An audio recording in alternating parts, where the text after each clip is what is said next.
I'm saying, like, hey, man, anything you need, if your distributor don't have it, you could buy it, just to get you through the day.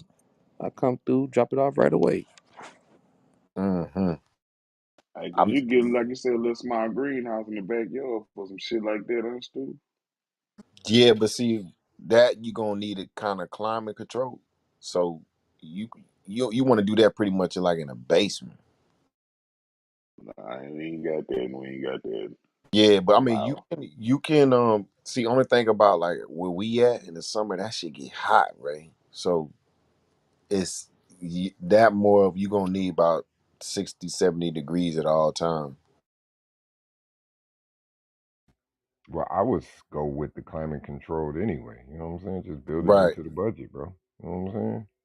It's business though. That's easily done entertainment greenhouse. Doing business as easy greens. You know what I'm saying? You write it into the budget, bro. You know what I'm saying? Now you can grow everything. And it's a write off. I ain't gonna lie, the way the like at my company, the way that motherfucker lettuce be looking, bro. I don't see how these restaurants be buying that shit, bro.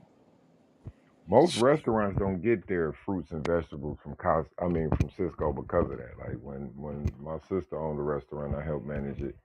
You know, we had a separate produce company just for that particular reason because they so big. It's hard for them to focus on that type of Fresh specialized lettuce. product. Yeah. I met this dude. I'll be going to all the little spots out here. So he had a little local greenhouse, and all he did it was a little farm. Sorry, local farm, and all he did was grow um onions and collard greens to the local barbecue joint, and they bought up everything that he had. As soon as it was ready, they buying it up. Think about Yeah, the local barbecue joint, collard greens and onions. Man, they going through that like, you know, every day. yeah, But see, once Yeah. we get the crop going, now we boots on the ground in our different locations. We going, restaurant to restaurant, knocking on doors, dropping off sample boxes.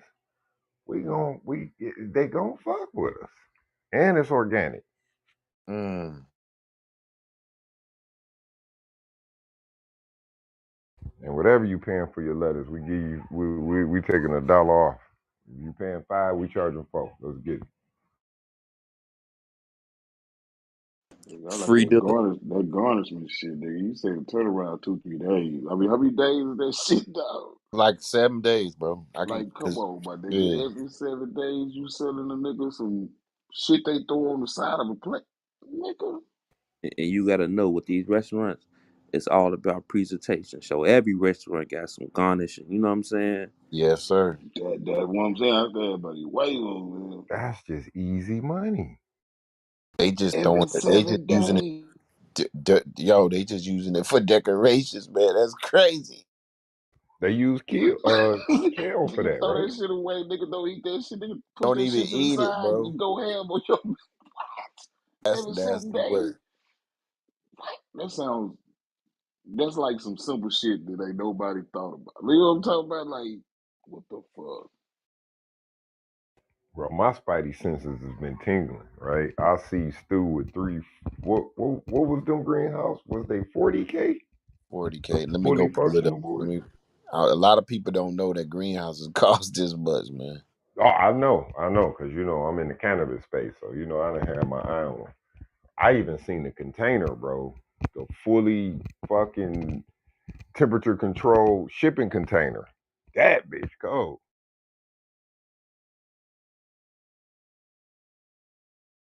But yeah, that 340,000 the $40,000 greenhouses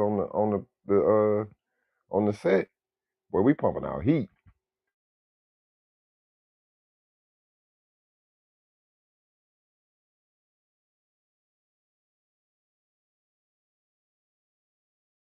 Every 7 days, the shit is growing, my nigga.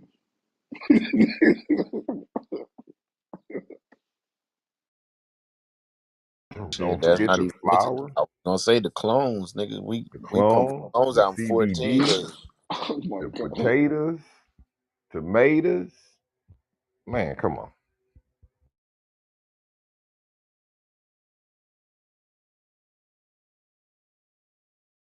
Now we creating lanes for the trucks to run these products, man. You talking about a whole conglomeration.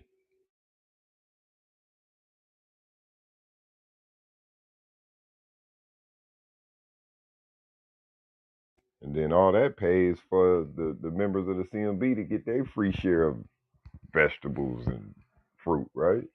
That's cold. Nigga.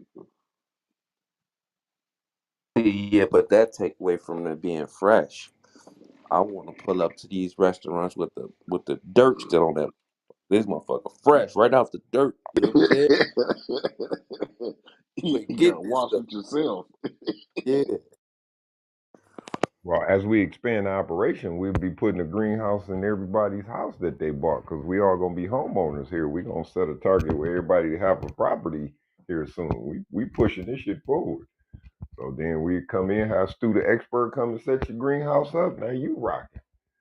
All we doing is moving clones around.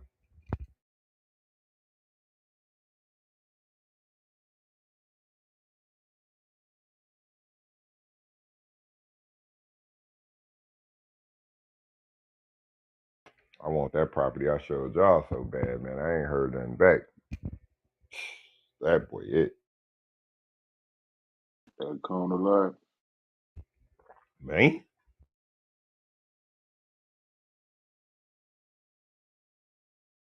Man, the links already bought it. You know what I'm saying? He gonna read it to it, nigga. Nickel bag in the park. I want in. You say cut it out like a coupon, huh, Chico? Yeah. I'm boots on the ground, free.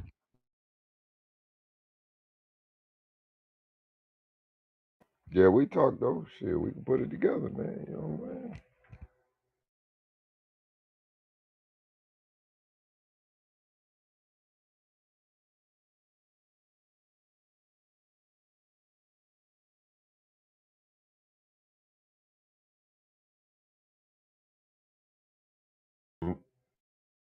I'm not missing another season to push these clones, man. That business so easy.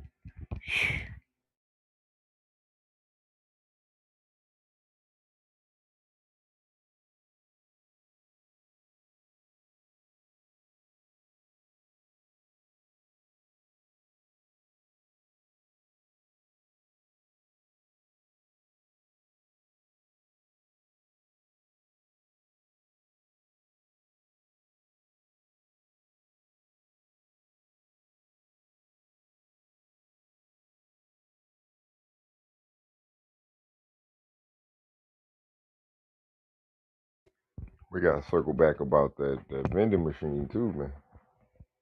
I see DiGiorno put one out here. It's getting serious.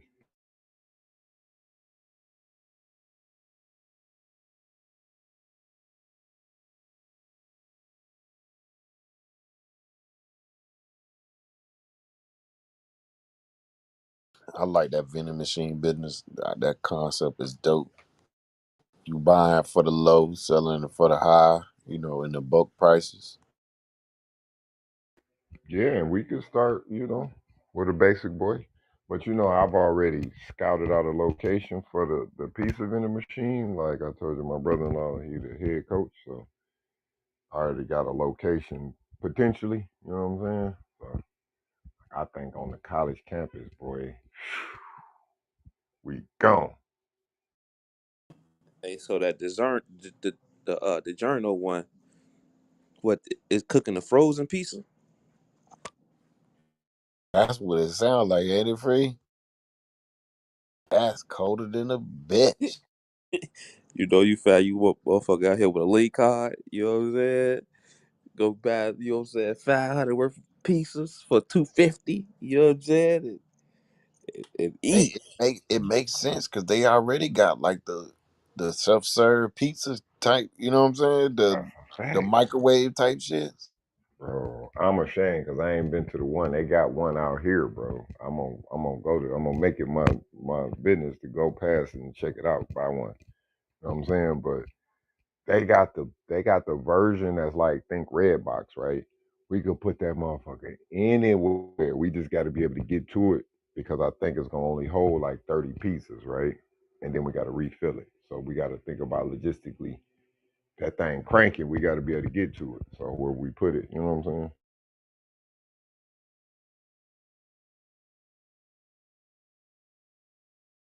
Well, I don't know how we do that, but like I said, I'm right down. I know we all close to colleges too. That's a fact. Now we I'm got to right get a down. contact on the college. My contact is the football coach. I could tie in some of the profits into the football program. Bam.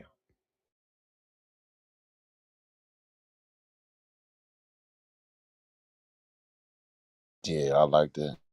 Put one by the stadium, and then I wouldn't do well. We can put one by the dorm rooms. You know what I'm saying? And with him already being the head coach, I'm pretty sure we can get that done. I already talked to him about it, so you know what I'm saying? That's easy work. Then we just rinse and repeat every location. Even if we get some of the potato chip ones. You know what I'm saying? See, I ain't gonna lie. I be watching the food channels, right? With cooking shit and shit. Man, I ain't gonna lie.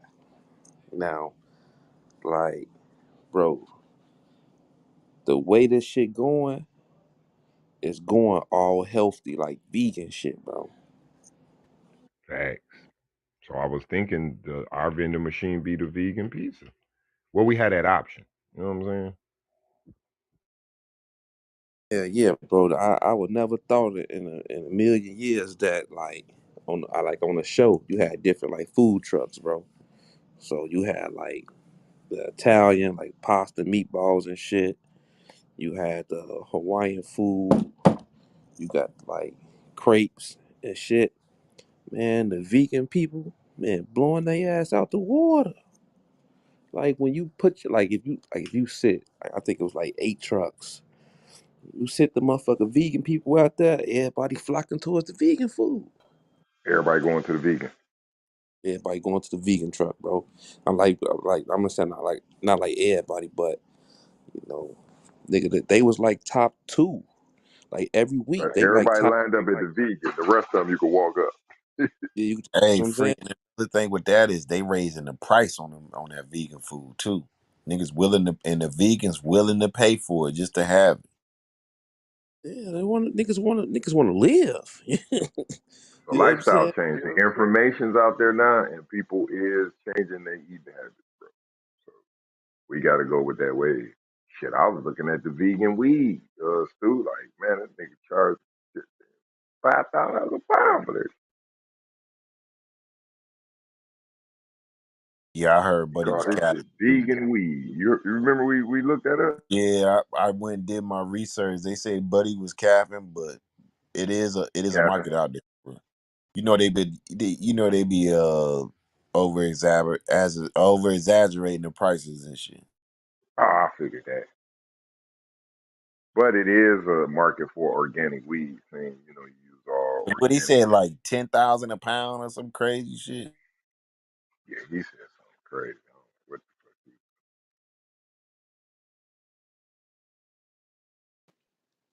he. 10,000 a pound. That's the going rate. Nah, it was talking about this vegan weed. This dude claimed he was growing. Vegan. Hell no. What? Vegan. Listen, Oh I got a man. spot that just opened up here because we went fully recreational, and they pumping out $75 ounces, bro. They got the price all crazy. So, dude, what's going on is the dude who's growing it is using all vegan products. So it ain't got no. So your regular products will have like worm shit. I mean, not worm shit, bat shit. It will have cow manure, chicken manure. That's from animals. So the vegan way, they're using plant scraps and fruit scraps and shit like that. So they say. Well, I mean, I've seen it done before. It ain't that hard. Okay.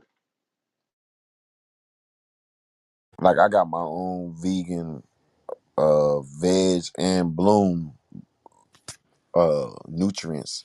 So from with the veg, all you do is put a lot of like all your green material. So like collard greens, the scraps from collard greens, your scraps from your tomato leaves, all those green chopped up. You could use chopped up leaves, shit like that.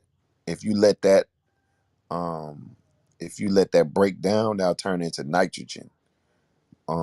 So with your flour, which what we like to use for flour, we use potassium. So that we use banana peels. So See, you let them. my whole thing about this vegan, like, I'm in this group or whatever on Facebook. It's a guy that I'm gonna say he used to be vegan. I don't know if Springfield still, if I know he on here, but I don't know if he paying attention. But this dude was, he know who I'm talking about. He was full blown vegan. But him being full blown vegan and him the way he was advocating for it, on the flip side, that shit almost ended his life. You know what I'm saying? He landed in the hospital, tubes in his nose and shit like that. And the doctor told him that, you know what I'm saying, he was gonna have to go away from that vegan lifestyle or whatever. I guess he wasn't getting the proper nutrients or whatever the case was. I don't know the whole complete story, but I just know that he had to, go away from that vegan lifestyle. So I'm kind of, when I hear vegan, I'm just, up in the air about it. Well, some people don't know what they doing. Uh, like I want you to think about this, Abdul. Uh, some of your biggest animals in the forest or in the world are vegans, bro. So just think about that.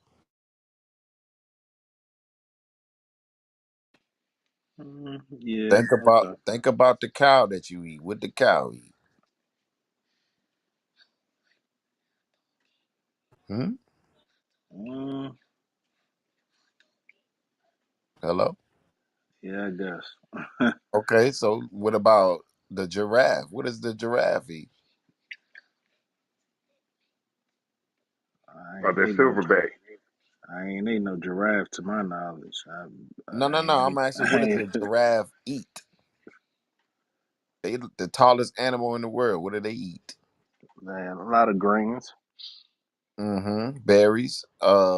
What about a silverback gorilla? What do they eat? anything in sight. Wrong. Well, nah, that's a pig, but uh, Bamboo and berries, my brother. They don't eat no meat. So that's we've been taught a lie about the food, but you just gotta understand your body as well. We've been programmed to eat all this other stuff. So when you take yourself off of this food, yeah, it's gonna be like getting off a dope, bro. so let me ask y'all, where y'all getting y'all protein from? Where does a cow Pause. where does a cow Pause. get its protein from? Nuts. Pause. Uh-oh. Abdul, I want you to think about that. Where does a cow get its protein from? I honestly don't know. I'm not asking. I'm not asking. To I debunk mean, what y'all saying. these are basic. No, every person that have this conversation with, this is what they ask. So I'm, you're right on track. Where does a cow get its protein from? I honestly don't know. Enlighten me. The hay, I was about to say vegetables and shit. Yeah. Same thing the gorillas, all oats, that. and they get fed the oats and the hay. That's where they getting all that from, bro. It ain't nothing else, nothing more. So like I've been on this journey, Abdul. I had got up to 240, 50 pounds, something like that.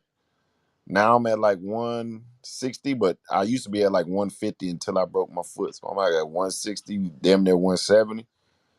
Um, but I feel good at 160. I lost damn near 80 something pounds just off the change of my diet, bro. That was 7 years ago, 8 years ago, something like that.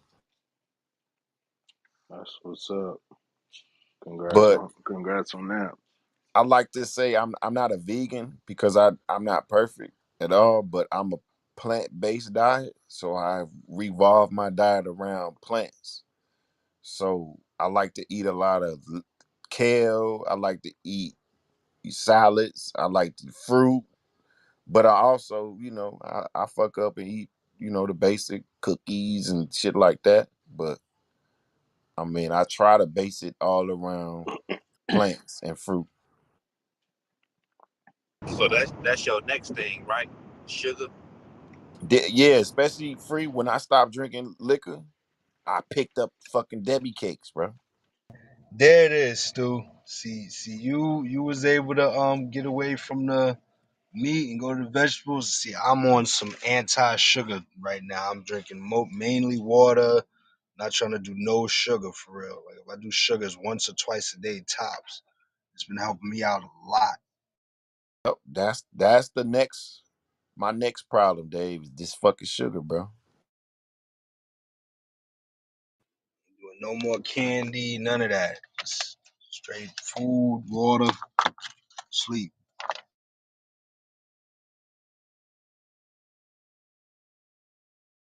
And the crazy thing, before I stopped drinking, I didn't fuck with snacks like that because I didn't have the urge to. But once I stopped drinking, shit, nigga, I could smell a donut 3 miles away, dog. Yeah, that's how I am, bro. Like once I stopped smoking them cigarettes, picked up them pastries, bro. I'm a sucker for Mm. and That nigga said the uh, pastries. pastries. I'm talking about not just the donuts, nigga. The cheese Danish. You know what I'm saying? Woo! Brownies. You know what I'm saying? Man, I never liked the candy like that though. So Right, right, right. I was always a cake type of nigga. You know what I'm saying? Same way, But freak. don't Like but I but like don't y'all milkshake. don't y'all think that's kind of worse? You know what I'm saying? Because like the Danish, that's easy to pick up. You know what I'm saying? You on your lunch break, you walk in the 7-Eleven somewhere, and you pick up a brownie or some cookies or something. Versus, you know what I'm saying? You ain't always around a liquor store. Nah, I ain't gonna lie, bro. The motherfucking I see people, bro. Like when you get a snack, you gonna see a nigga with some Starburst, some Skittles. You know what I'm saying? Every time they Jolly, keep it in the cut. yeah, Jolly Ranchers, bro. You know what I'm saying? Like Danishes, you know what I'm saying? That shit expire fast. So you know what I'm saying? Like candy, that shit sit around for a minute, bro. They can find some Starburst from last week. Oh shit! Get it There it right back is. on. I I don't know. came up. I guess my weakness is I'm a Reese's guy. Them Reese's cups. Woo! We know a Reese's guy. He be on the stage. Shit, we got a what is it, Jolly Rancher, Springfield? He be off the mic with them Jolly Ranchers. Ooh, We ain't heard that in a while. Yeah, golly. Damn, nigga, what you smacking on? Heavy. You know what? I used to fuck with the sunflower seeds. You know how much salt that is on them sunflower seeds, bro? I love You get to sunflower burn in seeds your as a Get fingers. your baseball player. head ringing. For dead ass, through head ringing. hey, look, right? And you know what's fucked up, right? Like I had one on like an 8-day cleansing. You know what I'm saying? A little minute ago, nigga. When I tell you the shit that we walk past every day, that shit tastes so good, Oh, bro. After you did, bro, I'm talking about. Look, nigga, I got some peanuts. You know what I'm saying? For my little snacks and shit. Man, the motherfucking peanuts taste like steak and cheese, man. Once woo! you ain't ate, you know what I'm saying? I say, whoa, bro, what the fuck they got in this shit, bro? But it's just like, you know what I'm saying? Like, your taste buds react to shit different when you ain't had that other shit. But that's why they say you gotta, you know what I'm saying, take a break off everything every now and again. You know what I'm saying? It's like anything. Hey, I'm gonna tell y'all the best thing that's been working for me is I try to fast from foods in the morning. So when I wake up in the morning, I don't eat nothing till around 12 o'clock. And what that does, it gives your body a chance to clean itself from all the shit that you ate the night before. So think about it. If you eat a big meal, let's just say you eat at 7 o'clock, right? eat a big meal, bacon, let's just say a bacon cheeseburger with French fries and a slushy or some bullshit. Nigga, your stomach gonna be trying to get that out of you for like 2 days. So let's just say you eat a small meal, a salad and a baked potato, and you do that before 7, but you don't eat again until 12 the next day. That shit's gone. That your body gonna push all that out, bro. And it gave your stomach time to heal. We don't never give our stomach time to heal, bro.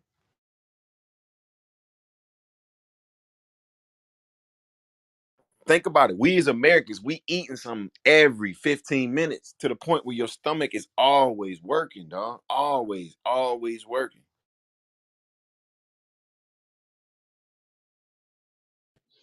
Think about us in America, still we got breakfast, brunch, lunch, snacks, still like so many different opportunities to eat. It's crazy. Yeah, they fucked us up from the beginning. Breakfast, lunch, and dinner, Yes, and indeed. that's big in the South. Breakfast, lunch, and dinner. Like, I thought I was in heaven. When I go down there, niggas cooking 3 times a day. Full meals. Full meals. Where they You hit gonna me with them fish and grits down south, free. I say, yeah, this shit cold. They eat fried fish for breakfast. But see, during that time in the morning, when I get hungry, drink a glass of water. That water gonna cleanse that hunger, dog. See, and that's one thing I learned from Dr. Sebi. He said, when your body starts to growl, you're not really hungry. That's your body telling you you're dehydrated. I said, whoa, there it is. And see, I drink black coffee, right? So in the morning, I'm mainly drinking black coffee as opposed to my breakfast regimen I used to be on. So I don't really go heavy in the morning. But I do want to start getting my vegetables early in the morning. Is that a good idea, or should I wait till like the middle of the day? Because I want to start juicing more. Wait to the middle of the day. I mean, if you can't, fuck it, get the smoothie in while you can, you know what I'm saying? But if you can wait to about is you ain't have to wait till 12. Just try to stretch it out, you know what I'm saying? If it's 10:30, try 10:30. If it's 11, try 11, but try to give your stomach that time to recuperate, man.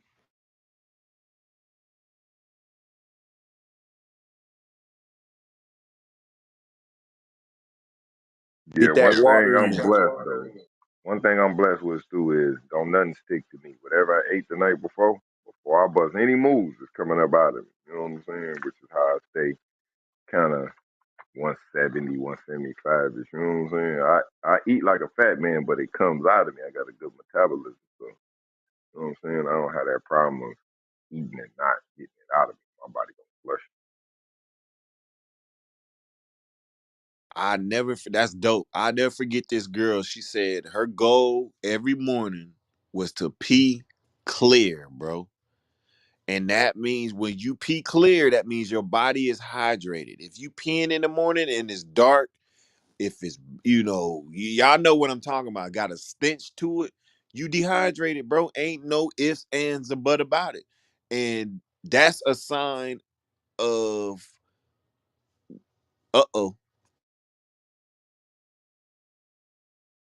it. Yeah, you got to get that water in. I never forget, man, my old coach, dog. Back in the day, this nigga used to go to we used to like how everybody go to the bathroom and shit. Nigga used to hear that nigga go in the bathroom and just like that. Like what the fuck is you doing in there, bro? That was him. He was not dehydrated, and he had them yellow red eyes. Yo, that it's sad, man. Health is wealth, brother. Appreciate the information.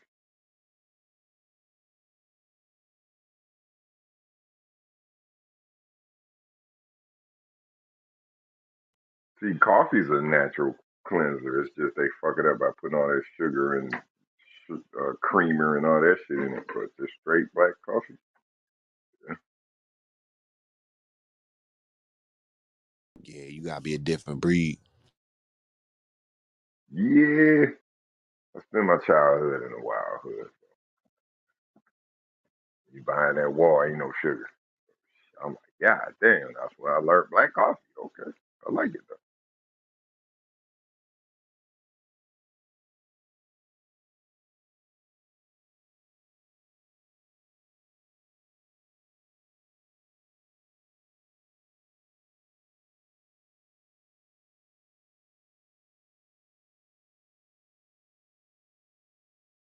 That's one thing I like about that land though.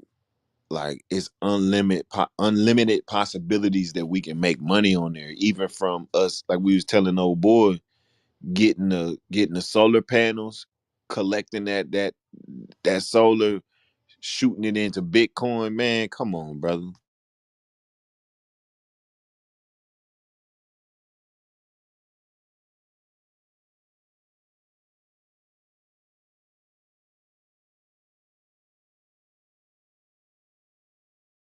Yeah, I be trying to get it, like wrap my head around that crypto shit, man. I just know I ain't getting it, man. Crypto shit, I Well, ain't getting it. free. All it is, we just gonna be invested in the technology. We ain't gotta understand it. We just gonna invest in the technology.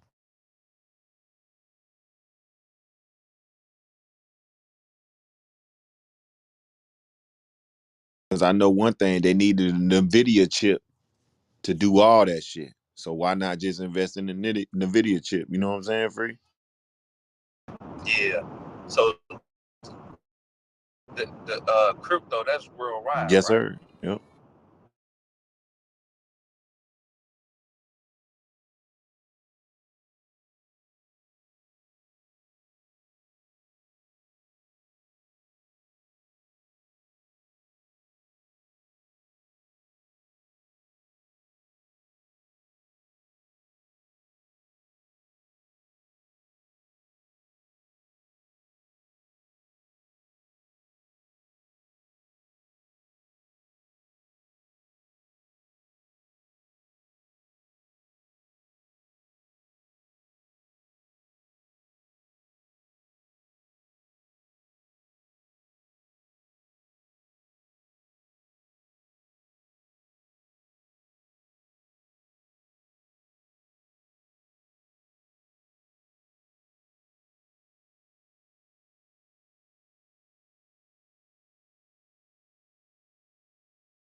Yo, yo, yo.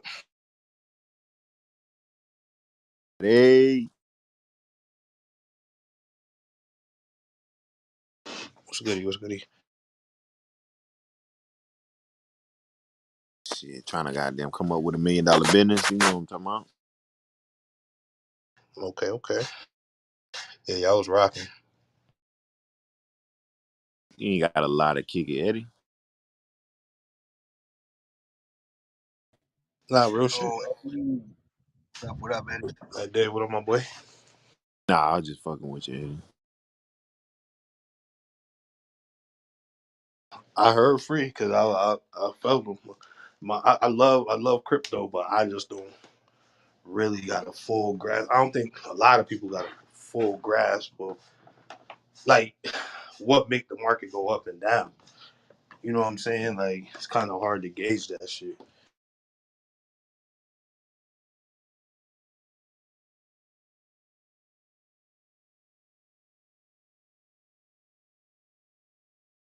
Yeah, that's definitely got to be tapped in to know what's going on.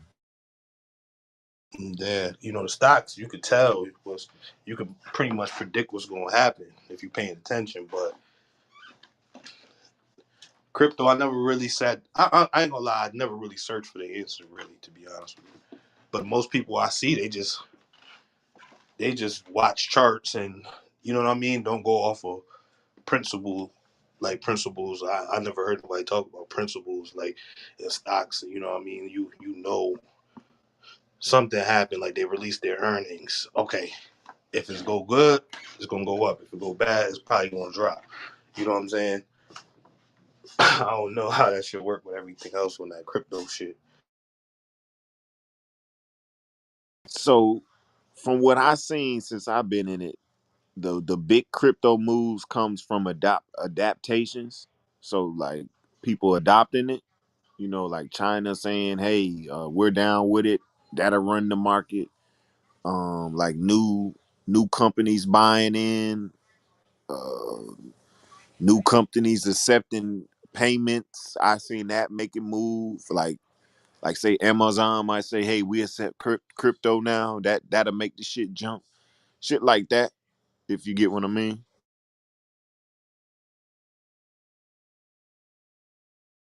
Yeah, nah, I get what you're saying. So, am I in the matrix? Nah, you good. All right. So, say one Bitcoin is worth 35,000, right? But you want to use one coin to buy something that costs 20,000. How you get your change? You got you ever bought a stock before? Yeah, I bought it. Yeah, I'm in the stocks. All right, so it's the same as that concept. You don't like you don't have you can buy partial shares. That's the best way to put it. So, say you had a Bitcoin, you could trade whatever amount of that Bitcoin to get another crypto, like another currency. You know what I'm saying? And then you would have, say, you had one Bitcoin, and you bought like whatever half like say one Bitcoin's 35,000, so you got one, and you buy like $10,000 worth of something else. You traded it out of Bitcoin. You'll have like 0.7 or 0.65% of a coin. That's it. But you'll still have Bitcoin.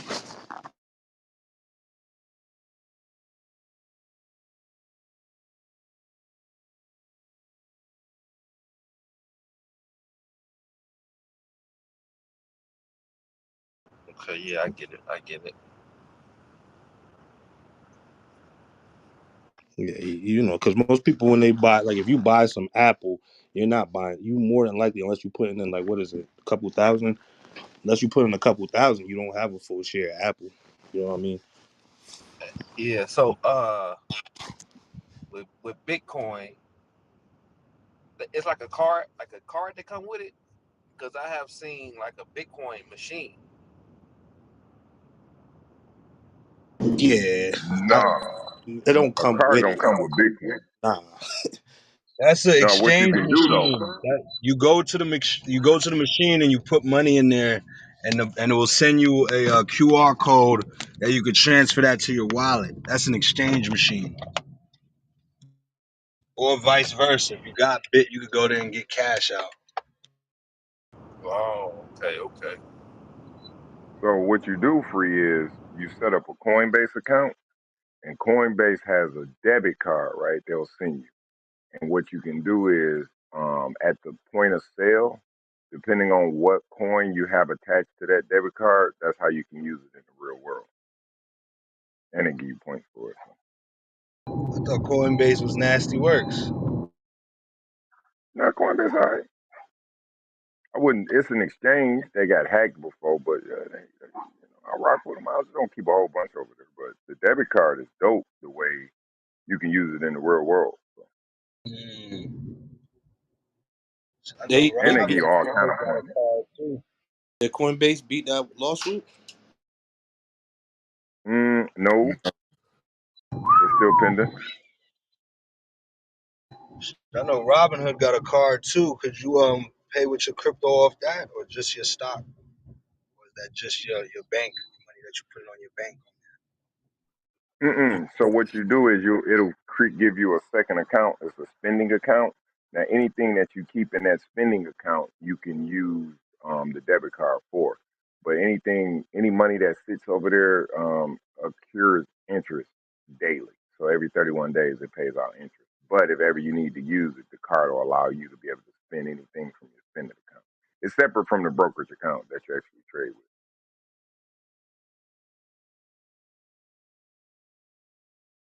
Yeah, they was the first one giving out 4 point something percent on your money monthly.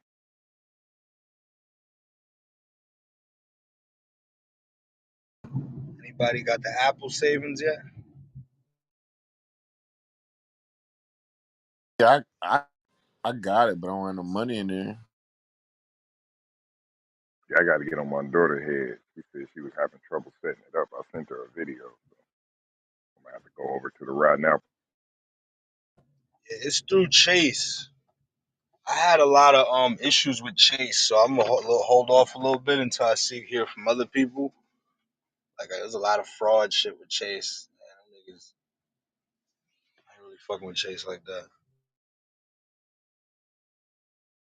Yeah, I just got it's a little $10,000 credit card they gave me. So I just put it over there just in case if I need to use the Apple Pay or something. If I ain't got my, you know how you leave your damn wallet, but you got your phone. I got their ass now. That's that flossing Oh, again. It's Let me a say a little ten lifesaver. thousand dollar credit card, little $10,000 credit card, little light $10,000, nothing. a ten Nah, k. man, Humble, come on, humble man. That's start, nice. humble Little blink start, of an eye. humble start, nigga. You know Come what I on, mean? Oh Just man. sitting over Little there. couple man, coins over If I there. need it, my man, nigga. Yeah, I've done the better.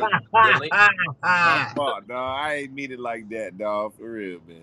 the links walked in. What up? What up? What up? What up? That's What up? fucked The up. Come links. on, y'all. Y'all know I Oh, ain't like he said, that he like that. said Just the a link. little 10 boy blowing. Ain't nothing. Just see him at the bar. That nigga on this Drake shit. Y'all know I ain't like that. My bad. My bad. Nah, you fucking Nah, with me. I be trying to hit these credit cards. You know, they be having $50,000 credit. That's why I said it like that. So my bad. Ted over there Nah, mad. Ted Ted over there mad as shit. Yeah, I ain't got no credit card. yeah, come on, y'all niggas is petty, man. That's that motivational, little kick in the ass a You little bit. know what Wake I up, do go get with it. 10,000? Ah, shit, that money come. You use that money, you gotta pay that shit back plus more. Remember that? That's high Hey, Stu, interest. Let me know when you're ready True. to work on that business plan, man. When you ready, man. I'll carve out some time to do the research, man. Let's go. Shit, I'm trying to get out of. Let me get out of this little debt real quick, and I'll be ready to rock. Well, my man paid me. Excuse he paid me to do his business plan because he wanted one, right? But like I told him, like the business plan is really, I mean, it's needed if you're going for a big deal. But like to get 50K, I'm like, bro, you don't need no business plan, bro. Just come on with the bank account, man. We'll get you. You know what I'm saying? He's starting up the medical courier thing I was telling you about. Um, I didn't. I usually outsource the business plan. I did it myself. So I done brought that internal. Another service offered to you by Diana K. Yeah, that's dope. I mean, doing the research, bro. Like when I start deep diving into like, somebody wants a business plan, right? Man, he done opened my eyes on this medical courier, and it's crazy because my brother been doing it for years as a second job. But like that shit done exploded since COVID, bro. Slated to go to 7 billion by 2027. Mm. Yeah, you know what? Remember we talked about with all the baby boomers, everything medical in the next 10 years is gonna be 100% return, probably. Absolutely, and that's what they spoke on the geriatric population. That's what they call them. The increase in the geriatric population, and also this telehealth, right? So now it's even to the point where you got to drive vital records from A to B, right? You might not even be picking up specimen or blood work or something like that, you know. And then the delivery of medications, and man, it's like it's wide open. And then the technology, so it's like it's a real good business.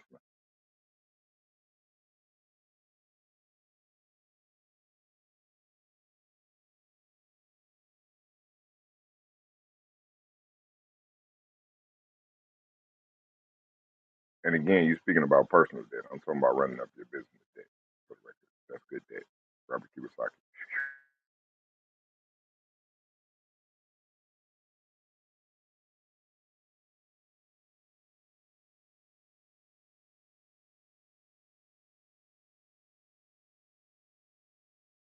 Because technically, you should have no more personal debt. All your debt moving forward, if it ain't your mortgage, should be business debt.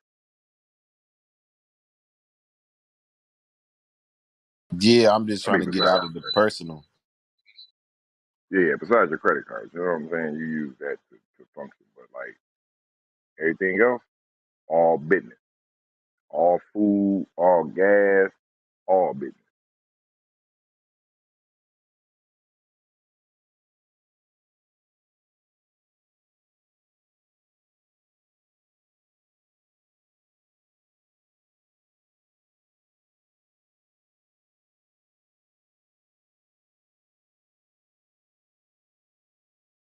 I got this app, man. It organized all my business transactions and they put them into like different files. So when it comes tax time, I just download the file, send it over, keep it real simple. So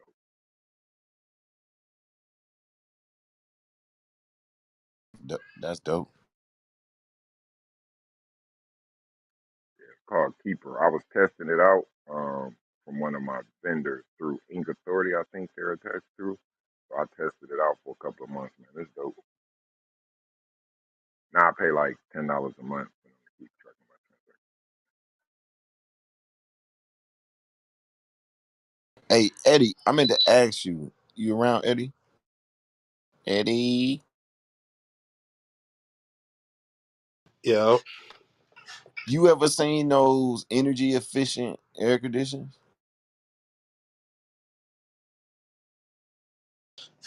You said what? Energy what? The energy efficient air conditioners. They look like computer modems and shit. Nah, I don't think so. Any of y'all seen the new energy efficient air conditioner?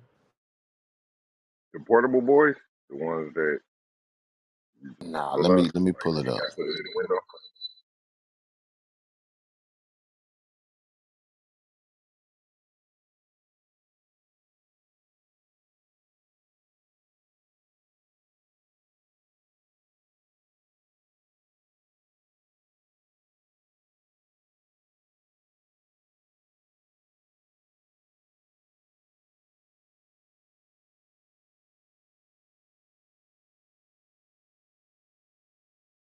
Called mini split ACs. Y'all heard of those?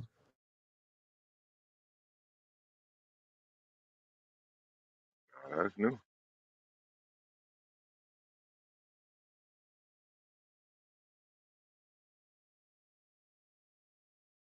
I know I was Nah, looking at the never. portable AC and U line. I never I seen don't that need you shit. to argue.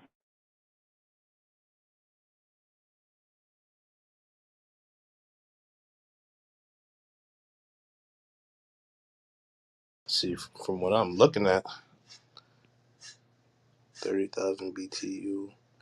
Yeah, see, this is just all. I don't do a lot of residential work, so I wasn't even bumped into something like this. Right. This seemed like something you have in a residential spot. Yeah, I'm talking about for the house, Eddie. Yeah, I've never. I don't do a lot of residential work, so I never seen that before. It looked dope though. So that's Yeah, supposed they cheap that too. little unit supposed to pump out 30,000 BTU. Yeah. God damn. They ain't expensive Yeah, either. and you ain't got to put it in the window, or do you? Mm. Eddie, you think no. That goes like you mount it to the bottom of the house, just like you would a regular one. Then it don't. It's a ductless, so you don't need the the duct to go through the roof and shit or under the floor. Yeah, So it reminds me of when you in a hotel, that air conditioning they got Mm. like a wall unit. like a wall unit. Yep, it just comes out of the wall type shit. Okay, that's dope. I've never seen that one. Like I said, we do a lot of commercials, so we dealing with Yeah, the big wire, heavy. Yeah, yeah, heavy duty shit, and it ain't. And also, they got their own AC guys, so we pretty much just put the outlet where they need it. now that you see it, I bet you gonna start to see it. That's a fact. Cause only reason why I see it because you gotta remember I'm going to bury around these units. Buried my cable line, so I'll be seeing them and shit. And I always wonder, I'm like, damn. So they removed the big blocks and put these like mini ones there. And so what the numbers look like on your end, Eddie? Like the pulling, energy wise. Or what? Like how much electric is these pulling? See, I wouldn't. You would have to. You would have to. Let me see. I gotta look at. Let me look at the specs because I never dealt with this shit, so I don't know. Right, This shit, right, right, right, there's some right. different shit, but I mean, I would assume for it to pull that much, it should. Let me see. 120 in your crib should be fine. Yeah, it's only a. It's only a. Let me see.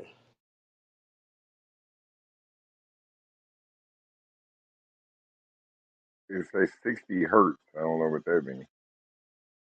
Everything in Right. the U.S. Everything in the U.S. run on 60. Okay. Say voltage phase 160 hertz. The links. Yeah, any Top of the electrical top, device, CMB. What's up, any, everybody? every electrical device. What are the Hey, links? hey, Every Links, what up? What up? So 208 to 230 volts. Is that more information? Okay, yeah, that ain't bad. That ain't bad at all. So would that'll be less than a regular one, right, Eddie? It'll probably be around us. Let me see, because it's not about just the volts. Let me show you. Let me see. Uh, that's why I'm coming to the man with the man. The links, you heard about these Well, mini splits? I'm sure you done heard about it. The mini split AC unit joint. Yeah, I heard about them. What you think?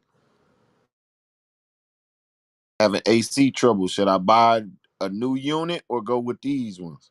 Nah, nothing is better than just getting a good, what is it, like a 3 ton, 2.5 ton unit for the whole house. I mean, if it's one room, then I use the split unit, but for the whole house, I wouldn't use that. Okay. Cause like Yeah. if it like, let me tell you what I used one for. I used one for the man cave because that side of the house, there's no Ducks. No vent duck. and no Yeah, yeah, duct yeah. in the and because it doesn't have an attic because I created it. You get what I'm saying? Like I created Right. the roof, so that's why I had to use that. Yeah, so Gotcha. you're gonna So you're Stu, gonna it's actually end up using more energy with them splits if you instead of just getting a unit, a big unit and cooling the whole house if the ducts and shit is already cut out and the Okay. split is Exactly. the split does use less energy though. So it's cutting the But the energy by but with half. the It's split, cutting it doesn't feel as cool as the regular AC. To be that's honest what I with was you. just about to say. So it's cutting the energy by half, but it's probably not going to work as efficiently as a regular unit would. That's the only difference from what I'm looking at and from what I'm reading. That It makes sense. depends on. I It don't really. know if I didn't do my research, but my split started to make noise after like a couple of months. Like it used to be quite quiet at first, but now I'm starting to hear like little rattling. But ain't nothing wrong with it. It's just a little noise. shit. Is them So splits if so they mostly made by them little the Mitsubishi units? Yeah, Mitsubishi. Yep, yep, Yeah, yep. I see they good for like little small spaces, but you're gonna have to that's have what them I was all about to around the say. house, and you know what I'm saying? They just gonna be working more. Like the concept to me, if you got a smaller space that you're trying to cool, yeah. But if That's you what I was trying to just cool about that to say. whole house, man, you might as well get the big joint. Okay. That's what I was just about to say. From what I'm seeing is that's basically it. If you got a small house, it's gonna work real good for you. If not, it's not gonna balance out evenly. Is the house too big? Like for example, Stu, you know how like in Hamden, in the middle of the city, the row houses be kind of smaller, right? Be like Correct. kind of a living room, dining room, like one All room right there type. in the front. Right. Yeah, so they put them little units like that, and they work good for them smaller houses. But regular size house, oh man, yeah, it's Put burning it less put it energy to this way. use, but you gonna burn that bitch up for real. Put it this way. If y'all know what a studio apartment is, like one of that won't work in a studio apartment. It's too much space. Damn. It's only for really small spaces, to be honest with you. Or if not, you're gonna be overworking the unit. Yeah, because I was kind of thinking like it's already pre-duct. Why go the other route? But just trying to Nah, think. if it's pre-duct, I would say go with the big unit. Yeah, that it. Like I said, a small little joint. I could see it being good, Now, but you're gonna be running. Or like that's why probably the Lynx is having that noise because you have to run it for way longer times to get the same result, and that's probably overworking it. hey, Stu, if you're doing the big unit, so sometimes they charge extra, sometimes they don't. But this is what I would tell you: find the hottest area in the house and let them install a thermostat there. Okay. Okay. I Then got you you. put it on like 76, and then the actual temperature in the house would be like 72. Right. Right. Right. Instead of having it where it's gonna be cold. Yeah, I got you. Have it at the hottest spot.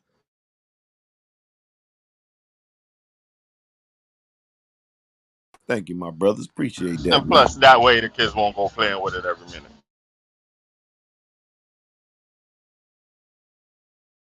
So that's more for like a shed or a attic or a extra Exactly. space. Exactly. Exactly. Okay. Because I'm trying to use mine to cool down an area that has, like, let's say, like a little efficiency per se. I mean, you gotta look at it like one of the ones I see on here. It says 30,000 BTU. That's not even enough. That's like a large apartment, Mm, and that's at how much they wanted for that. I think they wanted a couple of racks for that shit. 2,000, I think, man. Yeah, that's. So what you think? Something like a two I ain't pay ton that unit? much. A 2 ton unit? What's the square foot of the house? It's like 16, 1,500 square Yeah, foot. 2 ton is good. 2 ton is good. Okay. Because you remember, you also have winter, so it's not like Florida where you have summer basically year round, 1 month of little coolness. So, like, if you were saying if it was Florida, I would tell you like I had to get a bigger unit because that's 1,900 square foot. That 2 ton was gonna be struggling. And see, that's another thing. Like we got this unit where so it runs electric AC, but then the heat you gotta have oil. It got a furnace. Is that a furnace or some shit? Yep. Nah, The you got the furnace, furnace, or no, you got an oil tank in the basement. A oil tank that's for the heat. Yeah, still, you gotta put oil in that bitch.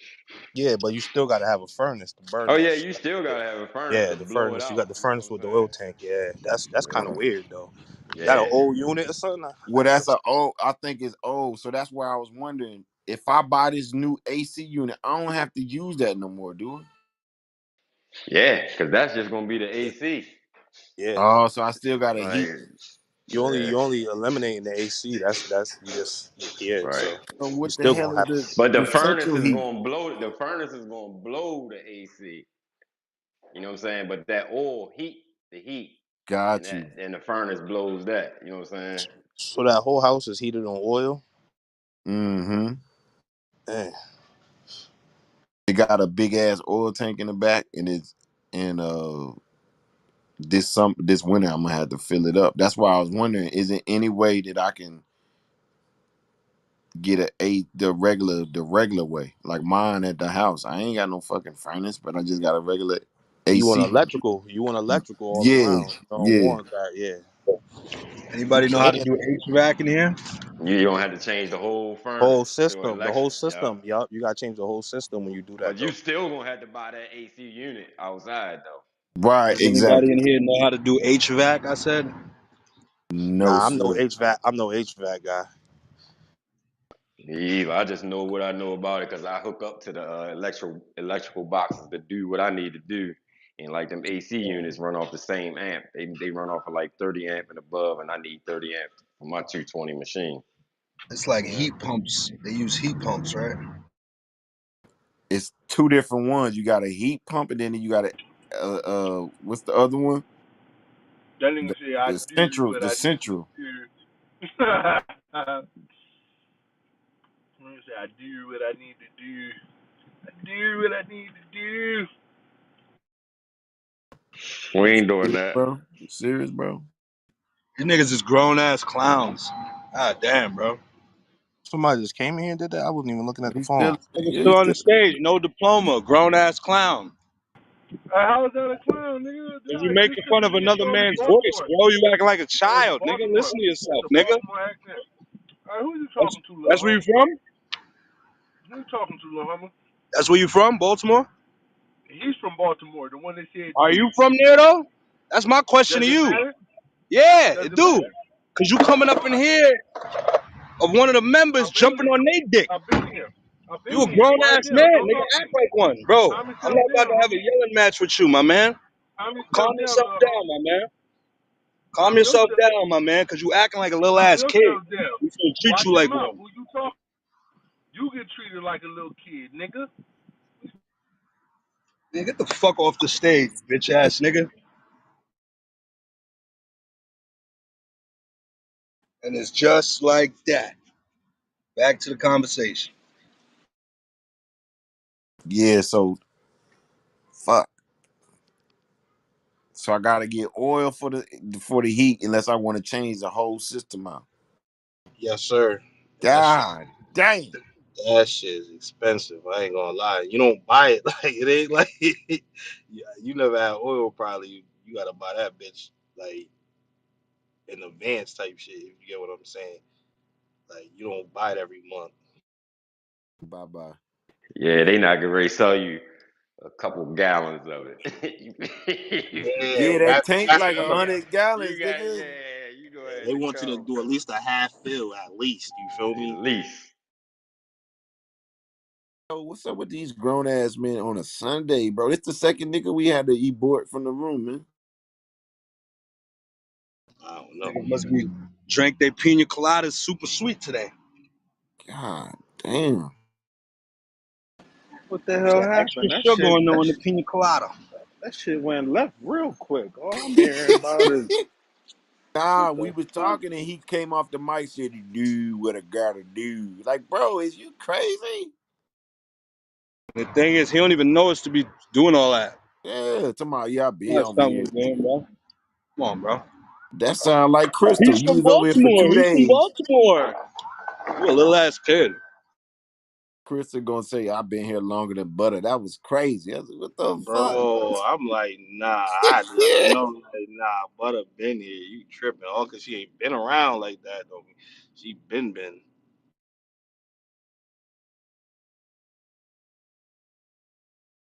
Man, I keep forgetting we in the projects, man. My fault, dude. No, I was just saying, yeah, that was crazy. Motherfuckers come up in here and get ahead of themselves sometimes. Would you do that? Like, I, I don't know. I think it's a mental problem, bro. A lot of mental issues on this app. I think if there was just this was an app where everybody had to show their camera, people wouldn't act the same way. They hiding behind that screen. It's a fact. I Gonna don't get know no, with this YouTube shit. These motherfuckers don't care either. ain't gonna get nobody YouTube. stumbling out of bed just saying whatever they want. You're gonna have to get yourself together a little bit more before you get on that mic. You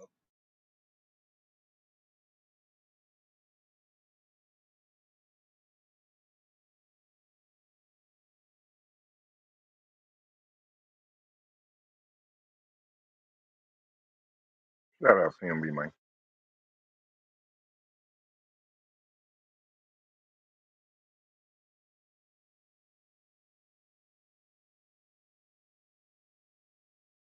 Niggas be acting like we about to let you just talk to, and it was you crazy.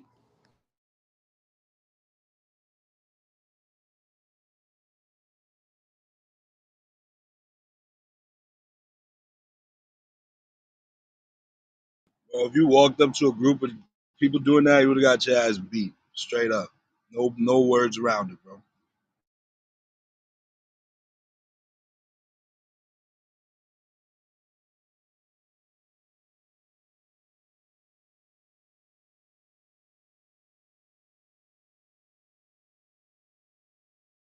First of all, the motherfucker come to your house, they ain't gonna say nothing. They gonna be quiet the whole time.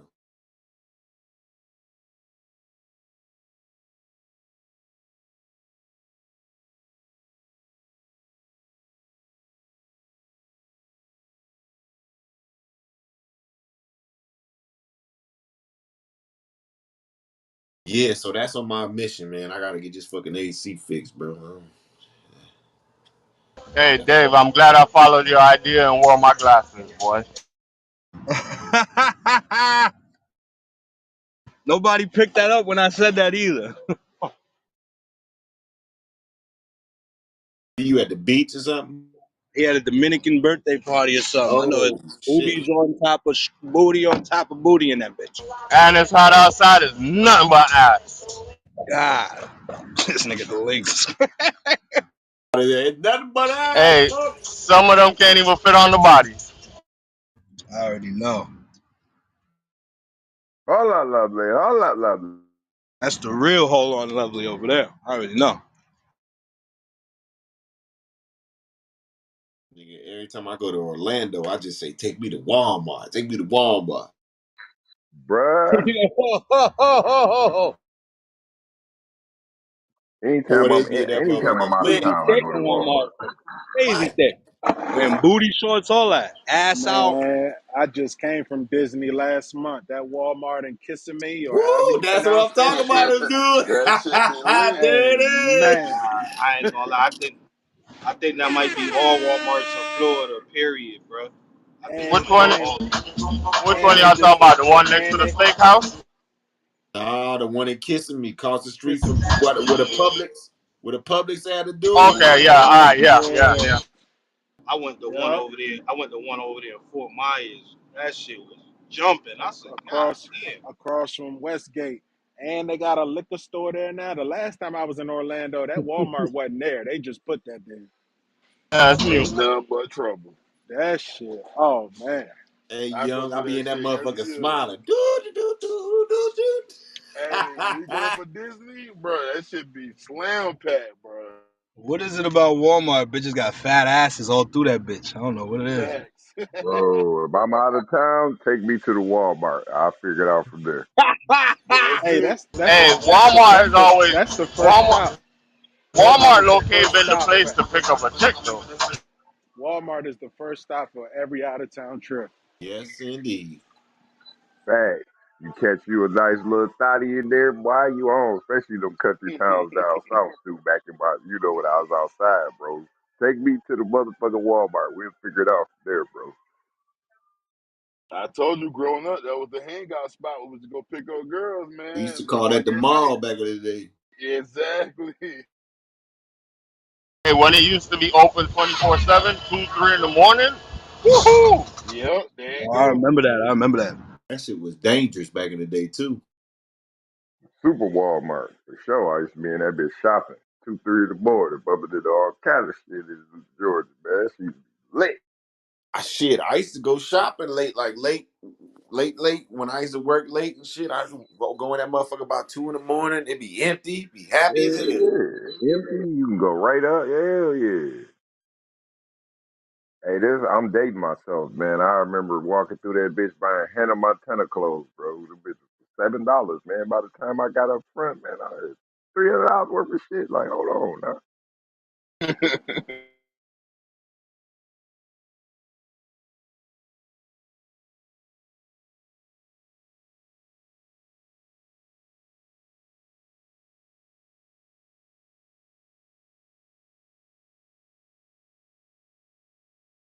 Nigga, we celebrate Walmart, but we always gotta remember when Walmart came to your city, that shit killed all your mom and pop stores immediately. Shut them down. Absolutely. Can't compete. Can't Absolutely. compete. Too cheap. They buying a billion of them. Well, not just that, Chico. You can go in that bitch and get an oil change, get some boots, get a haircut, some food, and an eye exam, nigga. What the fuck?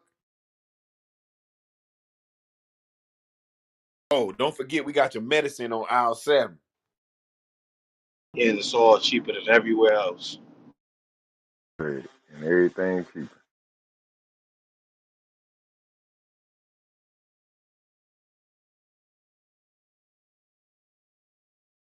Hey, but you hip to But the H Mart in Gwinnett too? Chinese Walmart.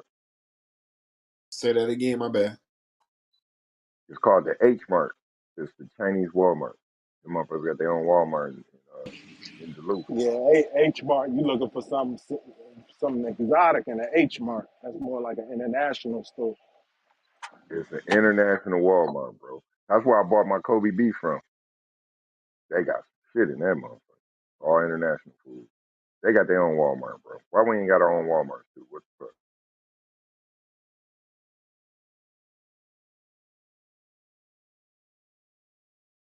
Call that bitch the B Mart.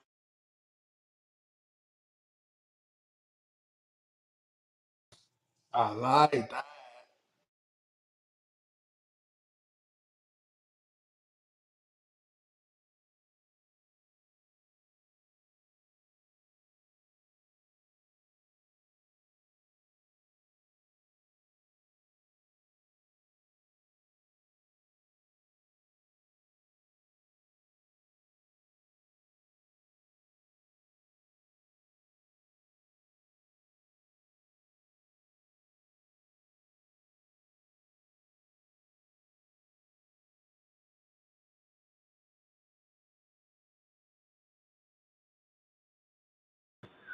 Don't let it be a Sam's Club next to it. I'm speaking all of this because I'm leaving Walmart right now, turning my head left and right. Hey, which one was that? Costco that said they're gonna stop the sharing, or was it Sam's Club? Anyway, I read a story. It said a wife got kicked out of the Costco because she was using her husband's card. That's crazy. I think it's Yeah, Costco. Costco. That's Well, the Netflix deal. she should have got her own card then, because I know when we got our Costco card, my wife and I, we both got our own separate cards. The one account, two cards. Yeah, it's got to be some type of system because if they married, she should have access as well. I just found that story. What they doing what Netflix did, right? To increase new member sign ups, they limit insurance. Watch their stock move.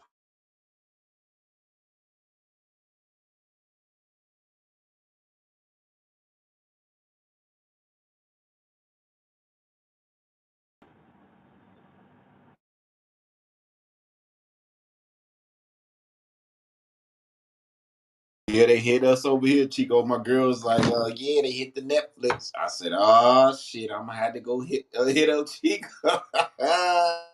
Got your ass.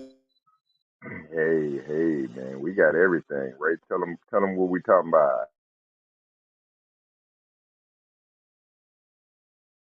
Hey, her ass don't need no more TV. Hey, this TV on steroids, bro. You can watch absolutely anything. I don't watch a lot of TV, but it's available.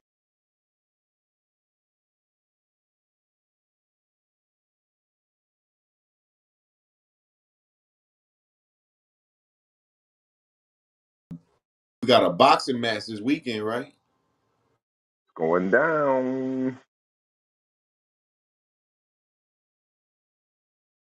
The boxing parties in the CMB be lit.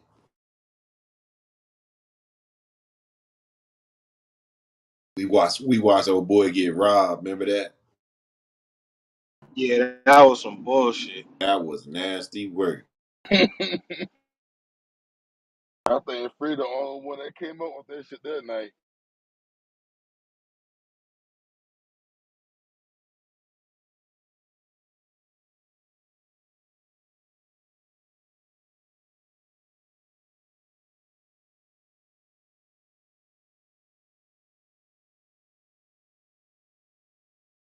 Pay per view watch parties on Discord. I don't know.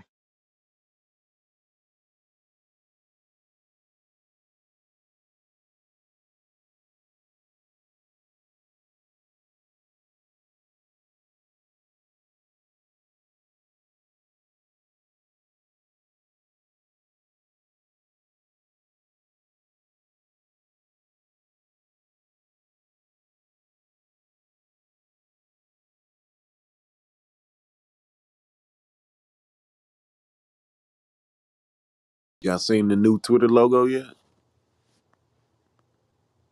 Nah, Have not. There you go, right at the top. This one. I did see him saying he was looking for somebody to create the X logo. I didn't know what he was talking about. Okay, so this the new Twitter logo now. So what's the point of him changing the logo? Like I don't get it. Well, you remember he bought it. It was a bird, so now he want to change it to his. So I mean, SpaceX. there it is.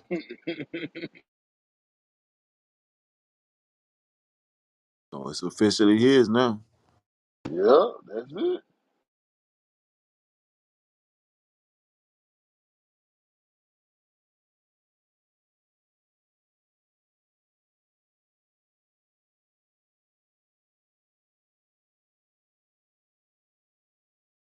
Check this link out. FIBA introduces new LED glass basketball court.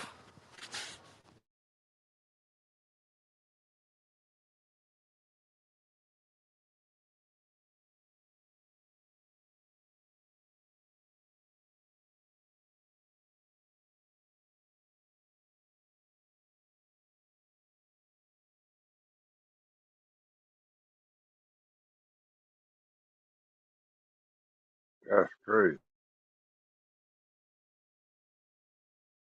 Speaking of that, along the same terms, did anybody see that business they opening in Atlanta? That's basically Top Golf but basketball. Oh yeah, what's that? Slam ball, some shit like that? I forget the name of it, but it's like you'll have a table and like a booth, and you'll have a hoop there. Sort of like you have your little space with Top Golf. You have drinks, and your whole group could like shoot jumpers. I think that's Y'all talked about that that YouTuber that bought them WNBA tickets. the dude who went to sleep. Yeah, That nigga wild, ain't he? Yeah, he shot the that's ball that's too. that's disrespectful, yo. That nigga bought 4 tickets at the front row tickets at the WNBA game just to lay down and make a bet. Like that's fucked up. Clout. Did he buy them Clout. or was he invited? Because you know he like an influencer type person. He was dead ass courtside. He was, I don't know. From what I read, I think it said bought, but bought or given, it don't matter. That nigga bought 4 of them, brought out a blanket, all that shit, and went to sleep. That's fucked up. He did that shit to go viral. Y'all know that. These people don't care. They ain't got no WBA. type of That fool, morals. They just want to that get fool, numbers. he They missed just want to out. get their numbers up. That's it, bro. He Numbers, missed numbers, out. Did you numbers. see that girl hit all them threes in the 3-point contest? Oh Is She that yeah, went. where she he was broke the at? record. He She was missed at the 3 shots. All-Star game? I don't know if No, it was at the no, this All was Star game. a. I'm just saying, like, he missed out on watching a good game or something behind some bullshit. If you ask me. Like they said, he just did it to go viral. That was it. Nothing more, nothing less. Numbers, numbers, numbers. That's all they worried about. And it did help him. But did it also put some type of uh kind of traffic to that WNBA to show like, yo, somebody could pull up and do this at a game? Like, yo, what's going on over there? Yeah, could have. But he getting a lot of backlash for it, so he getting the numbers, but not the right ones. Yo, that's the same dude that a while ago he went to one of Dr. Umar's events and ran down on him like, yo, I donated money for the school. What's up? What's up? But he did it like a troll move too.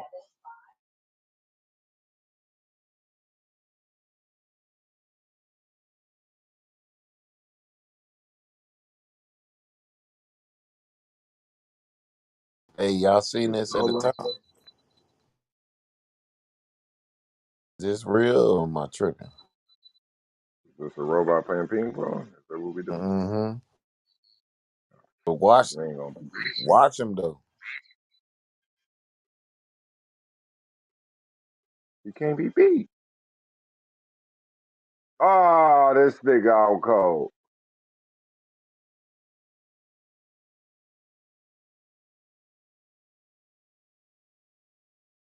Yeah, that's crazy. I'm gonna go on and hard stamp that we broke this AI movement first here in the CMB, and since we brought it up, we've been seeing it every day.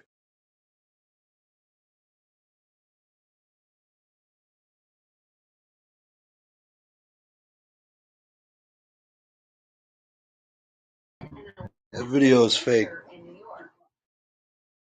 I was hoping it was. Yeah, they gave it away when they tried to make him do the 360. That shit just looked too CGI. It's fake.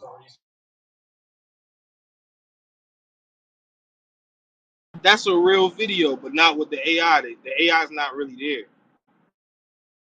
Exactly. I Yeah, you just I scroll just down, watched you that. see the dude.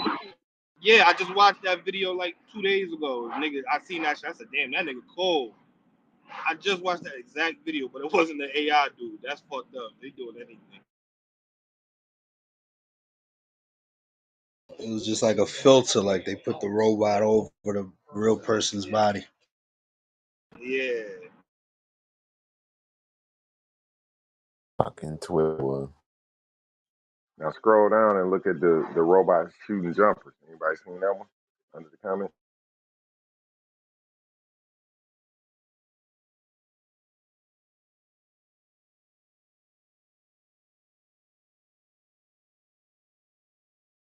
I feel like that would be like that would go against the rules of the sport. Like, say if they was to have a robot, one robot play on the basketball team, like you never know what the nigga could do. He could wig out, break somebody's arm, poke the eye out, and they're not really gonna be responsible because it's a robot. So I don't think they'll let that rock.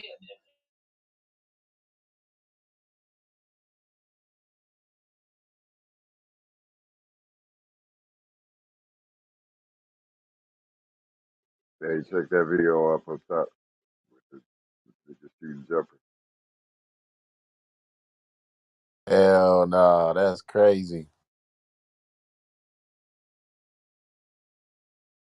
That nigga money.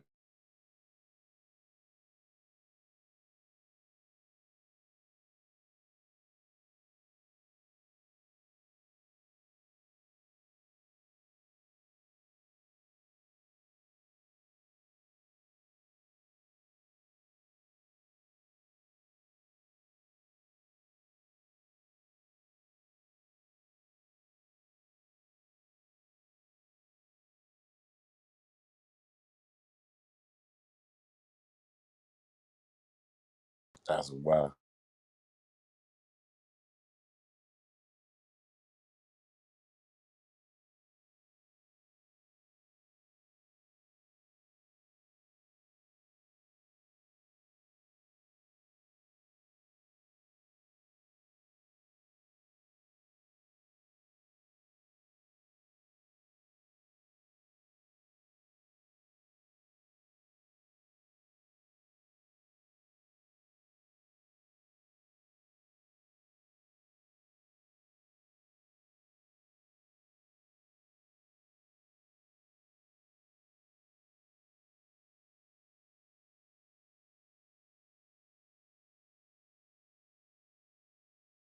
Anybody hear what Monica did in my city?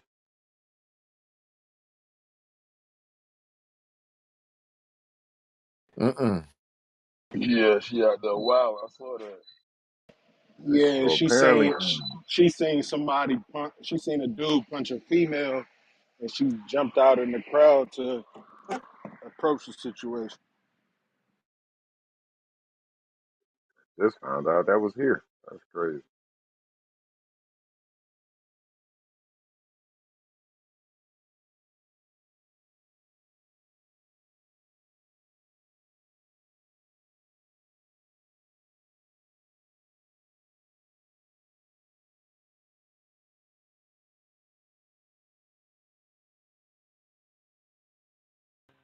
Sad part, there was a bunch of niggas around that did nothing. Hell yeah. She was the first one to goddamn go, you know what I'm saying? The boy just standing around. Bunch of punk ass niggas, man. Yeah, you can't hit a female in front of me, man.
I'm not a big amusement park dude, but apparently a $2 billion amusement park is being built in America's heartland, Grand Lake, Oklahoma, heartland of Oklahoma. They're building a $2 billion theme park. Yeah, we was talking about that yesterday. Dang, Should sound dope though. 2 million. I mean, 2 billion or whatever. That's crazy.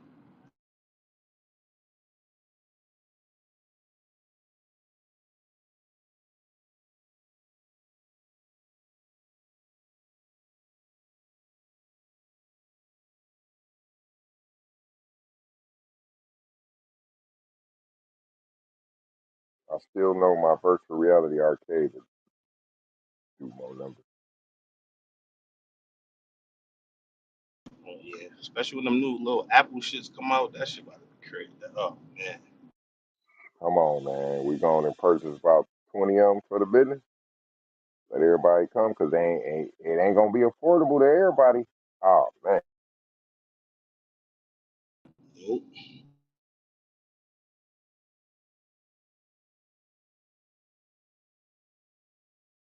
And you know the metaverse ain't going to do nothing but keep building out. That's, we might have to revisit that.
Dude, new to the CMV. How y'all doing? Whoa, what up, bro? What up? How everybody doing? Hmm. What's good, Good, man? brother. You okay? Yeah, we went to go see the old Earth. You know what I mean? Had to spend some time with the old Earth.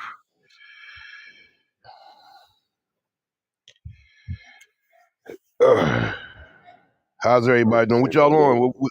What's everything that's on? You just you sending over anything for the what's the name? You just send it to New Jack City, right? Cash App. Mm-hmm. Where's All that right. facility? There's notate on there what that is for the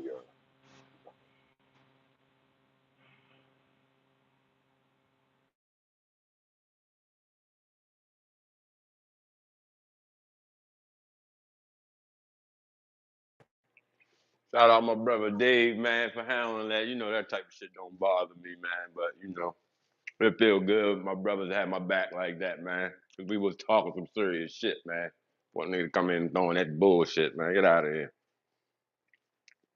We ain't doing that. Hey, son, you walk around with a handful of grapes, man. Watch for the setup, fellas, because a lot of people start grandioso. Like, yeah, it's a platform. I can get it out. Hey, pro score update. The O's just hit a home run, 4-3, bottom of the sixth, top of the sixth. We want to go back One to nothing. what Chico. You want to hear something crazy about what you was talking about when we was doing the debates? This just in from ABC News: 400 mass shootings this year. 400 That's just in crazy. multitude. So you were right in that debate about the guns. How right you were. But they classifying Mayday, mayday, mayday. or doing Matrix. such a thing.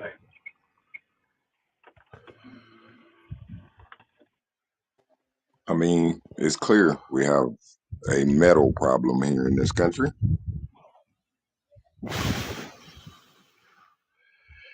It is clear that it's not working. Whatever the implement and all that stuff I was talking about, the stop and frisk and all that bullshit, none of that shit ain't working, man. It ain't. And then now it's trickling down. Something that's scary. Like in the 80s, adults, whatever, issues, whatever. But now the kids, 12, 11, I ain't even, they say not Well, to be you got bringing to too much follow stories. the law, right? They've made it more available. So states have been passing these laws to make guns more available. So that means more gun purchases, which we can look up. The gun purchases have went up. Therefore, the shooting go up. It ain't that hard. Now, like, I'm going to say it, it was so regulated. Like, doesn't make a difference. You're a civilian now. I'm armed. Now you can be armed. You see how this works? I had to go through hoops and banter and stay out of trouble and all this just to even be able to qualify to get a gun permit. Now, long as you can, you know how it works. I don't want to say it on stage like that, but you know how it works. The civilians can get it, so add 1+1, you get 3. Well, I've been in a state that been open carry for some time, right? But only lately has these kids found that out, and now they're open carrying, right? So it's like just guns everywhere. So it's like you gotta have one because everybody else got them. Like it's Wild Wild West, bro. The general consensus would be, if I knew you had one, I would think more differently. But now people don't care. It's like if I can get the drop on you before you get me, it doesn't matter. I thought in ways that at least when talking to the officials here in Jersey, they was like, the criminals have them. A law-abiding citizen should too. So now it was just the wild, wild west theory. Who gets the drop or who gets the get the one up? And then the NRA just sitting back smiling like, yes, we finally got Jersey. Because for the longest time, every governor was totally against it. Totally against it. Now they tell us, and even in our training, like, look, we can change laws. If you feel an immediate threat, use your firearm. That was never practiced before. That was like the last of all options. Seek this, do that. But because they changed the laws so now residents can have them, your discretion changes a little bit. Now, before, like I said, was at the more find other solution, make that the last resort. If you feel the immediate threat, use your firearm because they more than likely have one. Now that's the perception, even though that might not be the case. I don't know. I would be, well, see, then the people that believe in the Second Amendment would be totally against it. I don't think everybody should have no firearms.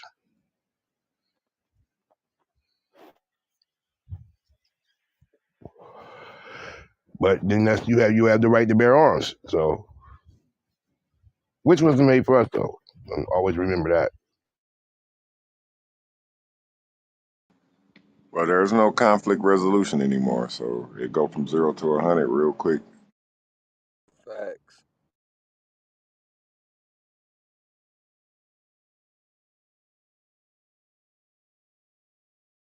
Yo, I sent Stu a video last night, right?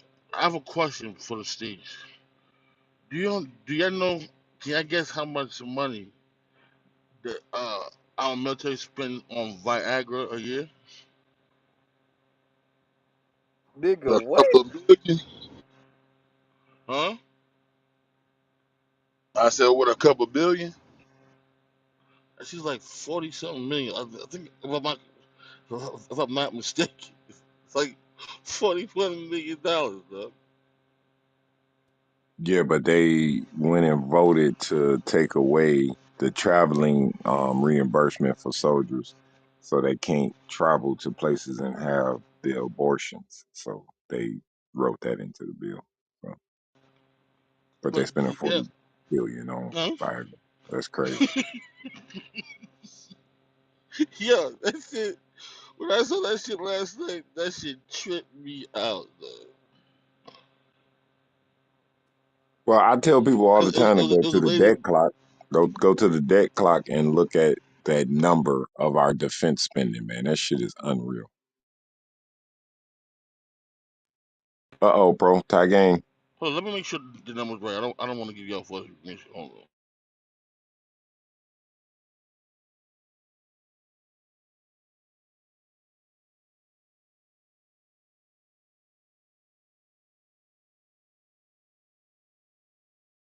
I'm on the debt clock. What you said for who? What's the number for the defense spending? Wow, that's way 798 Trillion. trillion. Yeah. Damn. Yeah. I was correct. We spent $41.6 million for our veterans to have Viagra a year. Wow. So because she was trying to fight for bridges in her city of Pittsburgh, and they said they don't have the money. But here's They don't another have number too, Chico. Savings per family, $12,923. 12,000. Damn. Nobody got no money. Look at the Oh, hold personal on, debt per citizen. hold Right on. below that. Look, you guys want to guess how much our military spends on snow crabs a year? $7,818. $4.6 million. You're looking on the update, Chico. I hear you. And hold up, back up. You said the military is spending this stuff on Viagra. Yes, Why? I don't know. This is what the lady pointed out to the man, and the man just sitting there like, Wow. yeah, I'm gonna post a video on top. Because Well, they that's what damn we sure were. ain't giving it to the soldiers because if they promote that type of that's fraternization. Like I don't get it. It's Probably I covered was, in their it's probably covered under their insurance, bro. And that's probably their portion, I And would this guess. 1 trillion three hundred Okay. twenty-seven million. No, 1 trillion 327 billion. No, $1 trillion basically in credit card debt. Almost $8,000 per holder in credit Person. card debt. So Yeah, personal debt per citizen is at $73,411 currently. yeah, hey, so they saying the Navy SEALs use Viagra to prevent fluid build up in the lungs when swimming. Whoa. I never heard that before. That's crazy. They just use it Well, for say what? say it say it one more time, Goldie. It said Navy SEALs use Viagra to prevent fluid build up in their lungs when they swim. Oh, I mean, what about the torpedo they swimming with? I'm about to say that Pause. wetsuit You is skin feel? tight, ain't it? That's a tight fight. but Chico, it says here like the largest budget items: Medicaid, Medicare, Social Security, defense and war, and interest on debt. So we spend more Yep, money on 1.5 trillion. 1.5 trillion on Medicare, 1.3 trillion on Social Security, and then that's the interest we owe out on the debt payments. well This that debt thing clock went. is interesting. It really opens your eyes. These numbers are crazy. And remember, I always be talking about the deficit to China. And as much as it sounds like, And you know them deficits and that money that bro, that's for like probably like the service members' families because when you in the service, we got our own shit. Like we got our doctors and dentists and all that shit. They military personnel. We don't go to no outside doctors. that this shit is crazy, man. Just looking at it, and the number keep going, continuing to go up and up and up.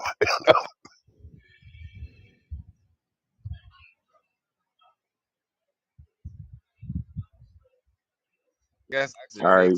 makes sense a little bit because like they have like for Fort Bragg, for instance, you know, two of my kids was born in that hospital on Fort Bragg. You know what I'm saying? But they were civilians. So I mean, I guess. But like I said, a lot of that money going to non-military supportive members. You know what I mean?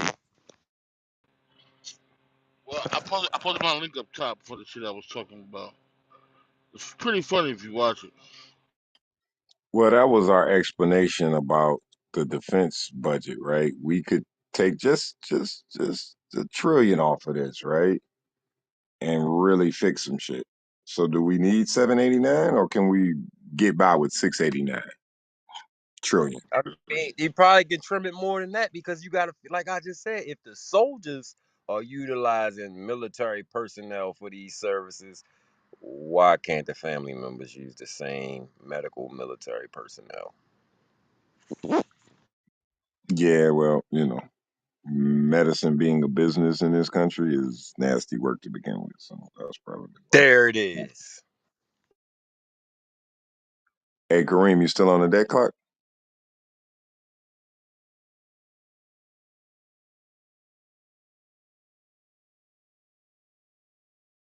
Oh, when you read the story of this shit is crazy.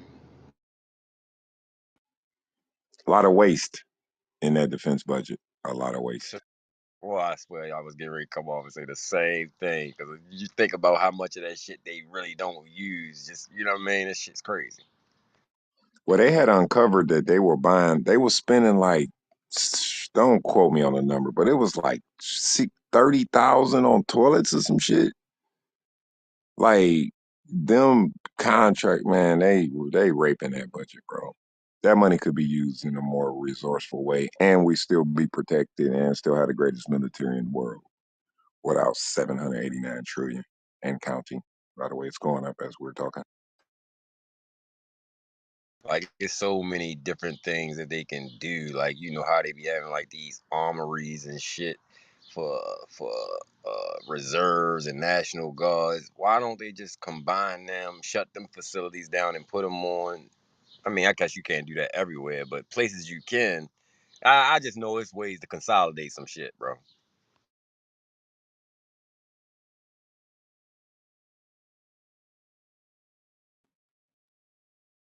And you still here?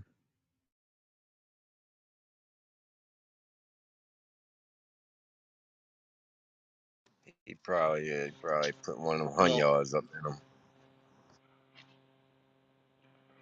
yeah, that shit. Yo, that shit blew my mind. Pause. What the?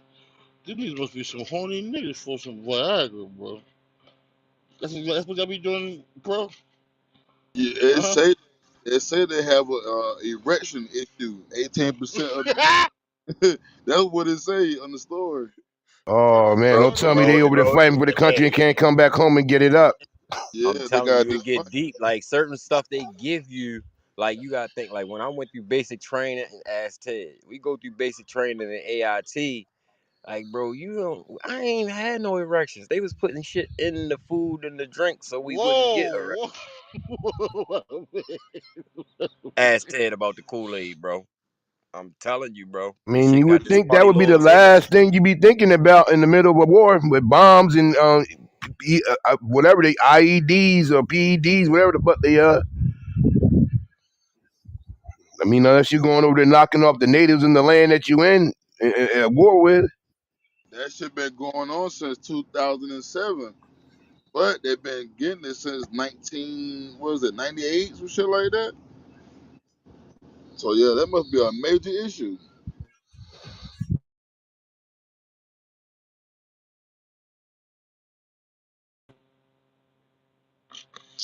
Damn, that's crazy, But bro. I have been on a few Navy bases. I was at the Philadelphia Naval Base when a friend of mine, dad, was stationed there. They ain't had to leave for nothing. We went to the store there, man. Shit that we was paying on the streets or in the public was like a half price. Good living. Shout out, shout out to the PX. The exchanges, man. Better than any mall you can go to, man. They got that shit in there for the low low. My man was like, y'all get what y'all want. We good. Like for real. And then we saw the bill he had got. It was mad cheap still.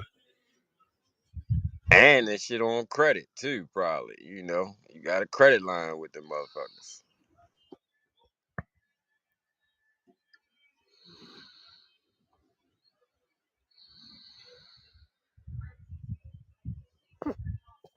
And it was like mad dope. Like the communities, all the lawns was manicured. Like my man dropped something. He was like, "What you doing?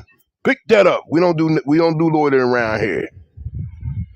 You talking about a bunch of hood kids coming to the Philadelphia Naval Base to spend the weekend. You know what I mean?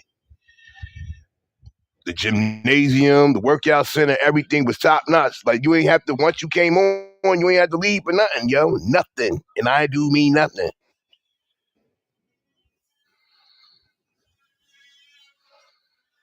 But we did that. We had found a nice spot over there away from everybody. Brought some weed up there. That shit was crazy. Oh, His y'all dad was was like, smoking fire. I know y'all ain't bring no weed up here. We already got it on the base. And sure enough, they had it on the base. Well, the family living quarters portion of the base anyway. That shit, it was dope though. But that's crazy to know that they spend like it's a lot of. That's why when we hear about this and that and deficit, like it's a lot of spending that motherfuckers don't. They be spending a lot of shit that I wonder how much junk. What you gotta look up, Chico, to find out how much junk that they spend money unnecessary spending on. Is there a number for that in the debt clock?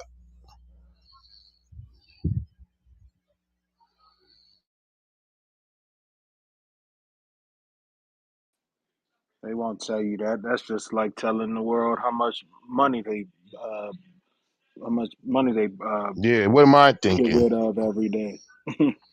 As far as when they printing, That was the first time that when I found out that when money gets to a certain age limit, they just burn it. Like, yeah, get rid of the old money. We found that out when we went to the U.S. Mint. The fuck? They burn money, nigga. We need that. We put more in We circulation every day. we got a destroying facility here in Baltimore next to Camden Yards. I'm just talking about that last night. So what happens if you like can like somehow get knock off who's going to destroy it, take the bread? We're gonna get killed. Simple and plain.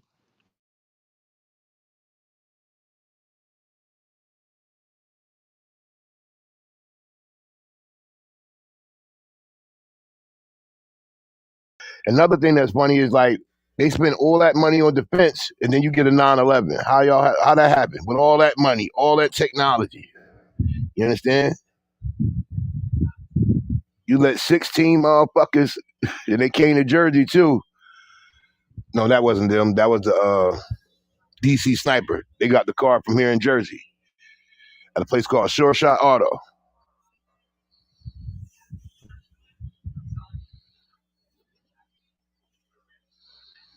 Them two Oh, niggas had the that East was some Coast. wild time right there, Kareem. The DC Them sniper. niggas had the them niggas had the East Coast on tilt, boy. Niggas was What? scared to Hey, get. Yo, it's funny now, but not funny. But niggas was scared to get gas. Niggas was ducking behind the car getting gas. Niggas was telling their Niggas chicks, yo, shorty, pump that. was. What you mean? Now they hitting no. only dudes. I'm That dead was, serious. oh, boy. They had everybody shook, yo, for real. Lee Boy Malvo. That man with the John Muhammad in the building. Oh yeah, they got him up out of there. Malvo's still living though. I think he gave his death sentence back. He just got life, no parole.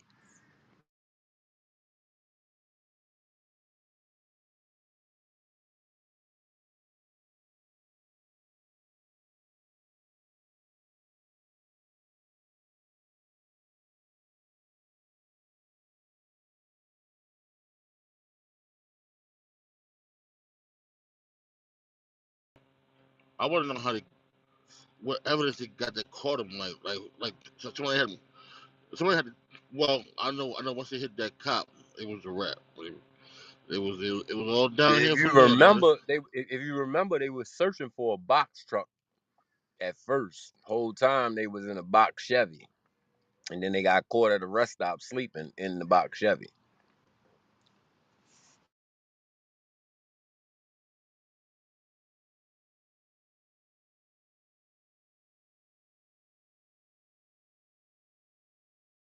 Thought that was in a van one time, too. Thought they had like they poked a hole or some shit like that. Nah, they had the hole in the box. It was a box Chevy Caprice, and they cut the back part out where the nigga was laying down in the trunk and had a little hole. But that's what I'm saying. At first, they was looking like for a van or a box truck. I don't think them niggas was ever in nothing like that. That's how they was getting it. They was inconspicuous in the box Chevy, plucking shit.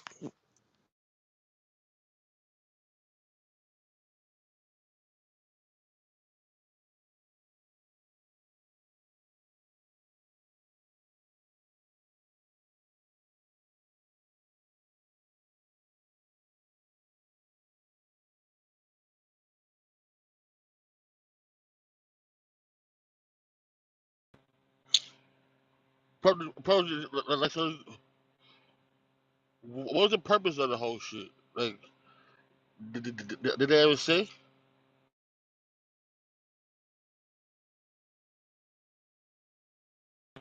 I hear on the phone. It goes for like, they was saying was the whole purpose of the shit, or do you just do this shit random?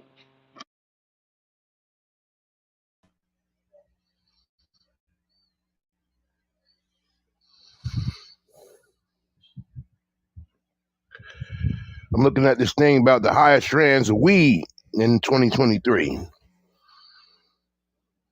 And one of them with a THC level of 35.23% is called Umami Butter. Anybody ever heard of that? I ain't never heard of that. Beyond Blueberry, Runts XZXAC, Zeno, Triple Lindy, Blueface.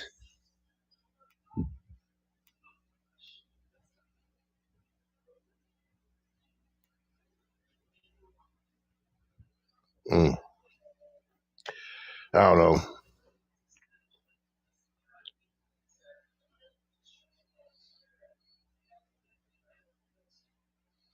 Bro, I take that back too. Orioles still up 4-3.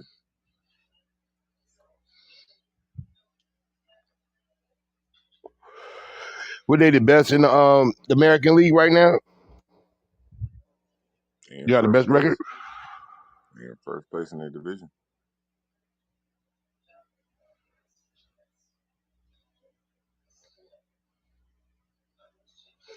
Well, while I was off the app, spent some time chilling out. We watched the Jamie Foxx movie.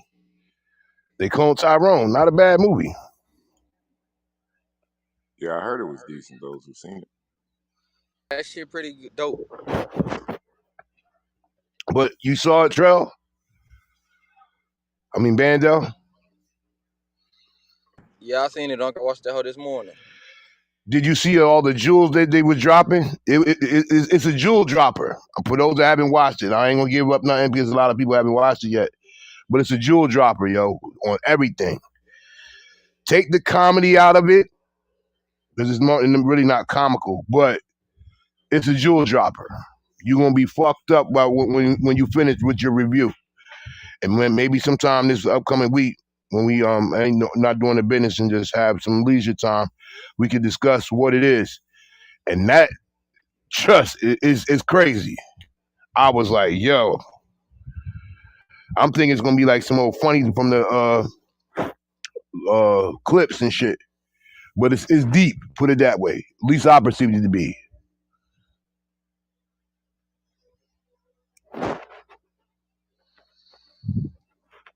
But for me, I give it two Well, thumbs up. save it for when you do your movie reviews on Friday, man. Well, it's the number one movie on Netflix. I will say that. Well, save it for Friday. Yeah, no doubt. Yeah.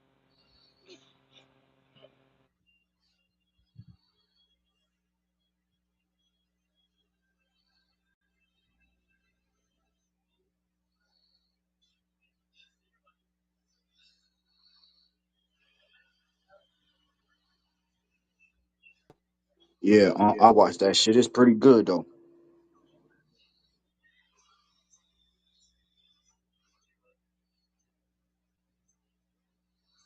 Score update, Pro 5-3 over Tampa.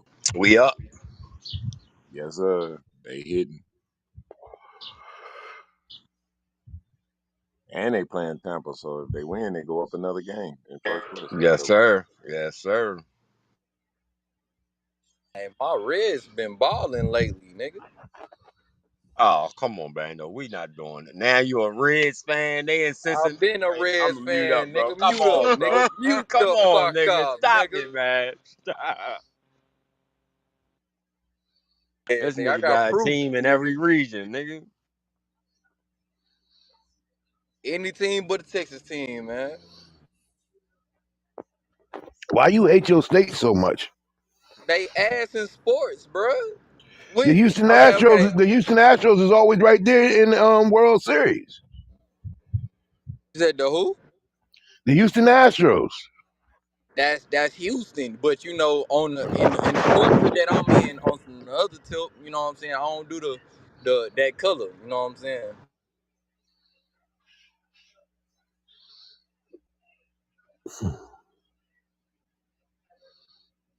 Ain't nothing like a red Cincinnati hat, you know what I'm saying. If you know, you know. There it Well, is. There it the is. cow. The Cowboys are upset that the Detroit Lions stole the receiver they was trying to get from the Jets. Denzel Mims. Instead of going to the Cowboys, he went to Detroit. We He, locked and loaded. We locked and loaded.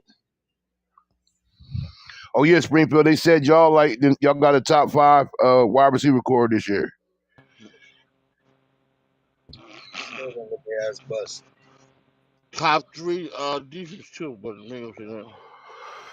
Top 3 defense. Are y'all taking the division? Yes or no? Hey, Right? It's too y'all early. niggas, y'all Ain't niggas the taking champs none. on paper every preseason, niggas. Training camp, that shit don't I mean a say yes. motherfucker. I say yes. I say yes. We're taking another division. Yes. We repeating, yo. We gonna repeat. Okay. yeah, First we're time in gonna a long repeat time. that shit, man. Fuck what nigga talking about. And Philly going back to the Super Bowl. We're gonna face Baltimore. I'm gone. You gotta be more getting there. They gotta Yeah, I win their got division Philly and first B over more. Joe Burrow and them niggas. It's not a problem. I got Philly and B more. I got San Francisco and Jacksonville. That's a wild. That's kind of wild. I don't know. You might be reaching now. I do got Jacksonville getting to their division. I want to say it like this. I'm an Eagles fan to the death of me. I'll never leave them, win, lose, or draw. But you gotta, it's no if, woulda, coulda, shoulda. The game played out the way it played out. But if they had a decent quarterback, that game would have been a little bit tighter than what it was. I mean, for a half of football, we was playing run defense versus run. We ain't had to worry about no pass. The cornerbacks can press. The safety just can run up to the line, 8, 9 in the box, because you knew they wasn't passing no down. They ain't had no quarterback to pass. We knocked all their quarterbacks out. Shout out to the old defense we had last year. With most sacks in the league. Didn't do it too no good in the Super Bowl, but that I'm not saying we wouldn't have won the game, but it was we basically won the game at the half when we knocked Purdy out. When Hassan Reddick hit that nigga arm, it was over for him. As soon as the backup came in, knocked his ass out. And he had to come back in, you know what I'm saying? So, but it should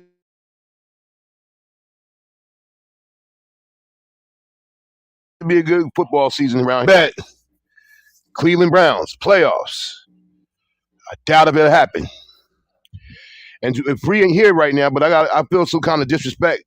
Your boy Justin Fields said that there's the top 5 running quarterbacks in the league, and he left Jalen Hurts off the list and put himself in there.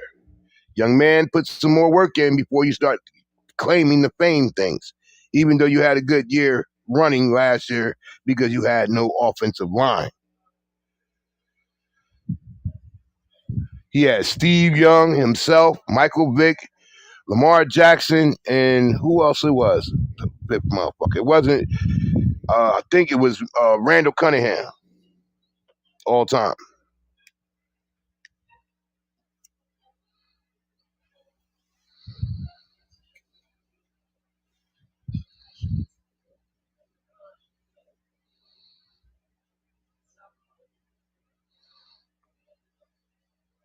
Now tell me which one Jalen Hurts is better than.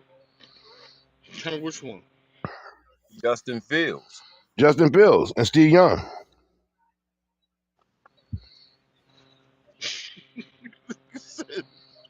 This nigga said Steve Young. I mean, all Okay. right. If you want to do it like that, he out of that 5, Steve Young the only one went to a Super Bowl. Hmm. Michael So, Vick never made it. so you think Jalen Hurts is better than Steve Young? Yeah. I mean, listen, give Hurts that same line and give him Terrell Owens and Jerry All right. Rice and J.J. Stokes. So is Tyrod Taylor better than him too? No, he's not. He's formidable. Yo, when you lead your team to the Super Bowl, nigga, you can't say nothing. Listen. They have the same double screen. Cut the cap. He better than Lamar Jackson. Yeah. Yeah, you throwing cheese. Yeah. What you mean? Lamar Jackson 1-4 in the playoffs. Fuck all the stats he got, nigga. MVP of the league. And where did they go in the playoffs with the MVP? I think they were one and done. or maybe 2 and done. Y'all got to start putting some respect on making it to the Super Bowl, man. You Don make it to the McNabb, Super Bowl. Listen, you make it to the Super Bowl as a collective, as a team. but you are Y'all led had by an your excellent. quarterback. Y'all had an excellent team that wasn't necessarily led by your quarterback, but you did have exceptional quarterback play. Come on, let's start calling shit for what it really is, bro. Jalen Hurts did not get y'all to the Super Bowl. Jalen Hurts is the reason we went to the Super Bowl. The defense False. did their job. They defense did their job, and Jalen Hurts Whoa, did his job. hold on. Let's bust that down though. Let's break that down a little bit more. You know what I'm saying? That's like saying Trent Dipper was the reason why the Ravens won when they won. When that was the Baltimore #1 defense, damn near top 5 all time. That's a perfect example. That's a perfect example. That defense is why we went to the Super Bowl. That defense is why we won the Super Bowl. Nigga, y'all only won that damn Super Bowl because the lights got Hey turned yo, off. Nigga, we ain't No, doing no, that, no. nigga. First of all, young boy, we talking about the one before that. He wasn't even I around. was yeah, we finna talking about say the that Trent Dipper one. nigga Ted and them New Orleans boys didn't pay that goddamn light bill. Nah, you gotta look at the game, bro. We was blowing them niggas out. Vegas made the call, shut her down. We got to close the gap. We You gonna talking about against the bankrupt the 49ers? country. Yeah. We was fucking them up at halftime, bro. If they'd have beat them by a Yeah, Colin margin of 20 Kaepernick wasn't points, doing nothing that year. bro, you know the debt, man. You know the bet they would have had to pay off if they wouldn't have closed that gap, man. It would Pro have Boss, bankrupt I'm the just country. bugging with you. I was rooting for y'all that playoffs. I ain't gonna lie. But let's go to the Super Bowl of last year. We lost. Get it, 38-35. All right, we lost. But Jalen Hurts, if we would have won, he would have been MVP. Not the defense. He Because to be played a hell honest of a with you, game. Bando, you know you about to agree with this. Jalen Hurts did his job. The defense didn't. That's a fact. When he left the field, we was up. We was up all game long. Even when he fumbled the ball and he got that pick six. I mean, not a fumble return for a touchdown. Jalen Hurts did his job. He got Super Bowl records that probably will be broken in time. But like I said, if you want to go by a body of work, I don't say he better than Lamar Jackson, but he took his team where Lamar Jackson never did.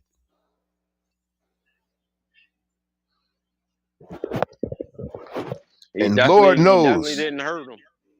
Lord knows, I'm always going to be mad at my man from Cincinnati for hitting Patrick Mahomes out of bounds. We would have washed Cincinnati. We would have washed them just like the Los Angeles Rams did when they faced them. We would have. It wouldn't. Let that have been the Rams. I mean, let that have been Cincinnati versus us in that Super Bowl. We would have washed them. We would be having a whole different discussion. But it is what it is. Shout out to Patrick Mahomes for the comeback and winning. Shout out to the motherfucking coach of the Arizona Cardinals that threw the game because he already knew he already had the job over there in Arizona. Bitch ass nigga. Let them niggas do the same play twice. And now we got to deal with that motherfucker twice a year in Washington.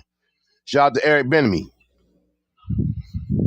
who's going to be the next, whatever they call him at that time, Washington coach. I'm going to just call it the Redskins.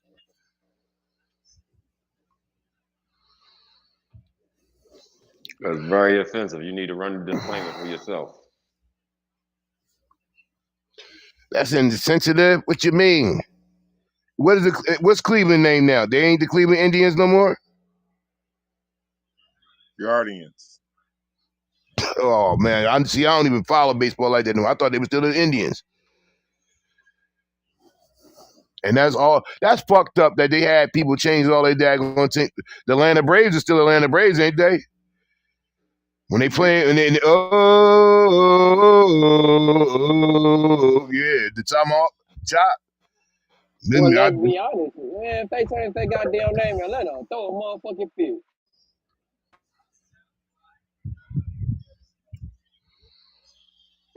why they ain't make Florida State change their name? They the Florida State Seminoles.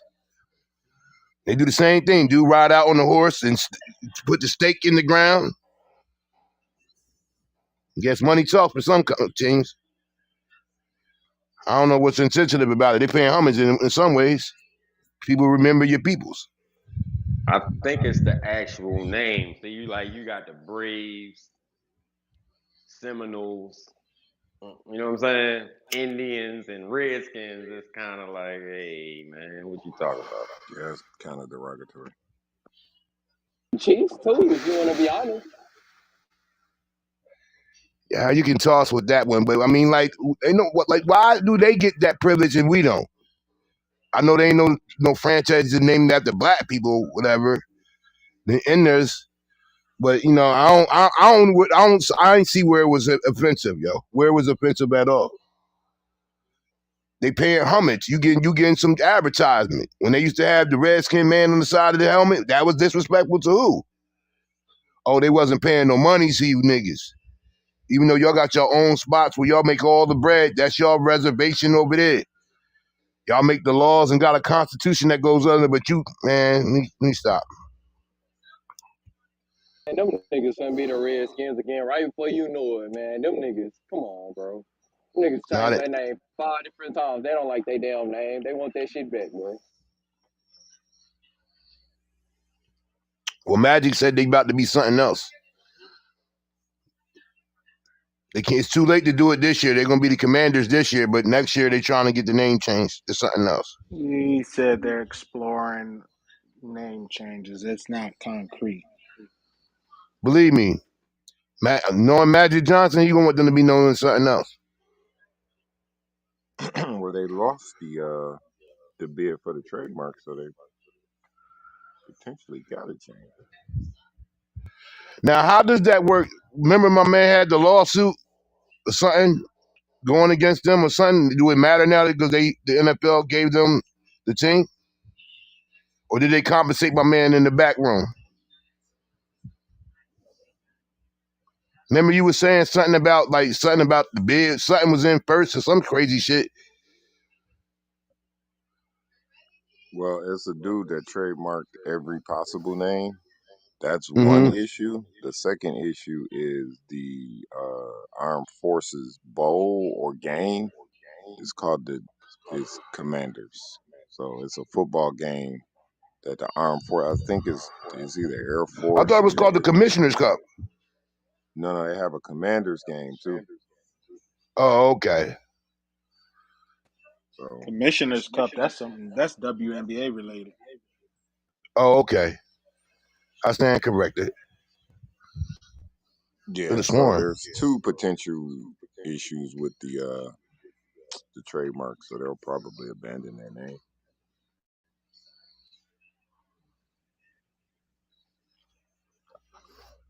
Now, remember we was all talking about all that money Daniel Snyder got for selling the team? As a parting gift to the NFL, they hit that nigga with a $60 million fine. Before you walk out the door with that paycheck, we need to have a word. He was hiding money. They say he was That hiding money nigga, from the revenue Yeah, sharing, and they say the final total he will hit never be $11 known. million. He hit $11 million. That's that's 60 million over the life of revenue sharing. But they said they'll Oh, never that's know why the he had to real pay number. 60 mil? Yeah, they'll never know the real number because they said he's not cooperating. So in some ways, he walked away with a nice piece on the back end that nobody don't know nothing about. Well, shit, he bought it for the 800 million and he sold it for $6 billion. He's walking away with a nice change, even after the. I mean, including what he stole. That's what I'm saying. See, it's bad to get owners like him because them niggas ain't nothing. They ain't about winning nothing. They know the base gonna be the base.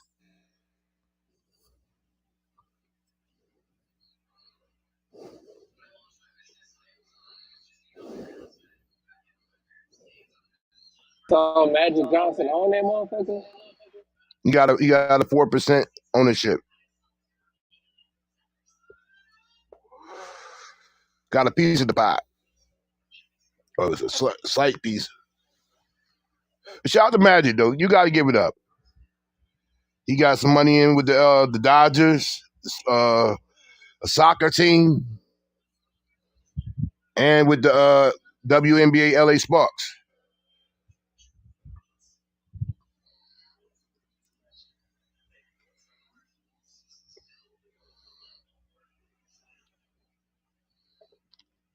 That shit kind of got me thinking. How much of a percentage does it take to get in partnership on an NBA team?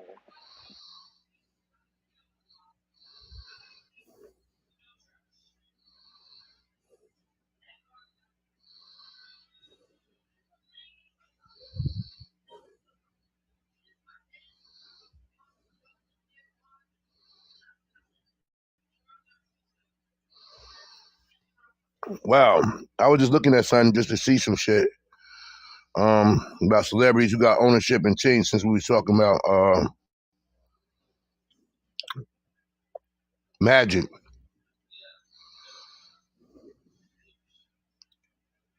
LeBron James name first comes pop on the list. Yeah, he got some ownership in the Boston Red Sox. Yep. Damn, go ahead, LB.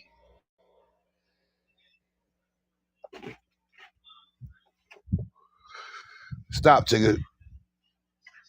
Okay, LeBron.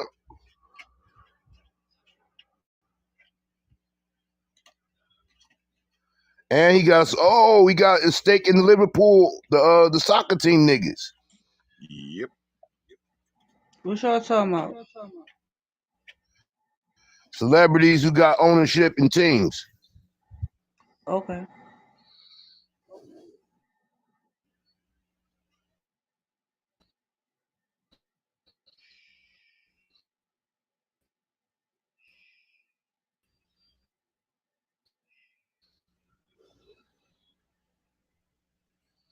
What everybody Hey, watching? not Oh, okay. Who is? Alex Rodriguez. He got part owner. He a part owner of the Minnesota Timberwolves and the Minnesota It Lynx. seems it seem like the only time they let me talk in there is late at night. That's crazy. nah. We talk some sense in the afternoon. I ain't gonna lie.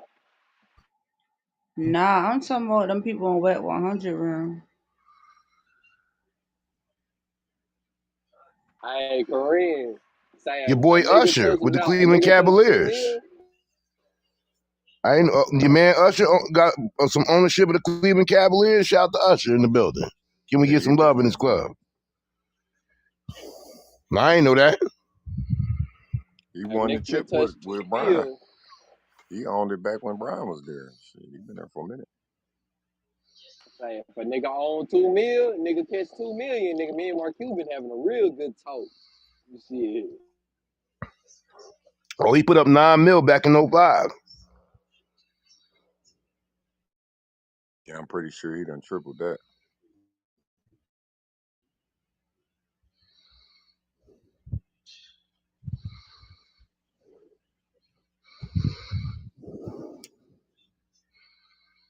Your boy Nelly, he had a percentage in the Charlotte Hornets. He bought it. He put some money down when it was the Charlotte Bobcats.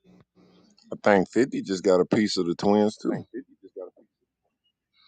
Wait a minute, Will Smith and Jada Pinkett, they got a stake in my 76ers? That's why we never win in nothing. There it is. There it is. That's why we can't win nothing. Will and Jay, all right, now it makes sense. We always in the process. They got a piece of the ownership? Yeah.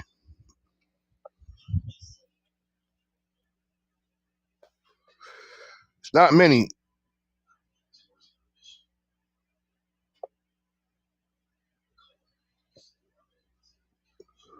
Justin Timberlake with the Memphis Grizzlies.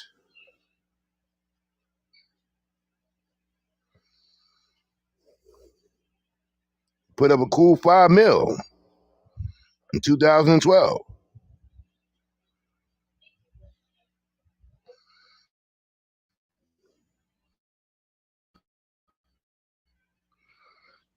As I said, Magic and the chick from Destiny Child, she got a stake in the Chicago Sky, Michelle Williams.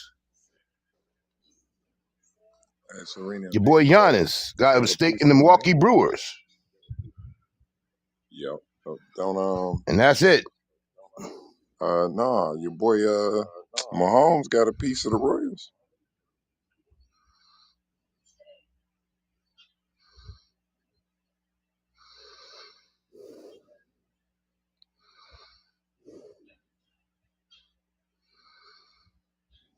Serena and Venus Williams with the Miami Dolphins. That came up on that investment too.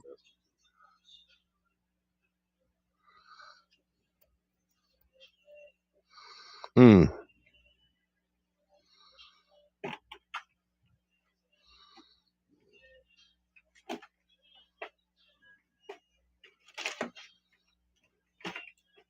Move, Tigger. Move.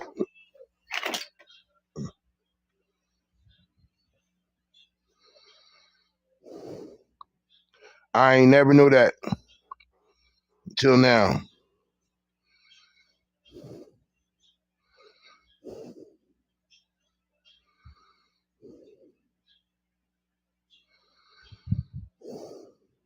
Is that you breathing like Dark Vader, nigga? What the fuck going on? Huh? Nigga, why you breathing like Dark Vader?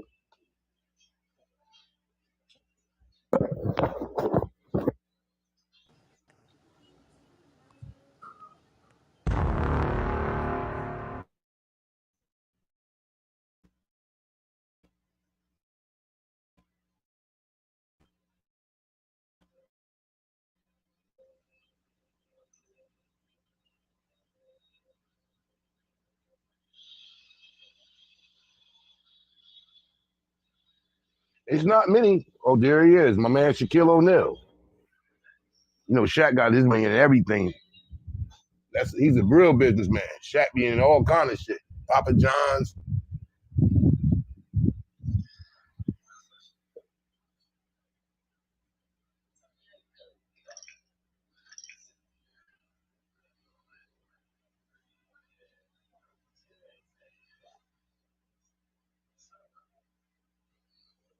Oh, they just got a percent Yo, into yo. the Dolphins. Good investment. What up now? But enough of that.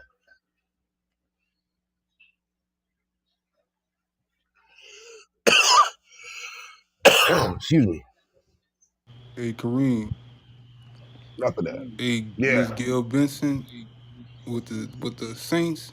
Oh my fucking god, boy, that team worth so much goddamn money.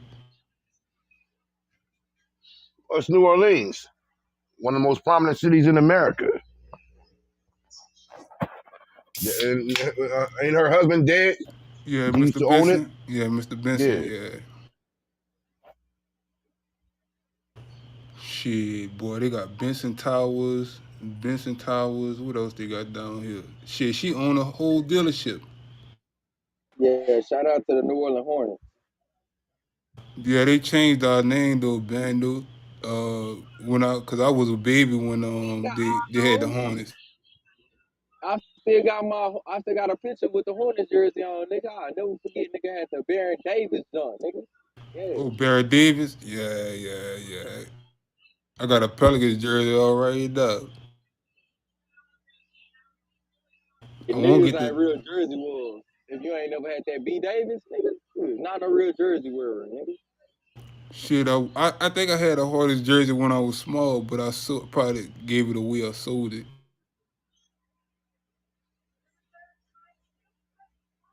Hey, Cause yo, when them bitches be 25.99, nigga. I still got my the Hornets hat, the New Orleans Hornets hat, the throwback joint. I need to go after being them Hornets and give goddamn Charlotte back the Bobcats.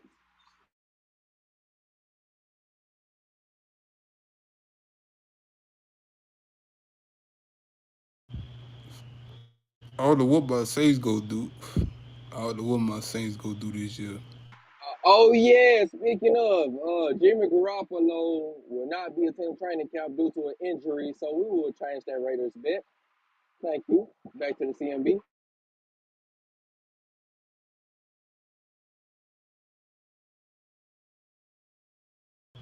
How you feeling, brother DeLinks? Hey Chico. Hey Eddie. Hey Black Dave. Oh, hey brother Tay. Nah, I thought Garoppolo was clear for training camp. He just got injured. I just got the news this morning.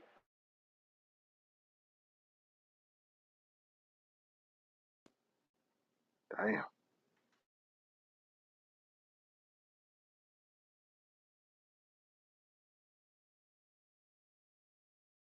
Hey Stu, you here? I clicked on the link up top. What was going on with Michael Jordan? Somebody touched that nigga or something?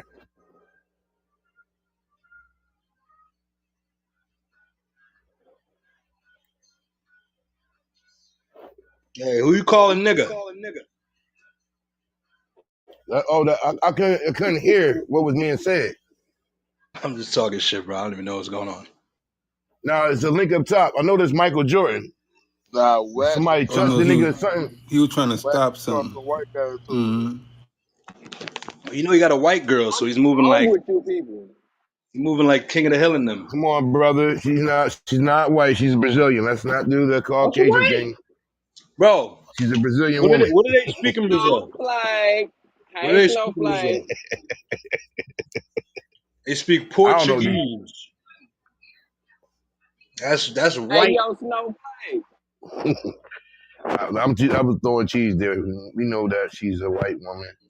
Now, Shout out to one thing I Michael can say Jordan. about Brazilian though, they have shades of all types of people. Like they have one of the most widest range of shades for Brazilian. You can be pale or you can be dark skin.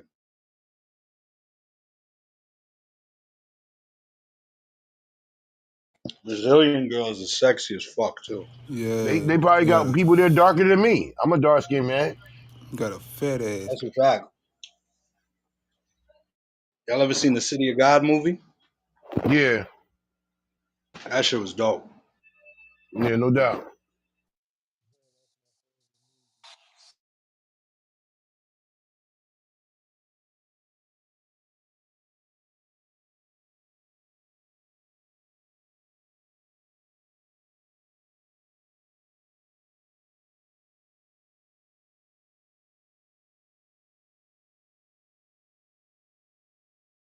Why Mike Jordan wearing the cab driver hat from 2004? You're looking You like an what? African cab driver. Mama Y'all niggas Fuku. still wearing the Kangol. Yeah, that is not a Kango.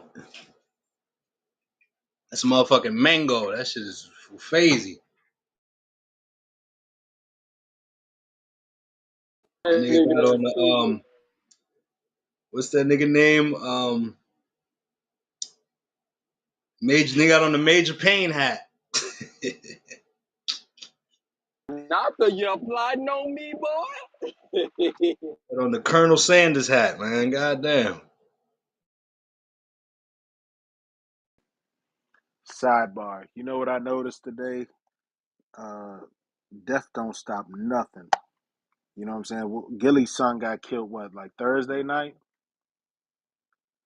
And it Shit was kind of sad. quiet.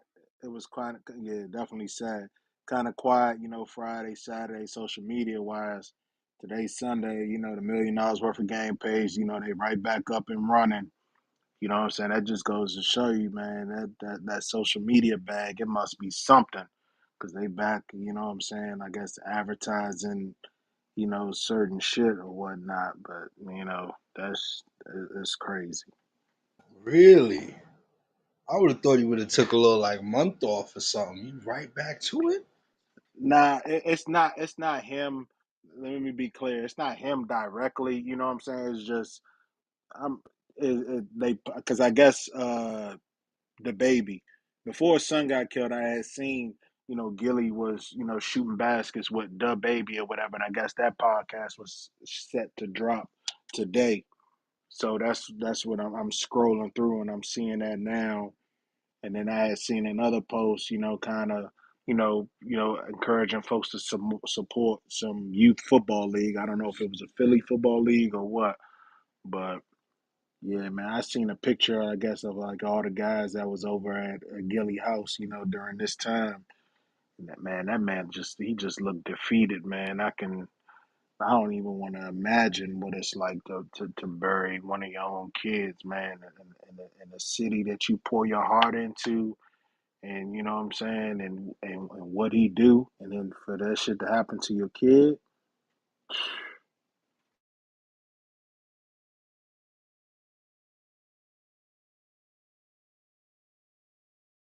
I know that is stated, excuse me, that he just getting to the bag, but like you just said, it's just kind of crazy. Like sometimes with shit like that, why fight for the same people that'll take a life of yours? I mean, it's part of the game. I don't know the full spectrum of his part and how that occurred or why it occurred. Just what they said on social media, but it gotta be something fucked up in your head. Like when you trying to do better and you trying to get to a place. That's why for someone like myself, like I always said to myself when the surroundings that we was in, like it's got to be better than this. And it's not about the people, but just got to be better than this. And some days, shit happens. But like what you said, business is still business. The show must go on through your tragedy and everything. It don't stop.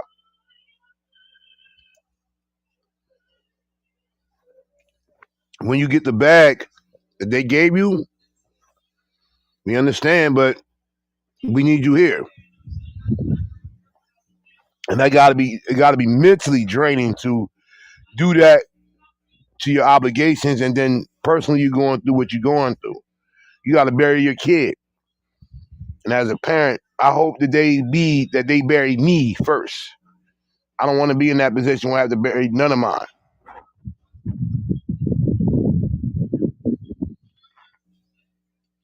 It's sad Yeah, as fuck, man. Go ahead, go ahead, Evan. when my best friend got killed, man, his mom, she was off work for like 4 months at least. You know what I'm saying? So I can just only imagine. You know what I'm saying? I don't Can't even want to imagine imagine. the guilt that Gilly is feeling. And I know y'all may come at me for this, but his son was looking up to him and being a rapper. Now he followed in the footsteps of his father to be a rapper. I don't know if it was the rap that got him killed. That certain lifestyle is probably why he was where he was. Gilly might be feeling like, damn, if I would have led my children to do something else, maybe it wouldn't have ended up this way. Nah, not necessarily. You can't. I get what you're saying, but you can't really speak on that unless you know for a fact. You know what I'm saying? What's what? I talked to I was in communication with somebody that I know that's up Philly, and from what he told me, where he was at, it's not an active area. You know what I'm saying? So it could have just been, what I'm saying, him hanging with, whoever he was hanging with, and, just being at the wrong place at the wrong time. We don't know. You know what I'm saying? So it's just unfortunate all across the board.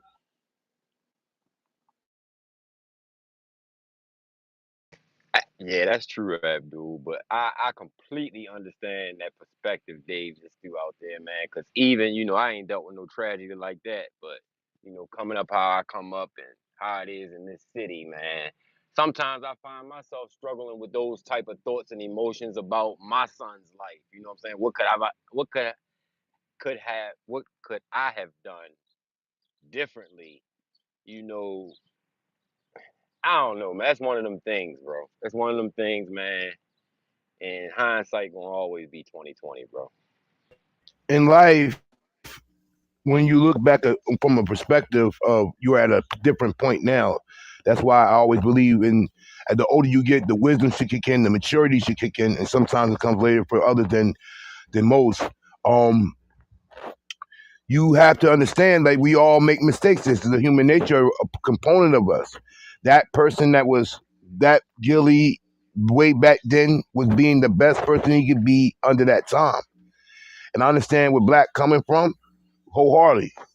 Because as a father myself, I look back on some of my activities and I was like, Dad, and even I wasn't that bad to that extent, or I've done my dirt. Let's say that. And there's the thing called a universal comeback. You have to pay the piper one day. And sometimes it don't be you that even actually have to pay the piper for the energy you put out into the universe. It might get one of your kids. It might get your mother, get your father. You never know how the universe pays it back to you. But that's why I try to stay more of an even kill with people, because you never know what the energy you put out, how it's gonna come back.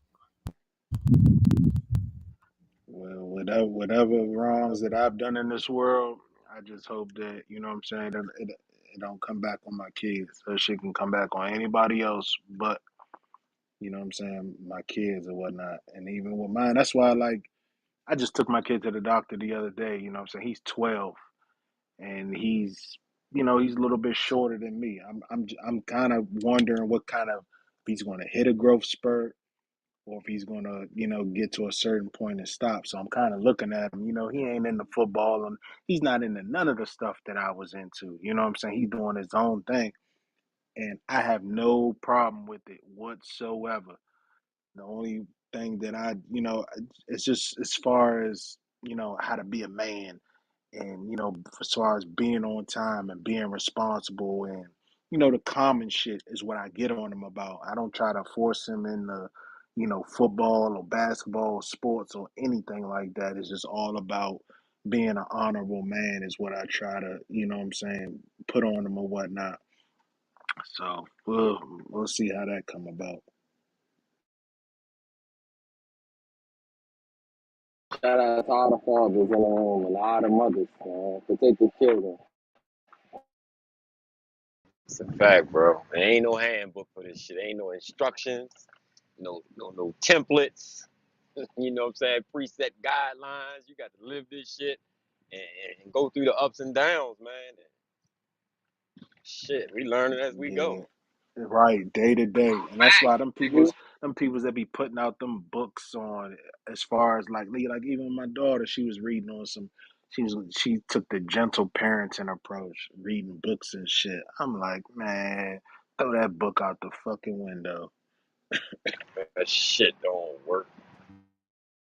Hey, look, I'm the youngest parent in this room, bro, and I take everything these niggas say to their kids to heart. And mine's little, you know what I'm saying? So, shit, it's just getting game, taking game, and soaking it all in.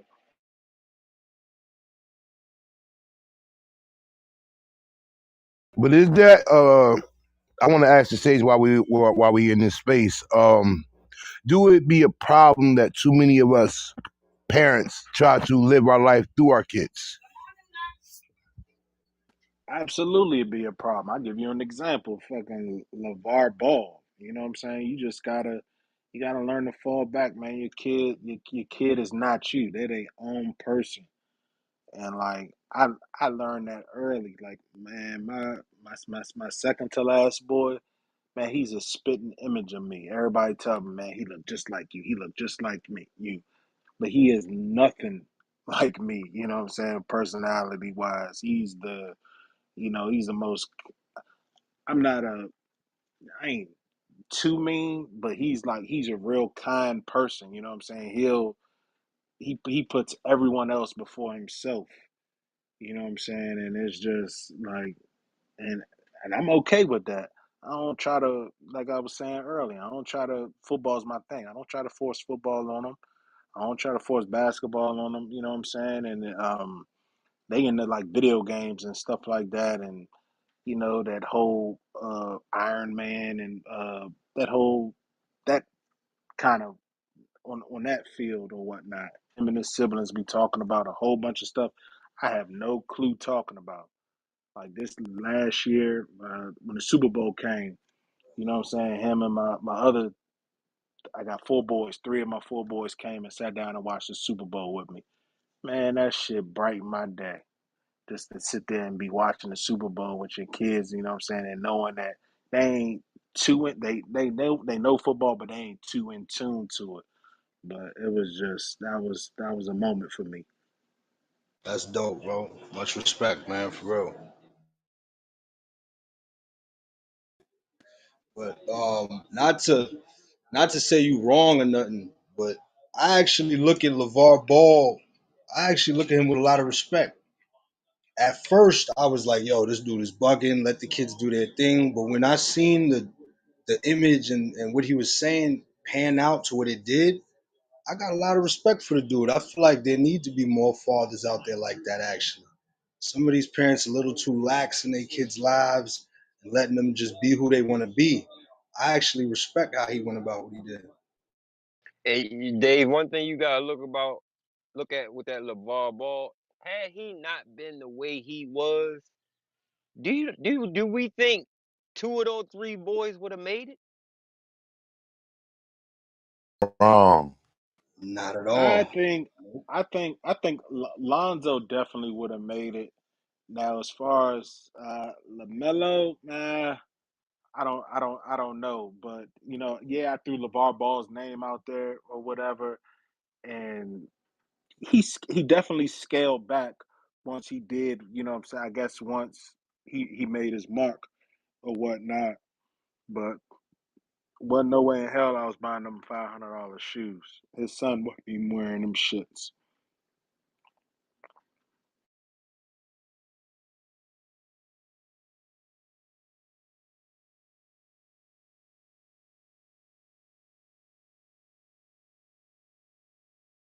I just don't like the fact when we push our kids to be athletes and not give them a second avenue.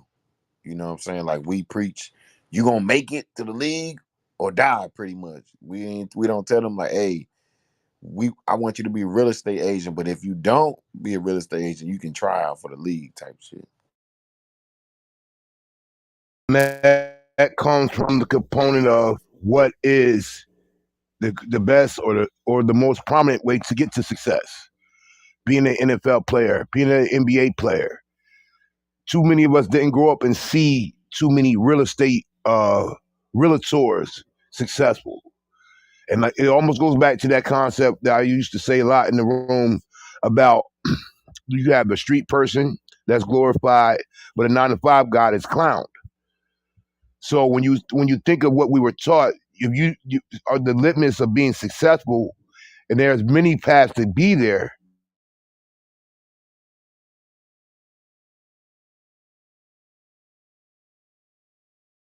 Die. Now, that's a fact, Kareem. I think it's all about what the parent knows and what the like Kareem said, what the parent sees, because I believe that's just the parent doing what they know best. If the parent doesn't know that you can also get this amount of money being a doctor, being a lawyer, doing your own thing, owning your own business, they are gonna just speak about, oh, go to the league, become an athlete, because that's all they know. And they just trying to teach them that best. But I've seen that a lot. And I've been like, damn, that could be hard on a kid, you know what I'm saying? Especially if a kid want to do something else. They torn between wanting to be what their parent want them to be and then wanting to do what they want to do. And they can start to resent their parent. Yeah, that's spot on. It's just all about what you exposed to. You know what I'm saying? Like I remember as a kid seeing one of my old heads come through. This was like, I was young. This is when you met Acura Legends and shit like that. He had one legitimately, you know what I'm saying? Whereas and then you got, other old heads coming through with, Beamers and Saabs and Benzes and whatnot. Not legit or whatnot. And just looking at how they how he got to what he got and how they got to what they got, the long haul, you know what I'm saying? It's just all about, what I'm saying, what you exposed to.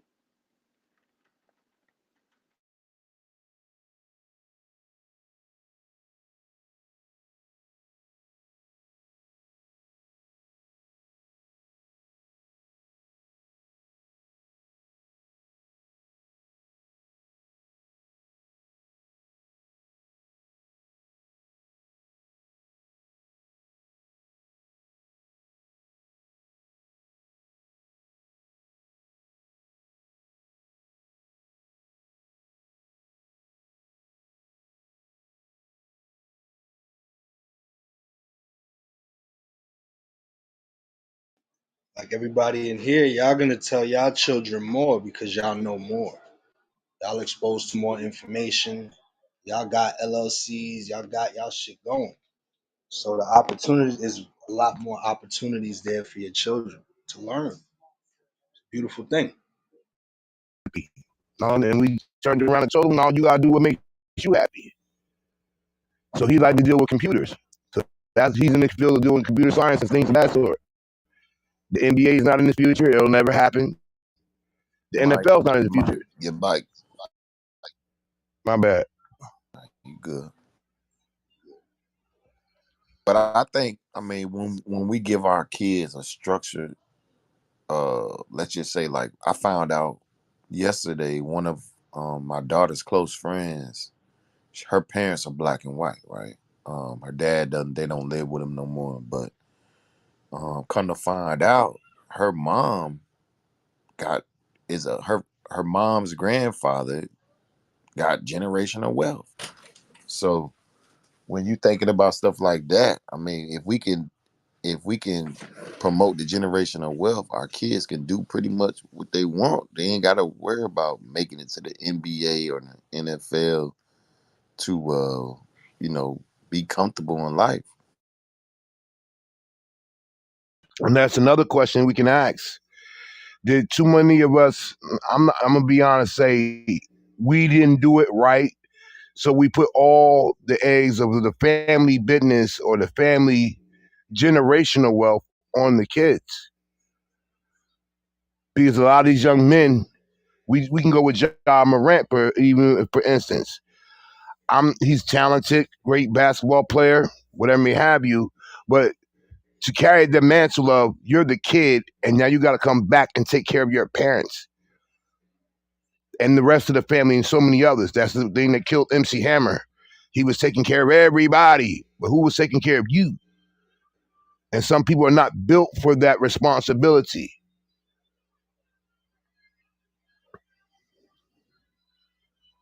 Because when I was with my son and we was doing youth football and youth basketball, I saw a lot of fathers really come down on their sons, like you in the game, like you would have made a different decision, and the kids get ostracized for it and almost end up hating the game.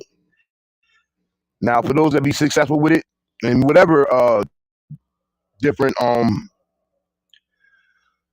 job or career, is good. That's why I shout out people like LeVar Ball. Whatever, some of us love him, some of us gonna hate him, but all three of your sons at least made it to the NBA. Now, while in the pursuit of being in the NBA, it would be good to learn something else to fall back on. So when the basketball stops and you can't shoot the jump shot like you used to, you're just not lost in the sauce.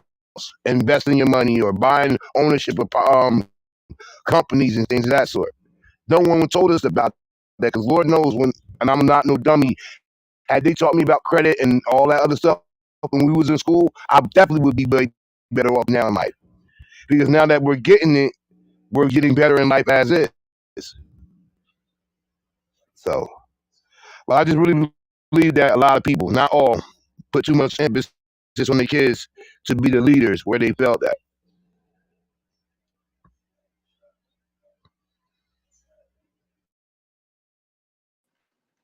Yeah, even that whole, I'll use like them Talib brothers, like for example. There's no reason why, you know what I'm saying, that unfortunate incident should have happened. At a youth football game, freaking coach gets murdered behind that shit. Now, you know what I'm saying, that man about to sit in jail, for the rest of his life, pretty much. 34 And that's years, 30, 37.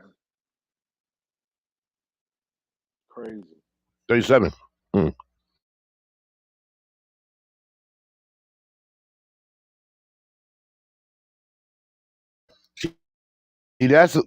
See, the thing, like just hearing things like that further makes me try to move straight on the straight and narrow.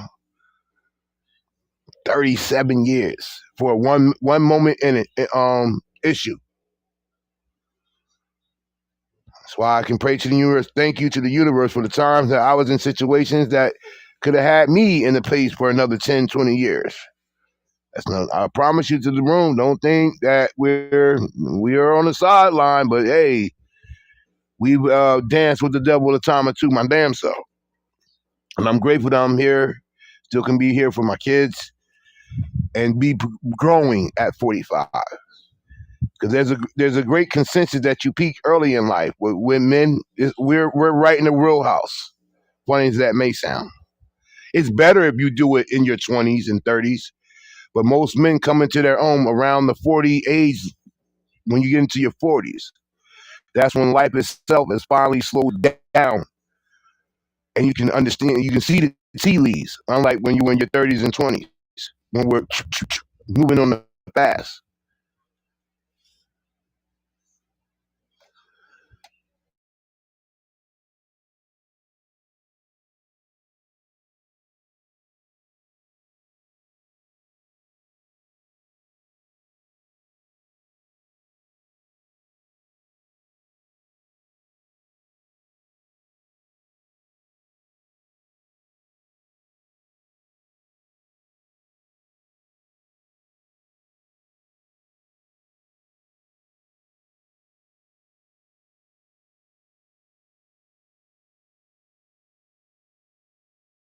That's why you start cooking.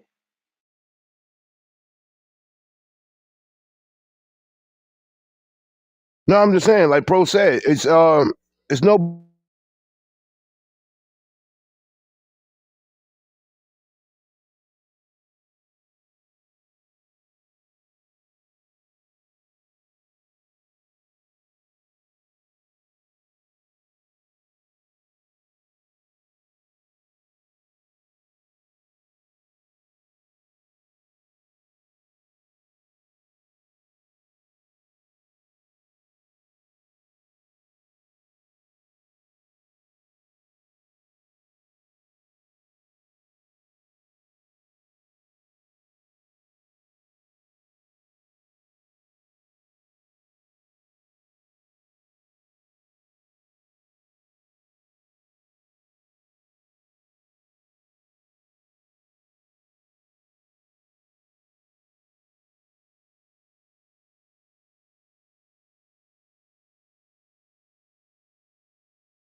My fault. I supported you and everything else. I'm gonna support this as well.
And since CMB is about the business, we want to bring you something real quick. Quick article from Black Enterprise. 1,000 Black entrepreneurs and professionals to unite at 23rd annual Power Networking Conference. Dr. George C. Frazier will once again facilitate the gathering of more than 1,000 Black entrepreneurs and professionals for the 23rd annual Power Networking Conference in Houston on August 2nd. Started in Cleveland in 2002, the PNC gives entrepreneurs the opportunity to have one-on-one engagement with prominent national and global leaders, speakers, and other industry professionals. Attendees can expect fundamental lessons on how to cultivate effective relationships, build and scale 21st century businesses, and manage wealth. The Power Network Conference is recognized as the country's largest continuous held conference for Black executives, business professionals, and Black entrepreneurs, according to Black News. The Houston event will also mark the official announcement of the Black Business Legacy Hall of Fame Museum and Metaverse to be built in Atlanta by 2030. For the first time in our history, we will memorialize and celebrate with an iconic building the enormous contributions Black people have made globally to business development and capitalism within the African diaspora, said Dr. Frazier. More than 1,000 attendees are expected to descend upon the conference this year. In 2015, Forbes recognized the PNC as one of America's top 5 conferences in America not to be missed, making it the first Black gathering to receive the recognition. I'm overjoyed to have been the first Black conference to be selected for this prestigious annual recognition from the premier business magazine in the world. We have always felt this way, but now the world knows it, Frazier said of the honor. To date, the Powerhouse Networking Conference has raised over $1.7 billion in new funding for Black-owned businesses and Black entrepreneurs and brought in its one-of-a-kind experience to major cities like Dallas, Atlanta, and Baltimore. Frazier has spent the better part of over 4 decades as chairman of Frazier Net, a company that solely focuses on teaching effective networking, mission-driven entrepreneurship, and building and managing wealth for business owners and Black entrepreneurs who face difficulty following traditional routes to succeed. That's the article. Hope anybody heard the information, and we as a group maybe can find our way to segue with that. And maybe next year, I'm Kareem the Truth, back to the stage.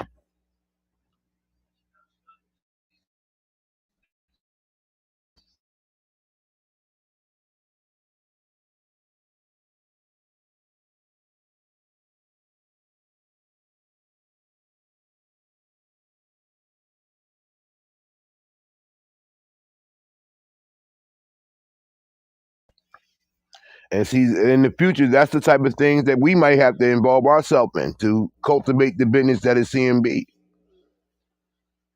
Be in rooms like that, network with people like that, and they're all Black. May I add, all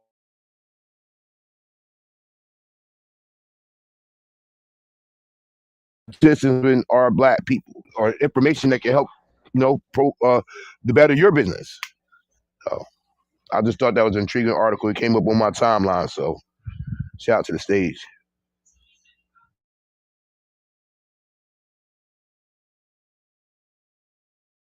Yeah, I'll try to be there.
So I don't know if anybody noticed, but Twitter will be rebranding its name into X.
Well, this is a good piece I was just listening to from Dr. Claude Anderson for the room to hear. If it's okay. So you can find who's in the center that's missing that nobody wants to talk about. That's why they right now saying we don't need no racial history in this country. We're for right and make time pass laws that's forbidden to teach history. Because what they want to do is to make sure that nobody ever finds out why blacks are in a dilemma in this country and any place on the world, including Haiti and all these Caribbean islands. It defies mathematical probability for black folk to be on the bottom all around the world and to have been there for 465 years. That's no accident. Black folk have never been permitted to be any more or any less than what white folk wanted them to be. You see, the whole point of history was that when white Europeans came to this country, they came here as freeloaders. And see, when you all don't call them that, that's exactly what they are. They knew they were coming as freeloaders, but they entered out all the prisons, all the poorhouses, all the mental institutions, and put them on boats and send them over into the United States. And the first thing they did was build a new state, form a new state called Georgia, and to build a filter to stop the run of slaves from running away from South Carolina into Florida.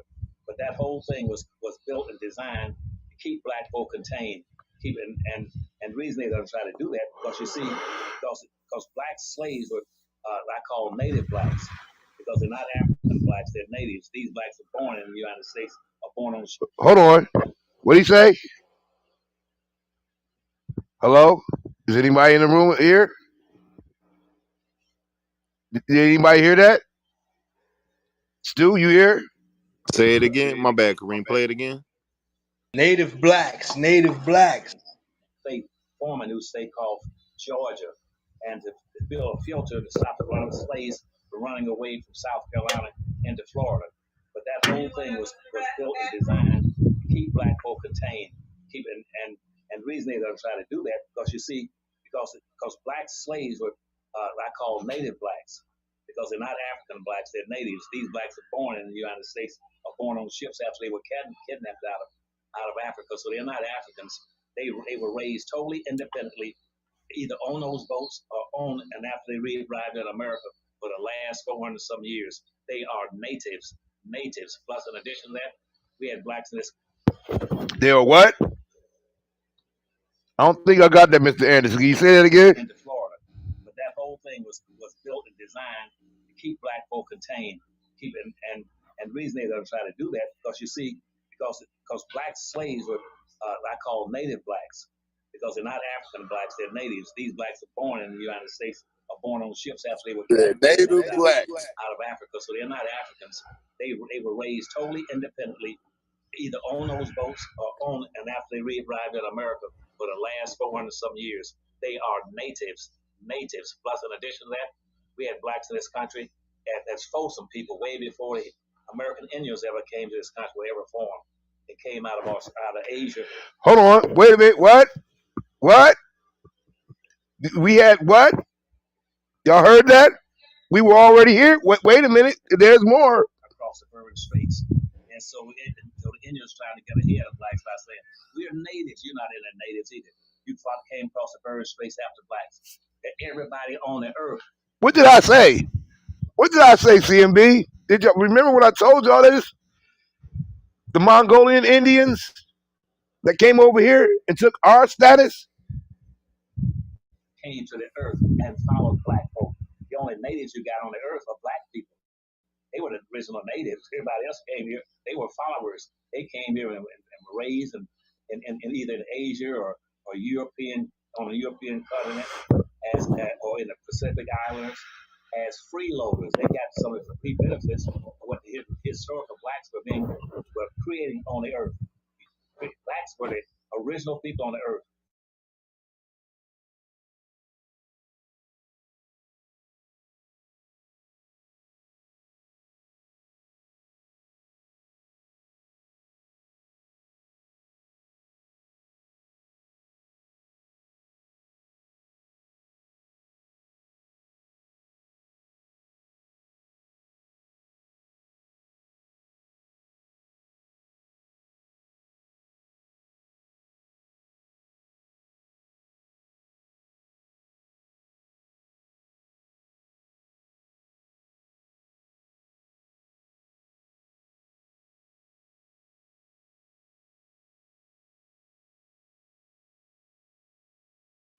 because you see, black folk were outnumbered 9-1 in this country.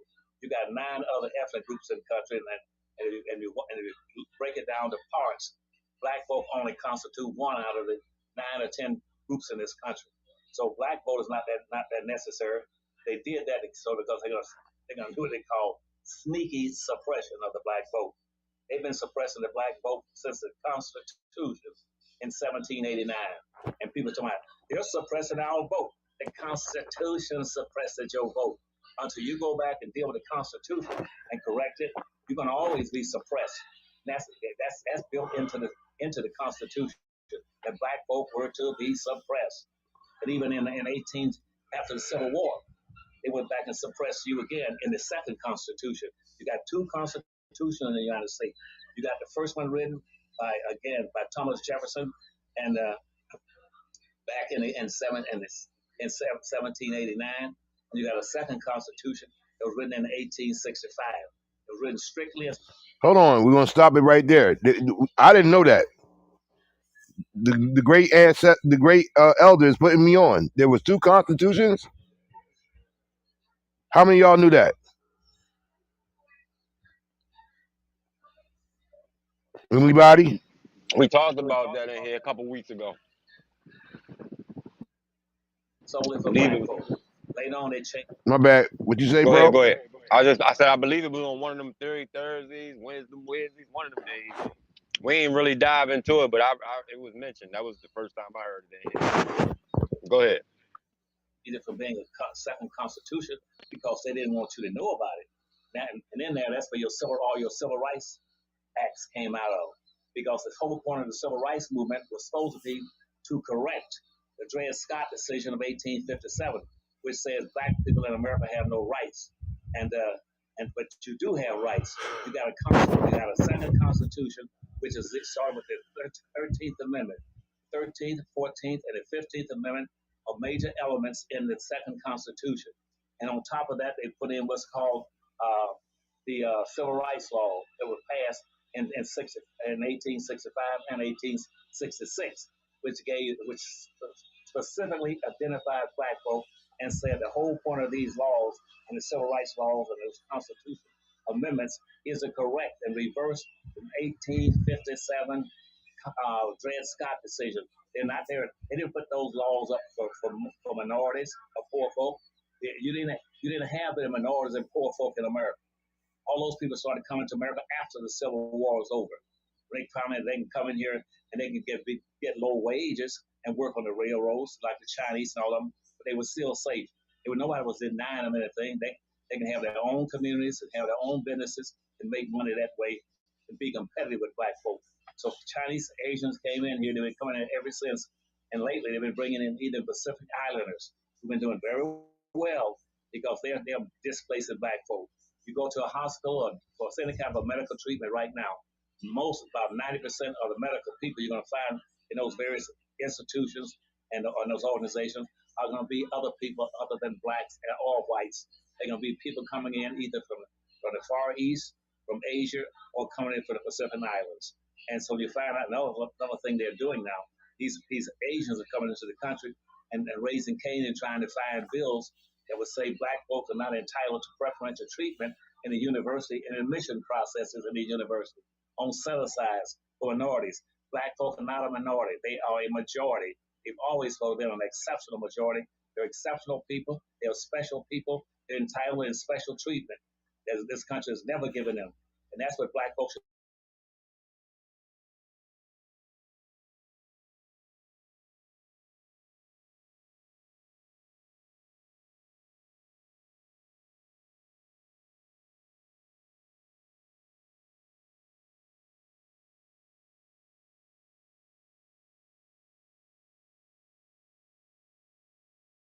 To know what's in those Powernomics books. You can get those books by going to the website. Go to powernomics.com and get the Power Pack and start to reading the first one at the bottom of the pack, which is Black Labor, White Wealth. It'll take you straight up through 5 books, and there won't be one question that you can ask that should not have been answered by now and in those books. Get out there as soon as you can and order it off the website. If you can't do that, just call the Powernomics Corporation and order it on the phone. I look forward to hearing from you. You take care, love, respect, and safe. Be safe in any regard other than that, and being endangered by what's going on overseas in Ukraine. Thank you. See you next time. Dr. Claude, huh?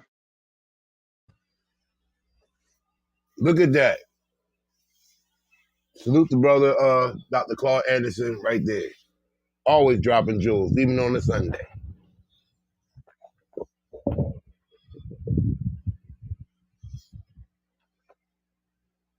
What y'all think of that? About what the brother said? I'm looking up the Powernomics book. Do we need to order Mm-hmm.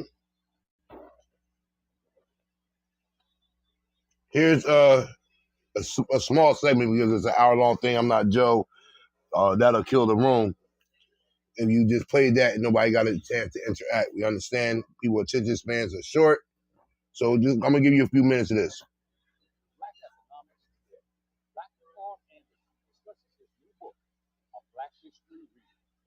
that? Kind of low. That's not even the one I wanted to play.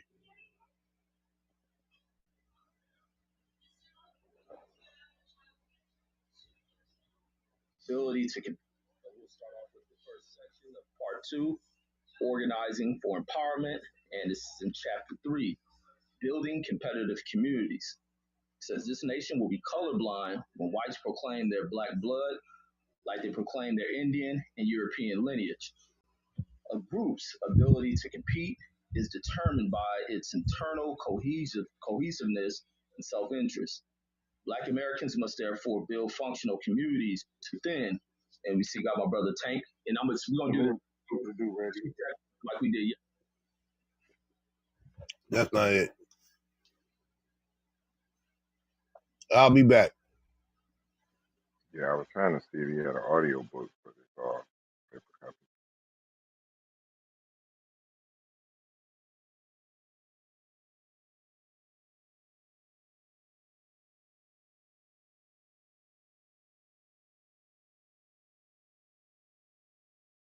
DMB, where y'all at on this Sunday, man? Shut up. I come to you this morning to talk to you about something very close to my heart.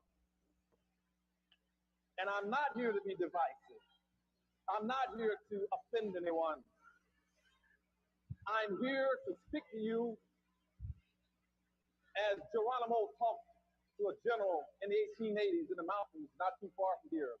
He met with him at a peace conference, a powwow, and said to him, he said, this morning, I want to speak to you the truth. I want the truth to be like arrows, go out from my heart, my soul, to your mind and your body. I want each and every one of you to understand what I'm talking about this morning. See, I'm very profoundly disturbed.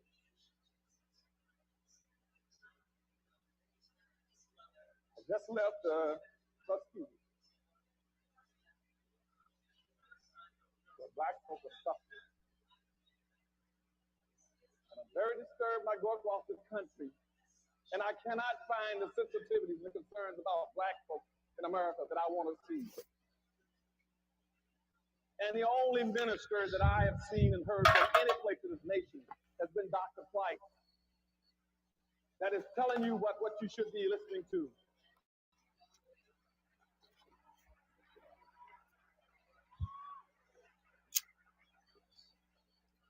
And I've spoken all over this country and all over the world representing presidents and governors. And he is the only minister I've run into so far that violate all the social norms that were exacted on black folk back in the 1790s as this country began to move into the evangelical movement. And they decided in the 1790s that it is now permissible to have a black preacher or to have black folk invest themselves into a religious experience. And the establishment in this country said, yes, we will let blacks have their own separate services. But we must pick the minister. We must pick a minister that is controllable. And we must tell him exactly what he's supposed to do. We will license the ministers. So by the 1720s, The entire establishment in this country has set up a system saying that any black minister in this country, he has an admonishment. He must teach black folk three things so that religion will become a control device to help us maintain the status quo on black folk in this country. He says every black minister who we select or we license, they must teach black folk. First of all, when you talk about the Bible, you talk about the master and the slave, you are talking about the white master on earth and the black slave.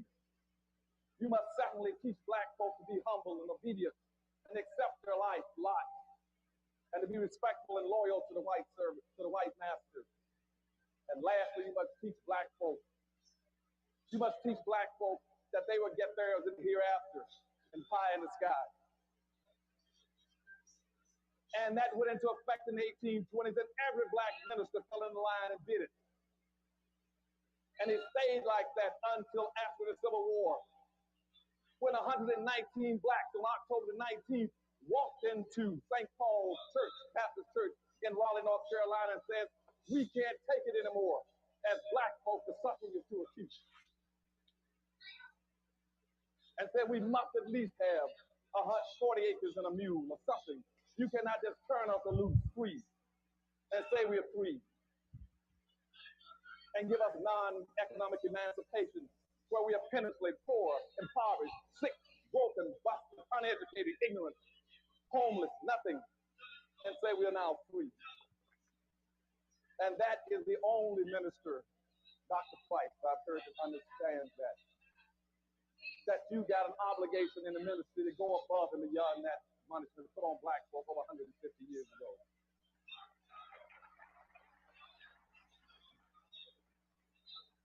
Now, in this area, maybe some of them don't like it. I don't care. I learned to respect the man of distance, and I fell in love with him last night at dinner. And if I can ever be of any help to him in what he's trying to do, he's got my help and my institute's help.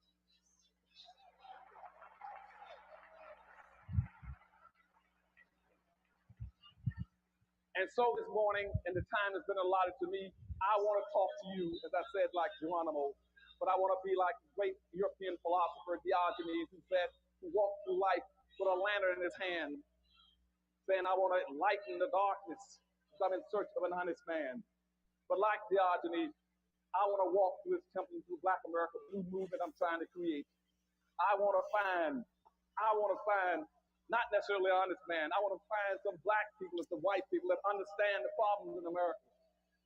I want to find somebody that understands in America that, contrary to popular myths, black folk are not progressing in America. Black people are going backwards. In comparative proportional terms, black people in America, where you were in 1850 in this country, you have not progressed. You're still in your same dilemma, contrary to anybody tells you. And you see, I want to find, like Diogenes, I want to find a black person that understands that black folk are not progressing. But more importantly, I want to find somebody, black or white, that don't mind being black. They want to talk about the racial problem in this society. I can't even find that with my lantern in life. We got 3 or 4 major black organizations in America. 3. The Urban League, NAACP, the Rainbow Coalition, and one other one. I can't even get them to focus on the issue of black folk. One wants to take care of cultural diversity. One wants to be talking about multiculturalism. One wants to talk about minority issues. The other wants to talk about oppressed people. And I asked them across the country, why don't somebody talk about black folk and the problems of black people? And so I'm looking like Diogenes for a person that understands the history of this country, because I want to understand the problem in America. And the problem is not what you all have been taught. The problem is not poverty. It is not unemployment. It is not unwed teenage parents. It is not food stamps. It is not public housing. It is not drug abuse. Black people only got 2 problems in America. The first problem is that you've been systematically locked into the lowest level of a real-life monopoly game. That's your major problem. And that's what Dr. Price directly and indirectly is telling you about every Sunday morning. You have been locked into a no-win situation. That means that all the wealth and power in this country has been skewed over 400 years systematically into the hands of the majority white society. Black people don't own a significant amount of anything to be able to control their lives. Whites in America right now control almost 100% of all the income, the wealth, the power, the resources, the businesses, the privileges, and all levels of government. You cannot compete. And I'm tired of hearing people telling black folks, why don't you compete? Compete with what? What are you going to compete with? They keep saying, well, black folks can run fast and jump higher. That won't make it. It won't make it. And let me tell you what monopoly is. Monopoly means that all the wealth and power has been skewed based on skin color. One white, yellow, brown, black. And if you've never played the game of Monopoly, let me show you how it's played. I play it every year with my family. It means that everybody, when you sit down, you're given a certain amount of money and wealth. Black people never got their 40 acres and a mule.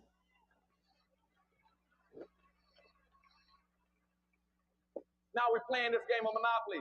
And let's pretend for a second in this auditorium that whites got $1,000 to play the game of Monopoly. Asians got 500. Hispanics got 300. Indian got 100. And blacks got $50 to play the game of Monopoly.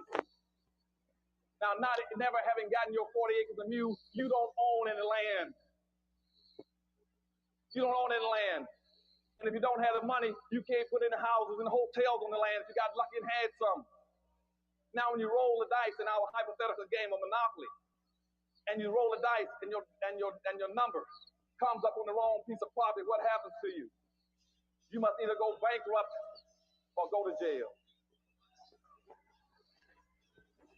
Damn. Gotta pause it right there. Sam B. Don't want to leave, don't want to play too much and not nobody get in time to say anything. What y'all think about what he's saying right now? Anybody on the stage? Are we really playing a real life version of Monopoly in 2023? Why you better own some shit. That's a fact. You can't keep landing on property and paying rent and not collecting any rent. You gonna lose that game of Monopoly.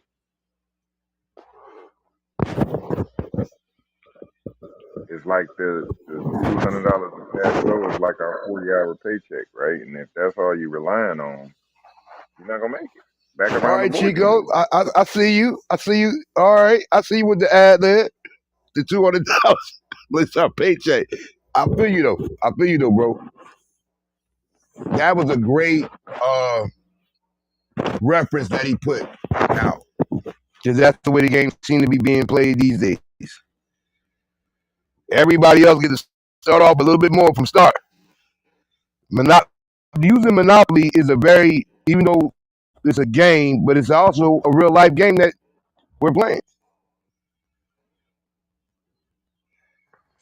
And imagine if you had that same $50. I don't even think you could probably buy anything with that $50. I think there's a few things on the board. You need to buy them all to even get a surplus.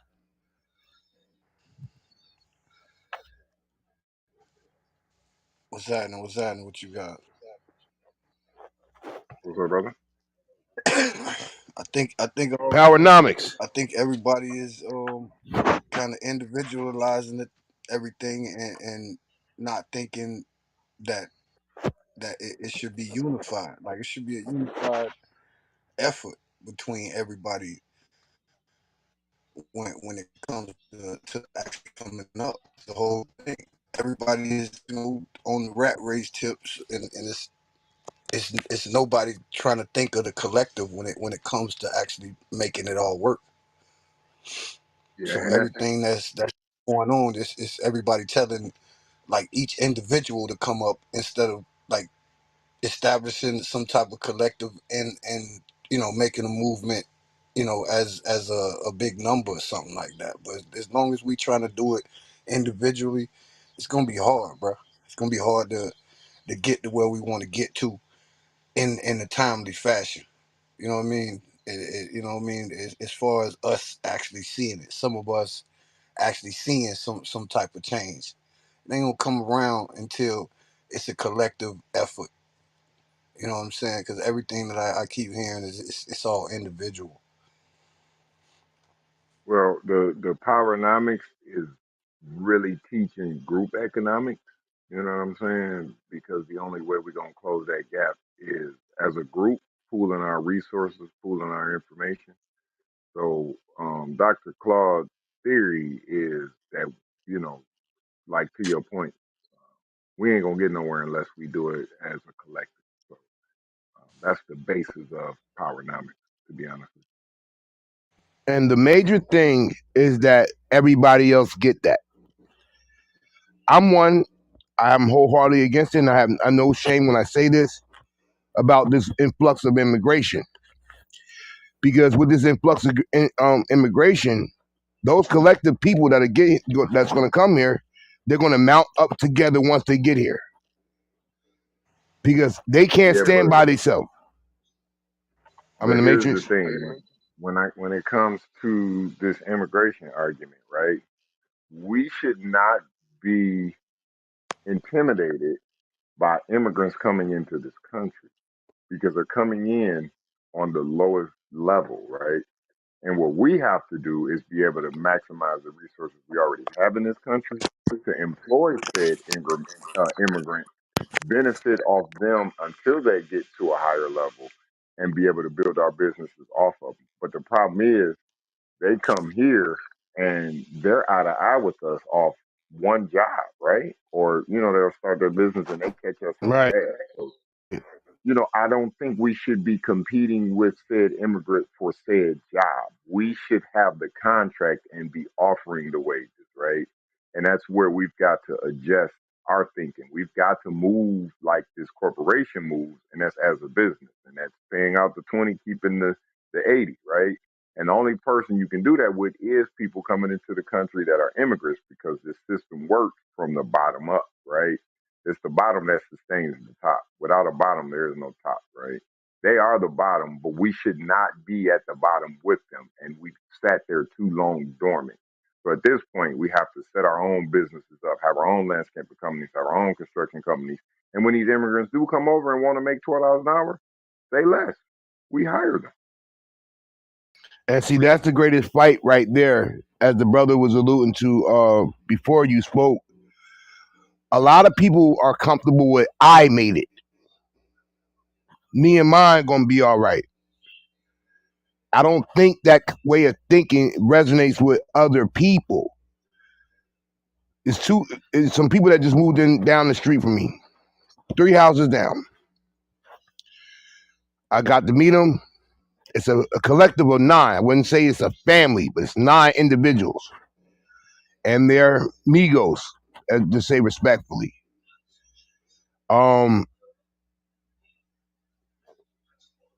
The people that was around us didn't want to move there, but they had their money right, so money talks bullshit run a marathon. The most what I'm saying is, even on the days I'm off, I'll be on this app a lot, so you might not hear it. I see how they rock. People have responsibilities with the 9. This one dude, no matter whether I'm taking out the garbage early in the morning or late at night, he drives all of them. Wherever he's the driver. I guess the rest of them, the other 8 might not have license, whatever, but he's always driving. But what I did notice about what they were trying to do when they came, because it's not cheap, it's not luxurious, but it's not cheap to live here. Everybody works. Everybody works. Now, how they manage this, whatever, it's only been a couple of days. Well, they moved in last month, to be honest with you. But I see they have a organization of the 9. It's just 9 individuals, 6 guys, and I think 3 older ladies. So it's not like a bunch of young women, whatever may have you with them. But I see an organization amongst the 9 that if we were in the same place and had that difference. Like I know a few of them just said they came over here and they got their green card, whatever may have you. I'm saying shout out to Pablo, good dude. At least he got a good spirit anyway. But not use that to what we're saying here. But when I was listening to this last night after I got off the app, it reaffirmed everything you Chico be saying about this group economics, about CMB as a collective. When you hear Dr. Claude Anderson here said, it just reaffirms it because he studied this shit. He sees how the numbers are what they are to bring up dates and times and show us like, yo, the needle. And here's the thing, I believe we're in the path of moving forward finally. You said the Freedom Project and various other projects, collective people are getting together and doing just that. So you can see 19 people can put their money together to go buy acres of land down in Georgia and then name the shit what you want it to be.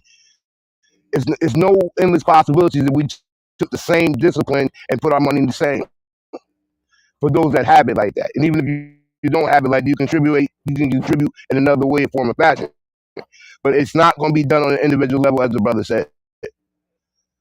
Me making it and not helping you make it, I never really made it. I just look good in my own position while my people are suffering.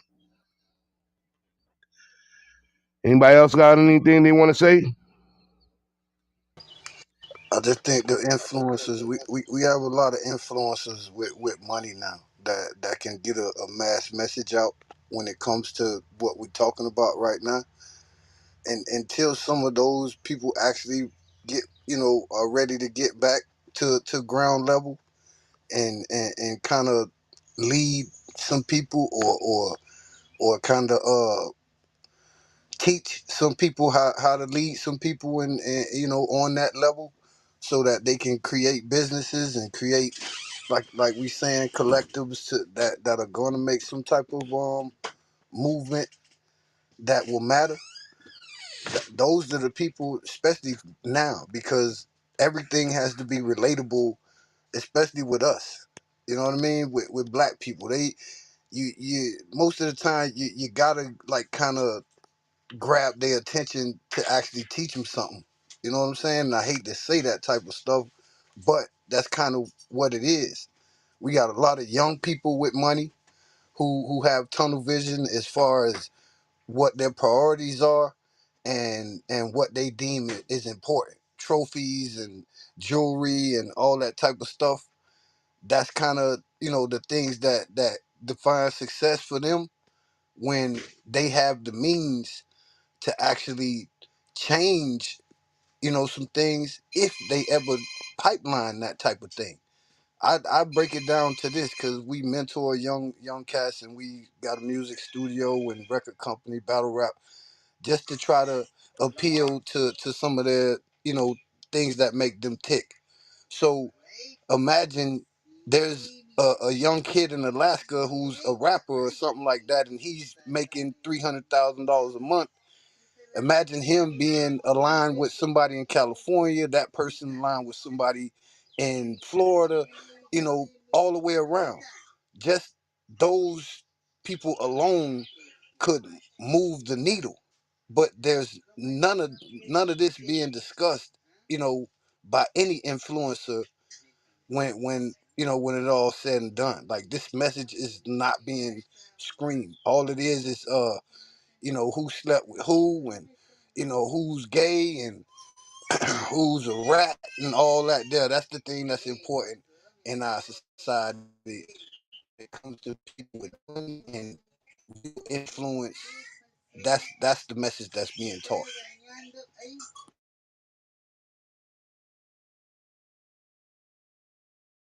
Well said. Well said. And Yeah, I mean, I go to go the ahead, 48 Chico. laws, man. I'm gonna work with the skilled and talented. We'll flush the rest away, man. We've got to work with the collective that speak what we're speaking and moving how we moving, and we have to be what we want to see, right? If we build it, they'll come, as Pro would say, right? So if we be what we want to see, then others can follow that blueprint. It's hard being a trailblazer because you got to cut down the trees to create the path for people to follow, but someone has to blaze that trail. And here at CMB, that's what we all about, man. Group economics, building this thing up, being independent black-owned businesses, and being able to circulate our economic power within us before sending it out of our community. So, Well said. Shout out to the CMB. Back to Dr. Claude Anderson.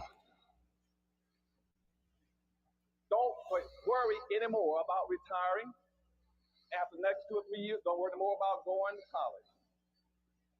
It ain't gonna work. The doors are gonna slam shut on black folks.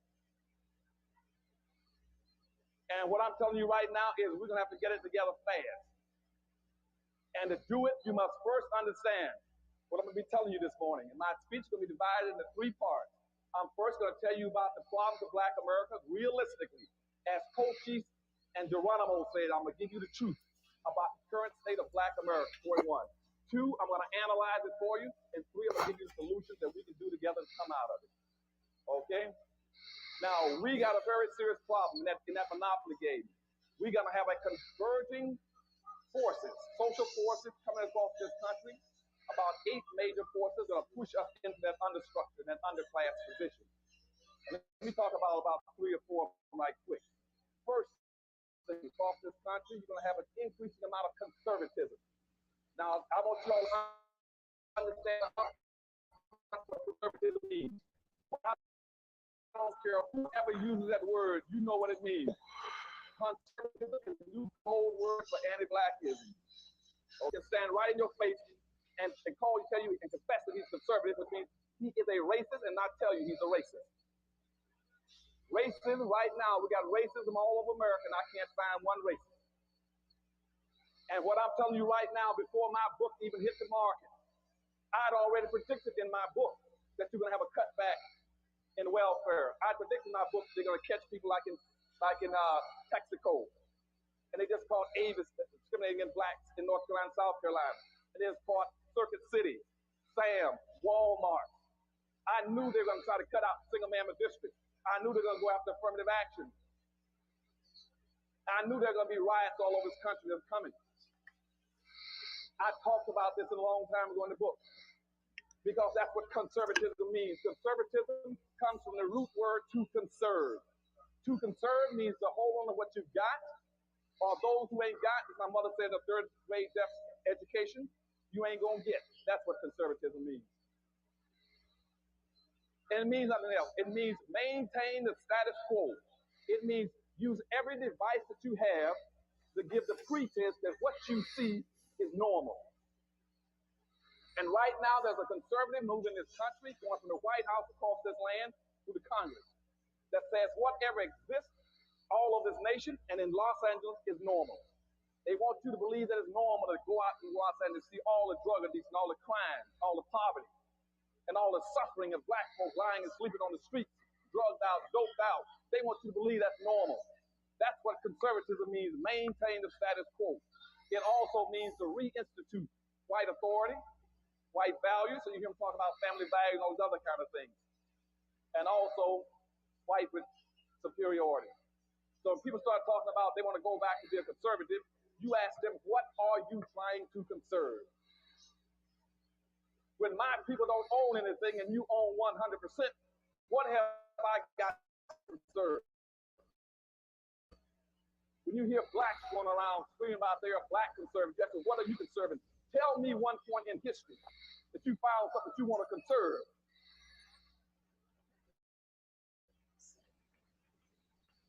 Deep. Don't let people about you tell them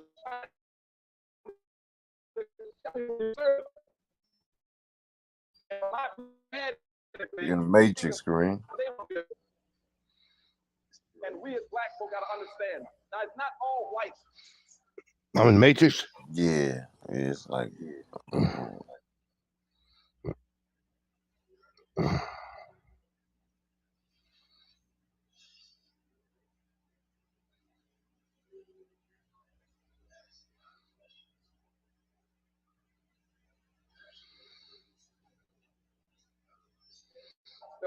Am I good now? There is an element.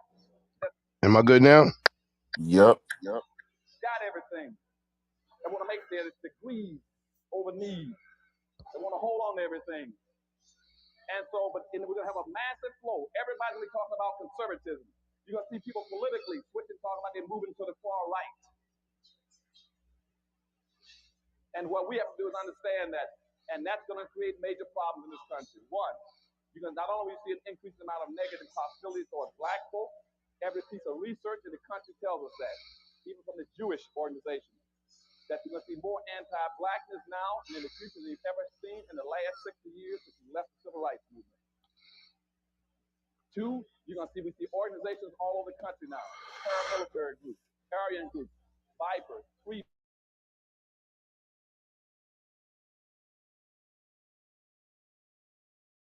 Ballheads, all kind of groups, and optimistically expecting and anticipating a major clash in this country between blacks and whites. We've had 28 states in the United States now to pass concealed weapons laws. That's specifically so that white contingency groups can carry weapons and arms at all times. That's why you have such a major thrust in the National Rifle Association. That's why they're controlling most of your politicians. What? Wait, did y'all hear that? I think there's a very key component right there. The laws are not made for us to carry, but for them. That's such a major anti-governmental effort in this country. You hear people say, we want to go back to states' rights. We're anti-government. We're against the federal government. It's not that they're against government. They know that in history, the only people that ever saved black folks has been the government, twice, the federal government. And if you eliminate the federal government by downsizing the government, black folk no longer have an ally. And if a clash occurs, you got nobody to come to the rescue a third time to help you. You see, you were pulled out of slavery by the federal government. You were pulled out of Jim Crowism by the federal government. There are contingencies in the country that says the next time there won't be a federal government to pull blacks out. And you hear them talk about their anti-government, that's what they're talking about. They're not against government. And later on you hear me tell about why they're not against government. Because you see, primary wealth in this country, the primary responsibility of government is to move wealth and to move power. And that's how the dominant society got its wealth, its power, by using government. But now they want to make sure black folks don't have access to it. That's why they're anti-affirmative action. I'll get into all that a little later. But so the biggest thing, one of the biggest things that's going to drive us in this underclass structure is conservatism. The second thing is that you're going to have an unending influx of immigrants into the country. And that's what Dr. Price is talking about. And nobody, no black politician, no black organization wants to deal with that issue. They will avoid it at all costs. Even though in their hearts they know that's one of the biggest problems for black folks. We anticipate in the next 10 to 12 years approximately 8 to 6 million Hispanics coming into the United States and 41 million Asians. You have been the majority minority for 400 years in this country. You have been the number 2 population for 400 years. You're going to get kicked out of being number 2. You're going to go down and become number 4. Now, common sense, even a third grade. Hold on. Didn't I tell y'all that? Did I say that to the room? We're currently number 3. But this message still got to be carried by somebody that people listen to, though. The whole thing is that people that listen to this guy aren't the people that we need to reach also, because again it's the the the DJ academics and the guys who every time you turn on the radio that people are listening to. Like, we need some of these guys to carry this message. I'm not saying all of them will or I'm talking about the are capable of influencers. it. Exactly. Like, this message definitely needs to be quote unquote mainstream somehow. Not just, these groups and, every once in a while when something happens in the black community, like, this literally has to be some type of cooler talk every single day. Like, this is taboo in certain situations. So that's the crime. Like, he's definitely kicking the knowledge, but like, somebody of substance outside of what we all talking about now has to get that knowledge and actually try to spread it to the collective also. I'm not saying that the way he's doing it is not the right way, but I'm just saying there's other ways too. They definitely have to bridge the gap between this and popular culture so that LeBron James feels comfortable, saying it. You know what I mean? Or Oprah Winfrey feels comfortable saying it. Where if they lose some kind of backing, that they still gonna have some kind of backbone after they kind of go out there on that proverbial limb and speak up for what's right. So I just think that that message definitely has to fall into the hands of an influencer or some influencers who who are established and definitely well off enough to withstand any kind of backlash by them delivering a message. You know what I'm saying, of this type. So I appreciate that. Well said. I get where you're coming from. But we also got to remember, and it's systematic. Once again, the word systematic is the key word in this whole thing. There's a collective that systematically designed the game as such. And I will call it what I used to call it, and I still call it in some ways today, but it's the bird, the crab in the barrel theory. We'll let some of you out, give you something to strive for. Because if nobody don't see nothing, like they did it, then I could do it, then they'll have a belief that it can't be done.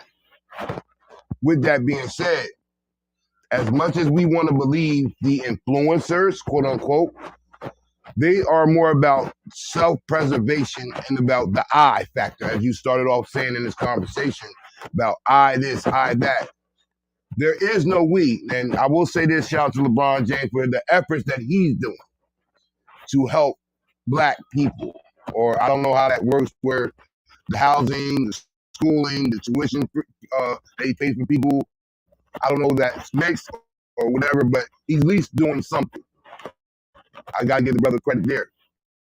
But to ask, most of those that's in that upper echelon, they're in the echelon because they had to turn away from helping their people to get where they are. Because you notice every time you get one that want to start moving in that direction, some kind of issue comes up, some kind of Mike, allegation your comes up. mic, Kareem.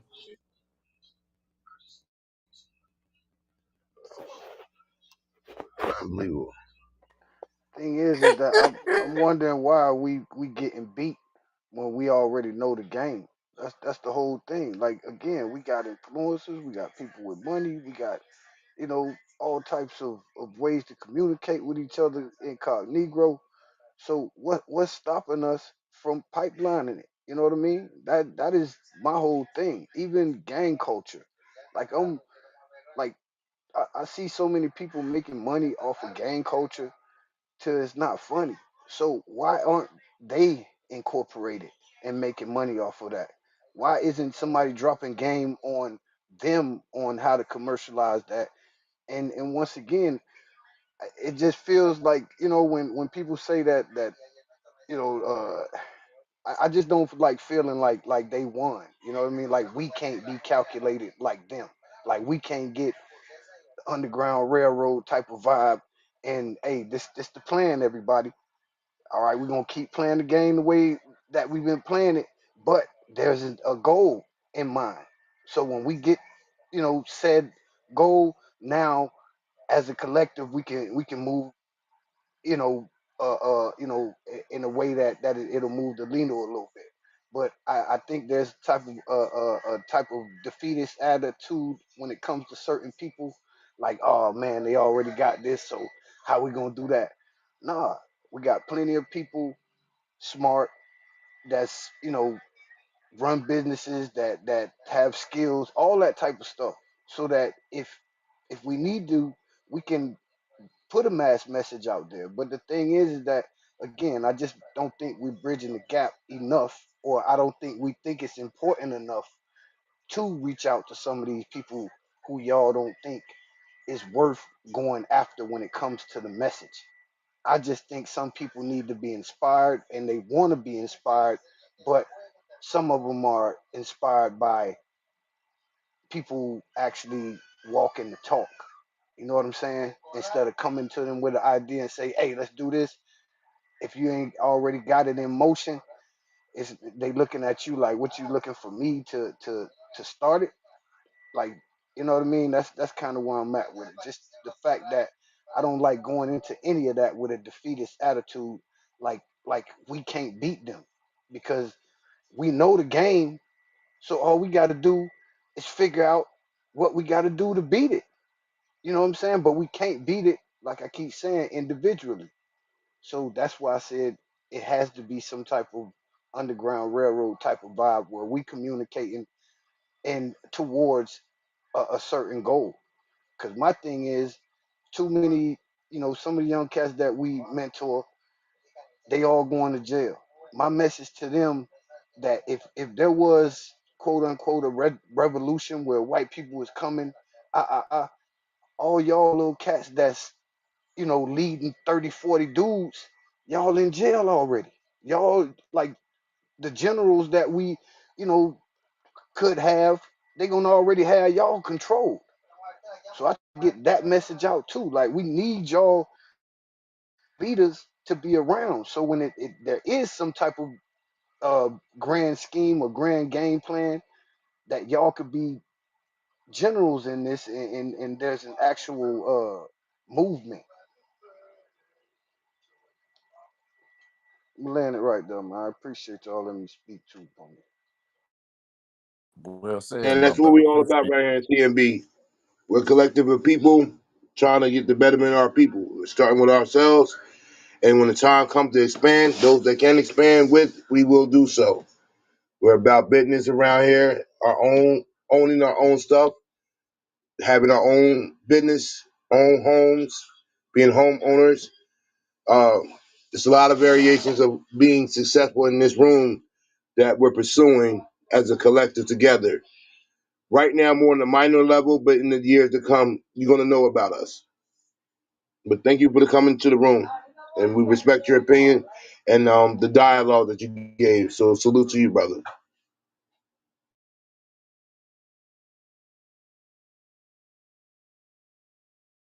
With all the complaining, at some point, the "we shall overcome" got to turn to what we're going to do, what we are going to do.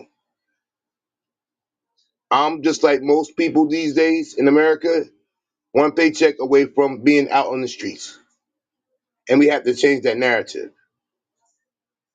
And as Brother Chico said earlier, I don't worry about the immigrants, but I do know that there's a chart and we're falling behind. So collectively, we have to be a part of a collective, even if it's outside of this.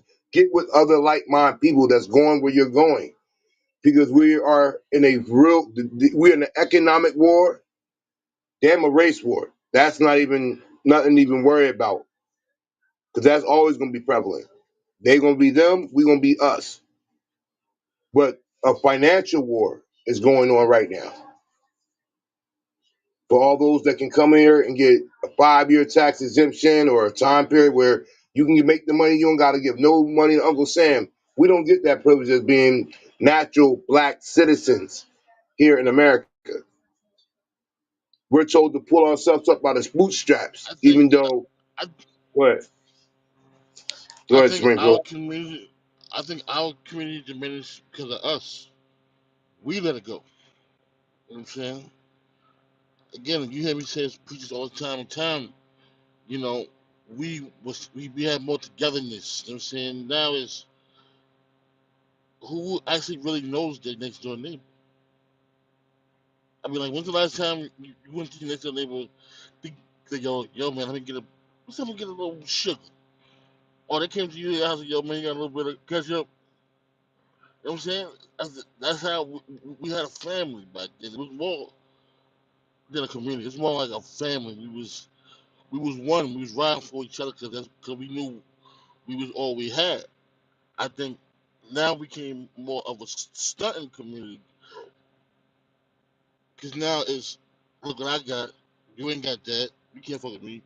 You can't see me. I make this. You don't make that. I'm about this. You're not about that. So I think we flipped it from being togetherness to everybody wanted to be the one.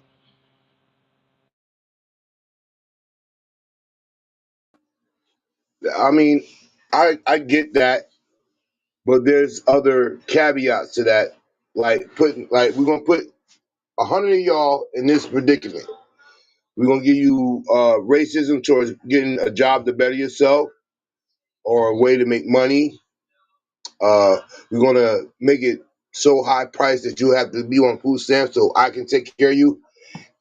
Various other things. But I grew up in the time that you talked about Springfield when we were more of a community. Even though it wasn't a community, it was still what I call today as a black residency. But we did have businesses that was in the community that was owned by us, and we traded our money with the people that ran said businesses.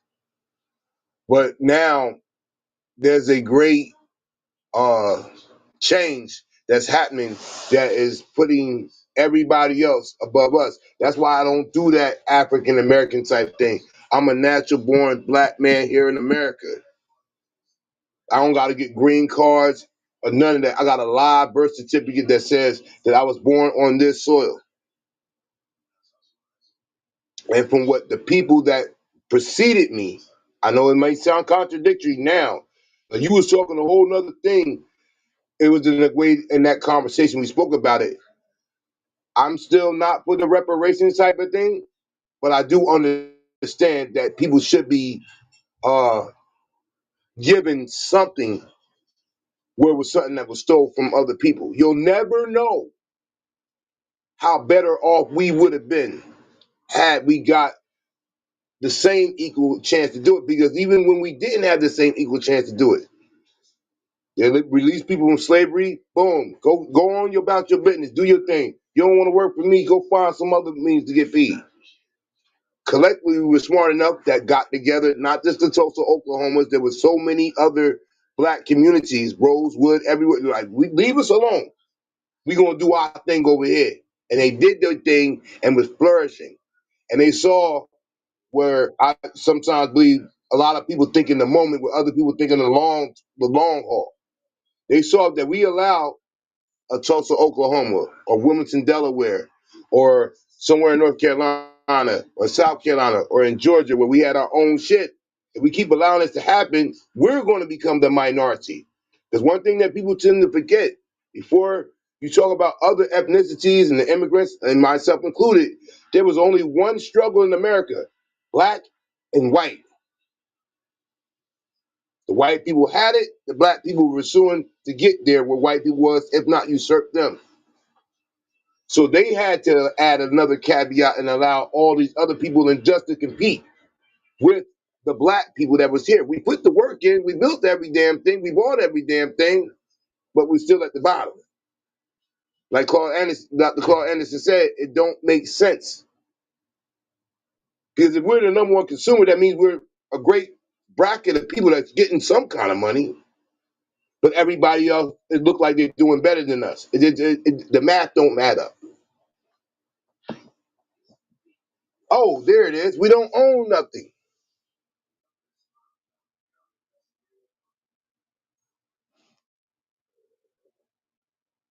Because in the time that we was I got a video for you, Kareem. before all this shit happened, go ahead. My bad. I'll mute up. My bad. My bad. It's a quick one. No, no, it's It's a all look. good, Stu. I'm just trying to bring something to the stage. That's all. No. You rock it. You talking It's a about quick bringing little video. economics and things of Five that things sort. that Bring black something. people can do today. Five things that black people can do today to affect change in our community. Number one, stop supporting rap music. Rap music profits from our destruction. They do nothing but promote negative stereotypes about black people. Number two, stop voting for Democrats. My favorite. Democrats have been using black people for the last 60 years. They do nothing but use us for our votes. Number three, if you know a man that's not taking care of his children, call him and let him know that he's a disgusting piece of trash. Preach. And he's the main reason why the black community is in the situation that it's in right now. Number four, stop supporting race hustlers like Black Lives Matter. They do nothing but profit from our division. And number five, my favorite, stop looking at white people to fix our problems. Ooh. Look at black folks to fix the problem because we're the ones in it.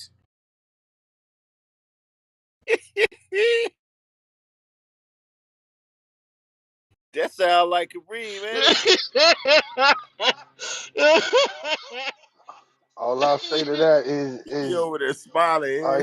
are white people telling each other to leave Hollywood alone, stop supporting Hollywood, because if young black men are making money from music, shouldn't the message to them be censor your music, or let people know that it's entertainment, and you know what I mean, or something like that, not just something that's changing their families and lives for generations.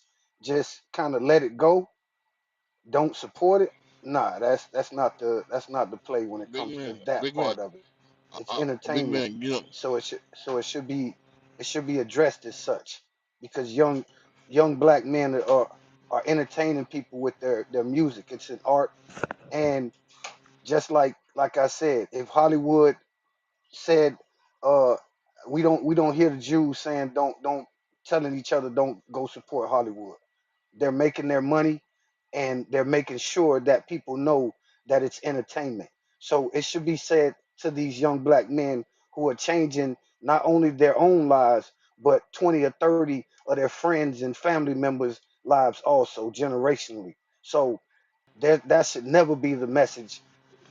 Somebody creating hey, an big art, shit, and big you shit. don't go ahead, sir. I'm a big, big, big, big, big, big hip hop fan. You know, and my life revolves around it. I listen to it all the time. Watch hip hop podcasts and everything. One is no balance. Everything is kill, kill, kill, kill, kill, kill, kill. They just want all they want to do is take, take, take. You a fuck nigga. You this. You. There's no balance. You know what I'm saying? Two. You know, this whole this and the dead and smoking on the op. Um, I'm pissing on the op grave and all this other some shit. That's not entertainment. These young kids are really doing that in the streets today. You know what I'm saying? Um, so I think it's going beyond entertainment at this point. This is just to say it was just entertainment. I think we need to reset it and get it back to its essence. Then we can keep it moving forward. I want y'all to understand. I, I, can I Go just rebuttal something with him real ahead, quick? brothers.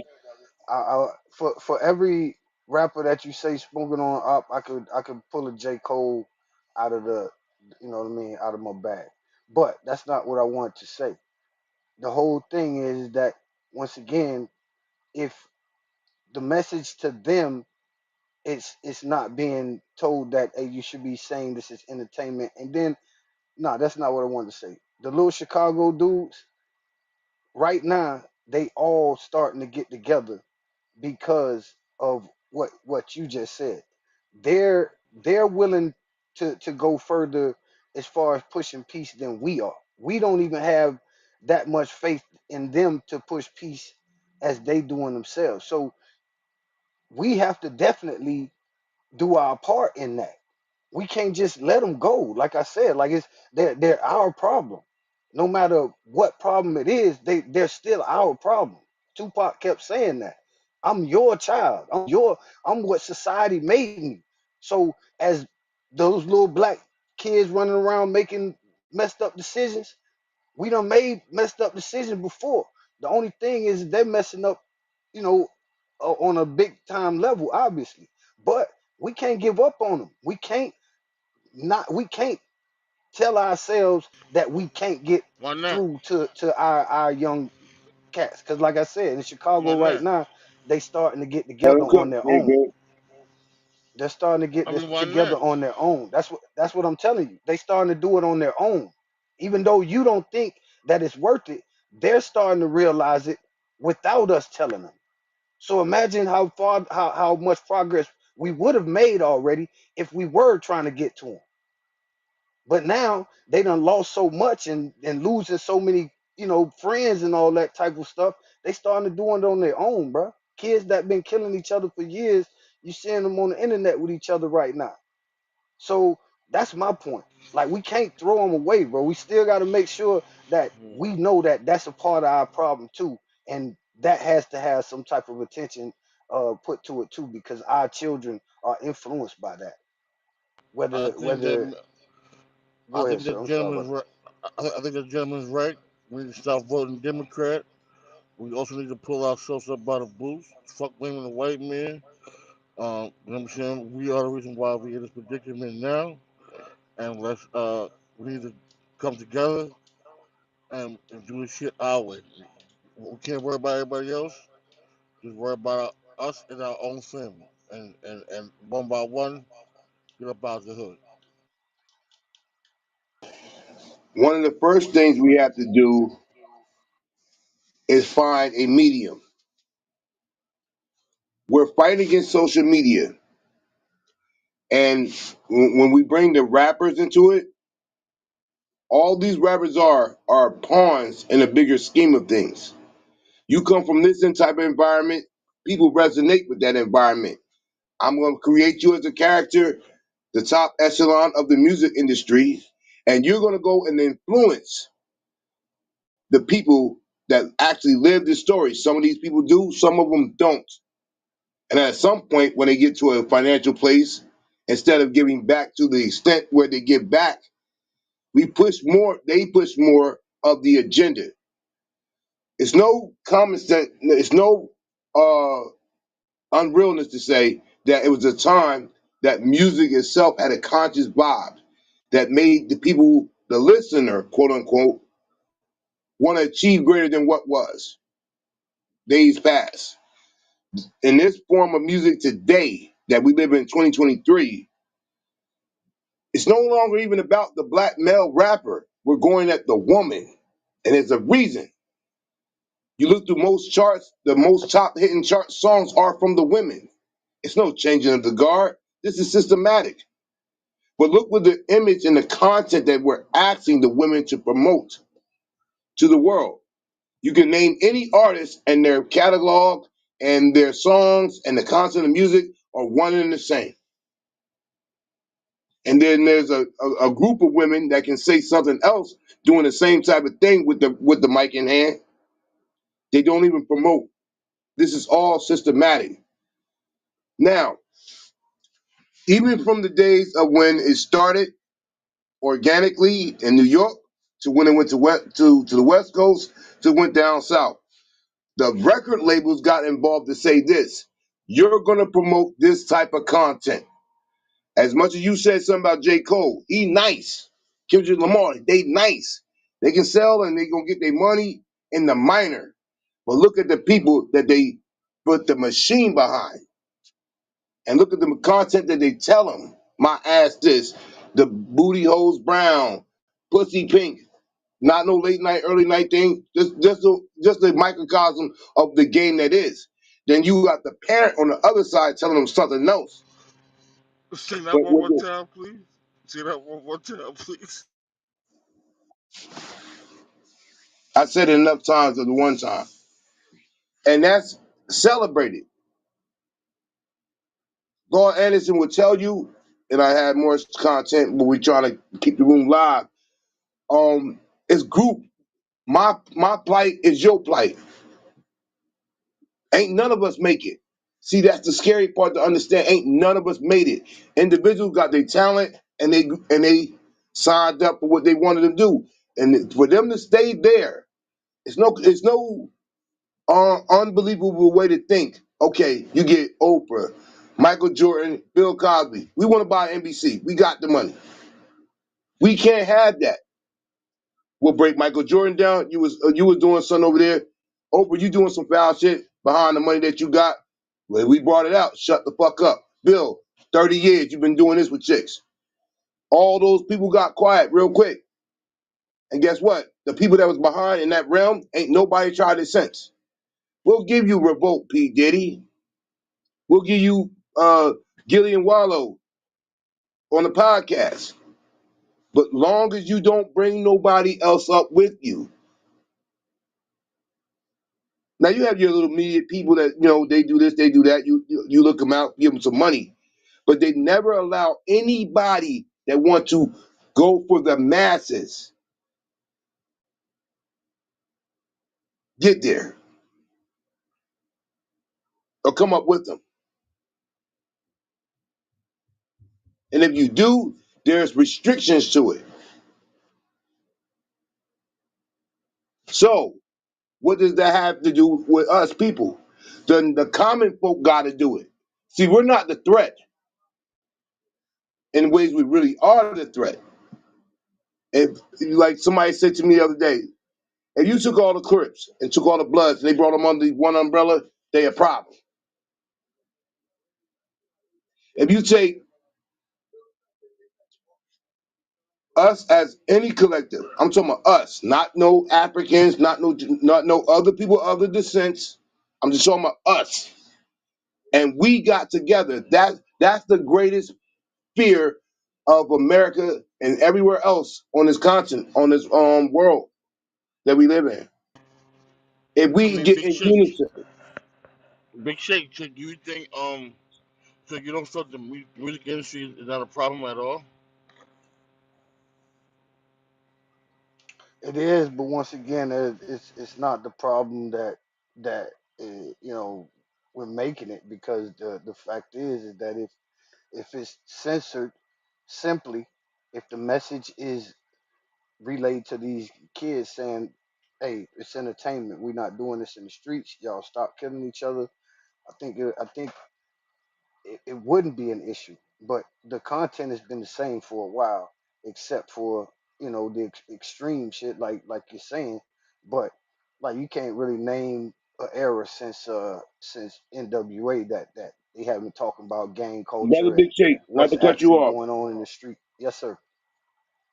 How old, around what age group you in? I'm 48 years old, sir. Okay, we're about around the same age. Go ahead. Yeah, like I said, there hasn't ever been a time that actual street culture hasn't been, affected in music. And the simple fact is, the actual culture started in the streets.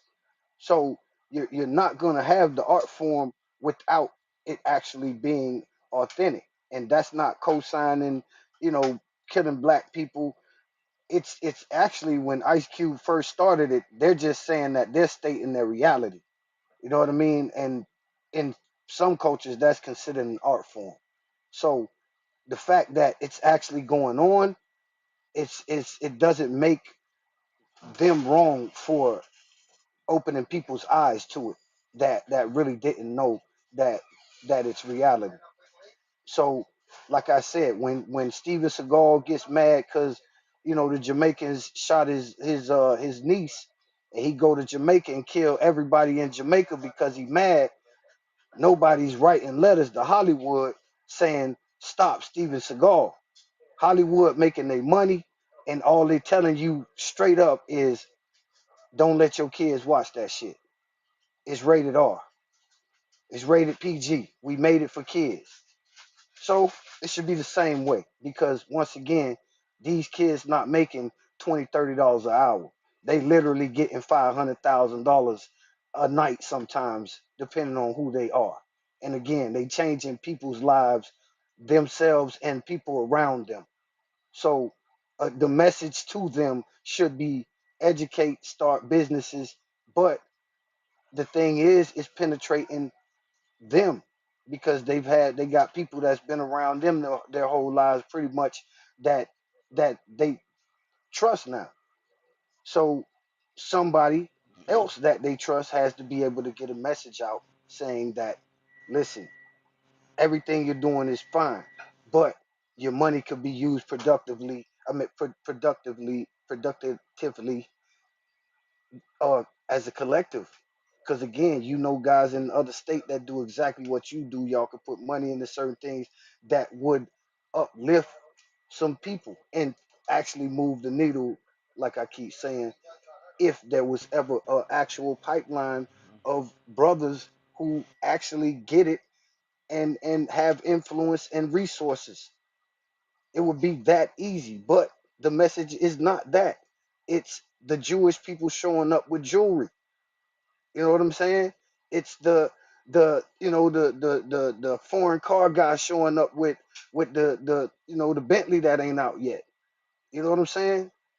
So those guys are beating the guy that we keep listening to the punch, obviously, because they getting everything out of these young guys, and we getting just the story and the pain that they went through. So But what do you that's say how I about put the it. content that they allow to be pushed? And you know, once again, that content is being distributed by the Jewish people, by the Jewish guys. So the thing is that they're going to make their money off of it. So our message to our young people, it has to be to your fan base. This is not actually what I'm doing now. I am letting y'all know what my reality it was and what's going on in the streets now. Please don't do this. Make your money. That is exactly what Hollywood is doing and has been doing for years and years. Kill everybody on screen and tell everybody, hey, this is not for kids, so it's okay to put this out. Hey, this is for Well, kids, take your kids to see it. It's as simple as that. But well, you the do thing is, know go ahead, I'm we're sorry. in a age of the internet. Yes, sir. So all that describing music as such, this is parental guidance, like we used to drop on our CDs. Those days have came and far past. For No both matter entities, how sir. much as a parent you try to deny your child access to the certain content, if you don't think it's something that they should be listening to, there's many ways on the internet for them to listen to it, and you have no say so in it. But at the But end of the that's day, go ahead, I'm go sorry. ahead. But that's where again, that's why it's our problem. That is one of our problems. So we can't have it both ways. We definitely have to have what they're offering, but as a parent, as a collective, as a village, it still has to be to the point where you are making an effort to say, hey, don't watch this. Even though you know that you really don't have control over it. But if you're raising the kids that you should be raising, you know, you're gonna have to trust that they're not gonna watch it. You know what I'm saying? Or if they do watch it, they'll make the distinction of whether it's, you know, it's reality, or if it is real, whether it's right or wrong to do that. You're taking the message out of it, and you're gonna have to trust them to take the right message from it and take it as entertainment and move on. If not, I mean, if not, again, you're gonna be at square one and you're gonna have questions instead of, like I said, it's just that simple. You have to So censor it. why They so why no label promotes a artist, male or female, that are promoting content that's uplifting to all people in general before they're people first? Because there's no money in that. if If you it's the go right through artist, it's gonna make money. I'll just say, Lil Baby got that bigger than black and white song, and I'm a big proponent of this generation don't have uh timeless music. To me, that was a message song, and it was undeniable. It was art involved. There was a strong message. It was needed at the time. So it was, the machine was all behind that. But I'm Let pretty me sure ask you that a there's question. more Why that out there. But I'm just not thinking that they're showing the faces right now. did he just capitalize off a moment? No, because Oh, he's a product of what's going on, what happened, and he just but happened you to don't be hear him talk the about artist. nothing else. You don't hear him talk about nothing else after that. He How on the much do you boat. follow? He on. How much do you follow Lil Baby? Because once again, Um, this is guys with neighborhood programs and about 30 people on his line, and again, he changed their lives and their kids' lives and the people that they, you know, deal with lives. So you can't say that he's not talking about it anymore when he's actually living it. So I'll just say that to you know, in that regard, because if you got 30 guys from the projects with you, you know what I'm saying? That's about pretty much 80 people's lives, including their kids and families and all that, whose lives that he's changed. They're not out doing. things that they had to do to survive anymore. Now they can provide opportunities for people, you know what I'm saying, et cetera, et cetera. Each one teach one going on for real in some of these guys' camps, sir. All I'm telling you that if they ever got it to the point where there was a homing beacon, a bat signal for all of them to say, "Hey, let's do this," it would be Daytona. It would be crazy. It would be heaven type shit. Like it would be like one of the most powerful energies you'll ever see if they can all pool at one time.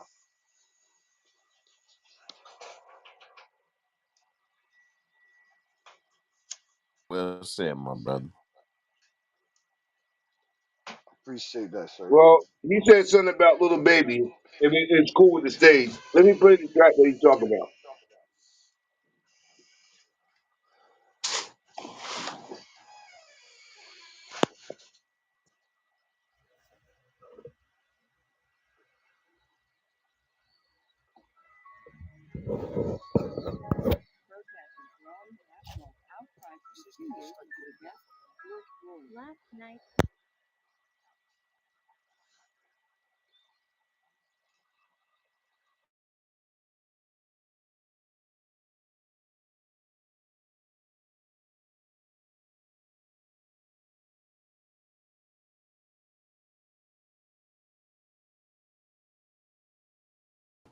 Can't hear none, Kareem.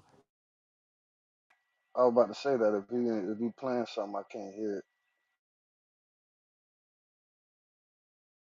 Hey, we about to wrap this room up. We about to go to another room, man. You might more than welcome to come over there with us, dog. We just gonna close this room up. Yes, sir. All right, thanks, folks, for coming out. We gone.